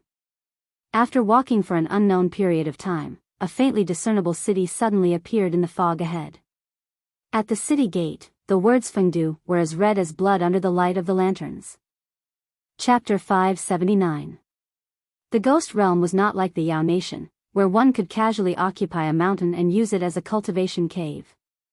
The fog that covered the ghost realm was filled with wandering souls. Although these wandering souls were souls, they were different from ghost cultivators. They did not have intelligence and would attack any living being or even their own kind. Moreover, they were very sensitive to spirit chi fluctuations. Once they sensed a living person or soul body nearby, they would actively search for it. Therefore, even ghost cultivators did not dare to be exposed in the wild for long periods of time. In order to avoid being disturbed by wandering souls, they built cities in the ghost realm and lived in groups, forming ghost cities. Fengdu was one of them. In the entire ghost realm, there were 5 major powers. 4 of them belonged to the 4 great ghost kings, and the last one was the Demon Path's Soul Hall. The master behind Fengdu's city was one of the 4 seventh realm ghost kings, Rakshasa King. Fengdu's city was on Limu's path. If he wanted to continue, he had to pass through the city. There was a rule in the ghost realm that had to be obeyed, and that was to strictly follow the map of the ghost realm. This was the experience of countless seniors who used their lives to conclude. If one changed the route on their own, the outcome would often be very miserable. At the gate of Fengdu City, dozens of figures formed a long line and slowly entered the city. Most of them were ghosts, and only a few were humans. The relationship between the ghost realm and the Great Zhou was not as tense as the relationship between the Yao Nation and the Great Zhou. In the wild, people often hunted ghosts, ghost hunters, and human hunters. However, in the main city, if people did not attack ghosts, ghosts would not attack people. Limu walked to the back of the line and silently followed them into the city. Fengdu's city was not a place that could be entered as one wished. Before entering the city, one had to pay 50 spirit jades. Those who did not have spirit jades had to pay the equivalent amount of soul power. It was like a large toll booth. Some stray cultivators who did not have enough money might not even be able to pay the entrance fee. After walking for about 15 minutes, it was Limu's turn. Limu took out the soul bottle that he had already prepared and took out a ball of soul power. The ghost soldier at the gate accepted the soul ball and glanced at him indifferently, then said coldly, "Enter." The city was covered by an array formation, so there was no fog. Limu walked into the city, and the first thing he saw was an incomparably wide street. It was much more difficult to build a city in the ghost realm compared to the outside world, so there weren't many cities here. However, each of them was very majestic. Fengdu's city's area was comparable to 10 times the size of the godly capital. The streets were filled with shadows of ghosts. It was truly a ghost city. Of course, to the current Limu, ghosts and souls were no longer mysterious in his heart. They were just another form of life, and there was no need to fear them. In other words, when they met Li Mu, they should be the ones to fear. Soul-nurturing grass, only 100 spirit jades for 10 stalks. I'm looking to purchase a portion of spectral soul energy. The price will be negotiable. Looking for teammates to hunt wandering souls together. Cultivation must be at least at the 3rd realm. Do not disturb unless you are sincere. On the main street of Fengdu, there were layers and layers of ghostly shadows. These voices continuously entered Li Mu's ears. Other than the dense Yin energy, there wasn't much difference between this place and the streets of Divine Capital. Li Mu planned to stay in Fengdu City for a few days to gather information. As for the Ghost Realm's Heavenly Book, Phantom Princess, and the Empress didn't have much information. They only knew through spies that the Heavenly Book had appeared in the Ghost Realm before. Li Mu still didn't have any more information about the Heavenly Book. He found an inn to stay in and sat cross-legged on the bed. He closed his eyes and focused. His ears began to emit a faint golden light. This was the highest realm of Buddhism's hearing. It was called Heavenly Hearing. It had the same effect as the legendary clairvoyant ear. It could capture any sound within a certain range. With Li Mu's current cultivation, more than half of Fengdu City was under his surveillance. However, this divine ability couldn't penetrate the formation. Some places that were covered by the formation weren't within the surveillance range. Li Mu used his divine ability. Gradually, countless voices entered his ears. This year, Fengdu City's taxes have increased by another 10%. I can't live like this anymore. Why don't I go somewhere else next year? Where else can I go? All the big cities are the same. In comparison, Lord Rakshasa King is still better. Seoul Hall. I heard that they don't even take taxes. Seoul Hall doesn't take taxes, but they take lives. If you join them, you have to work for them, but our Lord Ghost King has too many reasons to increase taxes. Every time little Rakshasa King marries, he has to collect taxes. He only marries once a month. How are we supposed to live? After an unknown period of time, Li Mu opened his eyes. Although he heard a lot of information, there wasn't a single piece about the Heavenly Book. Due to the special environment of the Ghost Realm, long-distance communication was impossible. There were many inconveniences in transmitting information. Perhaps not many people knew about the Heavenly Book. However, for such a big matter, the Lord of Fengdu City, Rakshasa King, must know. However, there was a formation outside the Ghost King Palace. Li Mu couldn't eavesdrop. However, he just heard that today was the wedding day of Rakshasa King's son. All the reputable people in Fengdu City had gone to the Ghost King Palace to congratulate.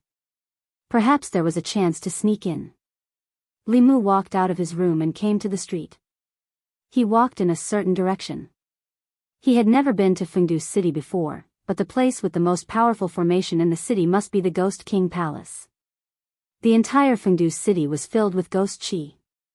However, the Ghost King Palace was decorated with lanterns and colored banners. It was bustling with noise and excitement. Countless strong ghost cultivators were lining up to present their gifts. Li Mu stood at a distance and observed. He realized that sneaking into the Ghost King Palace was easier than he thought. The ghost soldiers at the entrance only recognized gifts and not people. As long as they presented enough gifts, they would let people in. Li Mu recalled the information he just heard. The Ghost King Palace seemed to only use the monthly wedding as a way to collect gifts and earn money. This was also a disguised form of exploitation of the ghost cultivators in Fengdu City. Li Mu walked slowly to the entrance and took out a fist-sized soul bottle that he had prepared beforehand. Inside it were the spoils of war that he had plundered from Qing Xuanzi and the others. The ghost soldier at the entrance of the Ghost King Palace opened it and took a look. He nodded and said, "Go in." They did not even register their names. The intention of the Ghost King Palace for the wedding was too obvious. However, this also saved Li Mu the trouble of making up an identity on the spot. He walked into the Ghost King Palace and followed the flow of people. He came to a huge palace. There were countless short tables placed in the palace. On top of each table was a pot of wine and a few simple dishes. The ghost region was filled with enrich. Grains and vegetables from outside could not grow here. The ingredients for these dishes had to be purchased from outside. They were considered precious in the ghost region and were not commonly seen. In the palace, there were already many ghost cultivators sitting in groups of 3 to 5, whispering to each other. Li Mu found a corner and sat down cross-legged. He poured himself a cup of wine and held it in his hand, sipping it slowly. Suddenly, his gaze moved slightly. He looked at the few people in front of him from the corner of his eyes. A golden light flashed in his ears. Several level 5 ghostly cultivators were communicating with each other using their divine consciousness. Have you heard? A few days ago, a page of the heavenly book appeared in our ghost region. What's the heavenly book? It can't be. If you don't even know about the heavenly book, what are you cultivating for? The heavenly book is the most precious treasure in the cultivation world. Every time it appears, even if it's just one page, it will cause a storm of blood. This time, I'm afraid many people will die because of it. No wonder Lord Ghost King, who rarely leaves Fengdu, has left. The temptation of the heavenly book is hard to resist even for 8th realm and 9th realm cultivators, let alone 7th realm cultivators. A ghost cultivator's eyes flashed. He said, the heavenly book contains the great Tao of cultivation. I heard that this heavenly book is the long-lost ghost Tao heavenly book. If we can get it, we might be able to cultivate to the Ghost King realm. Another ghost cultivator shook his head and said, forget it. The heavenly book is so precious. I'm afraid all the major forces in the ghost region will fight for it. It won't be our turn. That ghost cultivator said, that's not necessarily true. If we're lucky. The ghost cultivator beside him glanced at him and said, that page of the heavenly book last appeared in the land of the fallen gods. Do you dare to go? That ghost cultivator was still harboring hope, but after hearing the words land of the fallen gods, his body couldn't help but tremble. He immediately extinguished that thought. Other than a few major cities and the roads that connected them, there were more unknown lands in the ghost region. Those regions were filled with danger. Once one entered, it would be difficult to walk out. These unknown lands had different levels of danger. The land of the fallen gods was one of the most dangerous regions. Even 7th realm cultivators weren't willing to go too deep. Land of the fallen gods? In the corner of the hall, Li Mu put down his wine cup. He thought to himself that the soul energy wasn't wasted. There were clearly many high-level ghost cultivators in Fengdu who knew about the heavenly book. Without further ado, Li Mu planned to leave immediately and head to the so-called land of the fallen gods. Suddenly, an extremely soft voice sounded in his ears. If I had known, I would have waited for Lord Li. There's nothing we can do even if Lord Li is here. If Lord Li is here, we might be caught by the Azura King together. What should we do now? The voice came from a side hall in the Ghost King Palace. Li Mu turned his head and looked in that direction. His expression was slightly startled. Chapter 580. Fengdu, Ghost King Palace, in a side hall. A ghost woman floated into the side hall and placed a red wedding dress at the head of the bed. She said indifferently, change into this. It's almost time. Young master won't show mercy to women. If you anger him, you and the people around you won't have a good ending. Without waiting for the woman's reply, she floated out of the side hall. Beside the woman, the 4 spies of the bamboo guards looked worried. They were originally here to investigate the news of the heavenly book. When they were passing through Fengdu City, Commander Shangguan happened to be fancied by the son of Luocha King. After Commander Shangguan rejected him, the little Luocha wanted to forcefully kidnap them, and a conflict arose between them. Of course, the little Rakshasa and his subordinates were no match for them. However, the fight in Fengdu City quickly attracted Rakshasa King's attention. He sealed Commander Shangguan's magic power and brought them to Ghost King Palace. There was supposed to be a joyous occasion in the Ghost King Palace today. Little Rakshasa had changed the original bride and wanted to marry Commander Shangguan to him. Before they could find out about the heavenly book, they were already trapped in the unfamiliar ghost region. Shangguan Li sat in front of the bed with an icy expression. She only regretted not listening to His Majesty and working together with Li Mu. If he was here, they wouldn't be in such a passive situation now. However, she also had her own pride in her heart. As the commander of the bamboo guards, if she needed other people's help for everything, how could she live up to His Majesty's trust? This time, she acted alone to prove herself, but she didn't expect to fall into such a situation as soon as she entered the ghost realm. After several hours of attacks, the seal in her body had become impulsive.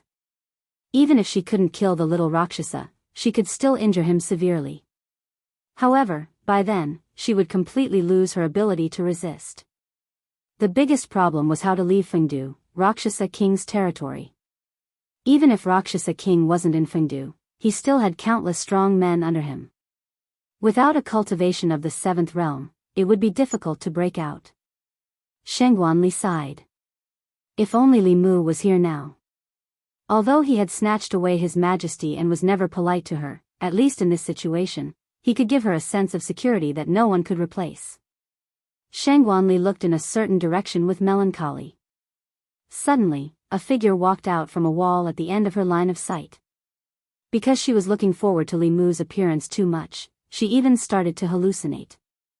Li Mu passed through the wall and saw Shengguanli sitting by the bed. Her eyes were lifeless, pitiful and helpless. Lord Li. It wasn't until the 4 spies of the bamboo guards discovered Li Mu that Shengguanli came back to her senses. Looking at the figure that really appeared in the hall, she was both surprised and delighted. How did you find this place? Li Mu glanced at her and said, if it wasn't for me coincidentally coming in to ask for information, you would have married a ghost. His Majesty told you to wait for me so we could move together. Why didn't you listen?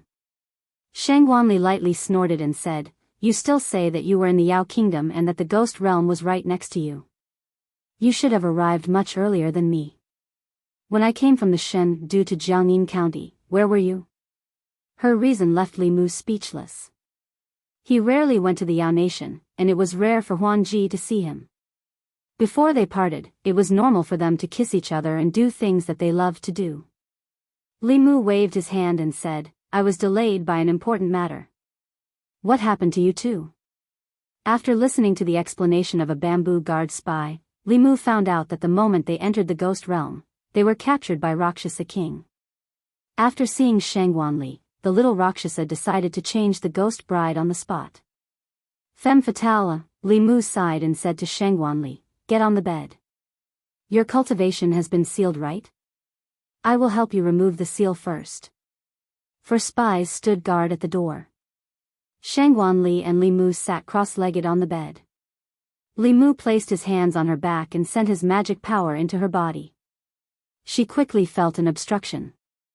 It was a seal, but it was already loosening. Rakshasa King still underestimated Shengguanli.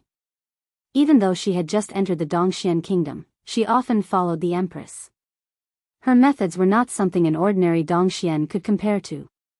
If she was given a bit more time, she would be able to break this seal by herself. It might be a bit painful. Bear with it. Li Mu channeled his magic power and attacked the seal in her body. Shengguanli groaned and her face turned red. She gritted her teeth and said, can't you be a bit gentler? Li Mu shrugged and said, be careful next time. It was not that he wanted to be so violent to Shengguanli. It was just that unless the seal was removed by the person who set it, there was only one way to break the seal. She only suffered a slight internal injury, which was already considered his outstanding skill.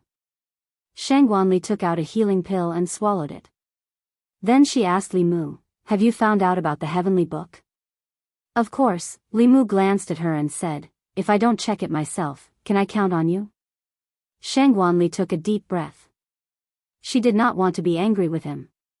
She still wanted to say something, but at this time, there was already an aura rapidly approaching outside the door. A gloomy young man pushed open the door and saw a woman wearing a wedding gown and a veil sitting at the head of the bed.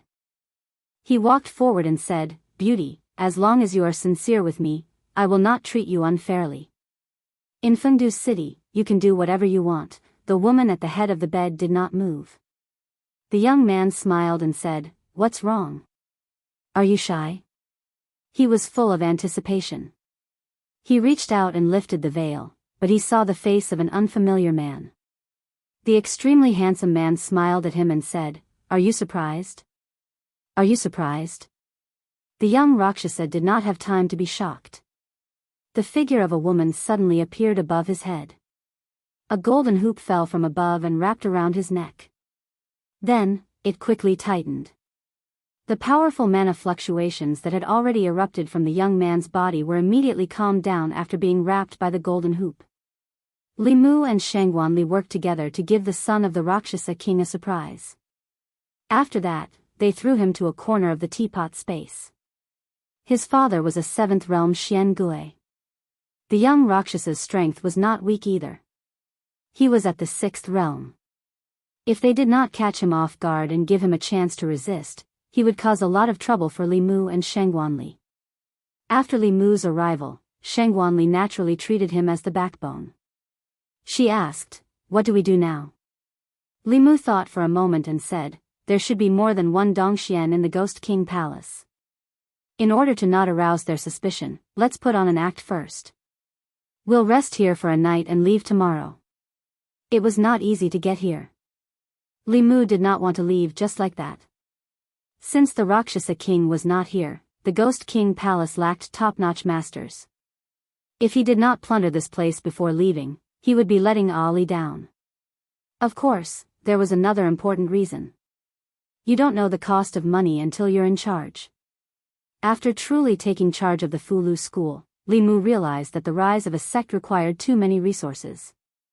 As one of the 5 major powers of the Ghost Realm, it must have a rich foundation. He planned to search the treasury of the Ghost King Palace tomorrow to supplement his family. Li Mu took the opportunity to lie down on the bed and said, "Let's sleep. We'll talk about other things tomorrow morning." Shangwanli looked around the hall and only saw the bed Li Mu was lying on. Then she asked Li Mu, "If you sleep on the bed, where will I sleep?" "Li Mu, you can just grab a chair and make do for the night." Shangwanli said, "I'm a woman. Shouldn't you let me have my way?" Li Mu glanced at her and said, "Other than your body being that of a woman, which part of you looks like a woman?" The first female official serving the Empress of the Great Zhou, the leader of the spies of the Great Zhou court. With her identity and the things she did not seem like a woman who should be let have her way. Moreover, would a woman like another woman? Shangwanli frowned and said in a low voice, "I really don't know why Her Majesty likes you." Li Mu retorted, "If Her Majesty doesn't like me, does she like you?" "You. Am I wrong?" Shangwanli was infuriated by these words. She pointed at Li Mu, her chest heaving up and down for a long time. In the end, she just waved her hand and said, "You are the Empress. Whatever you say is right. This subject will listen to everything the Empress says."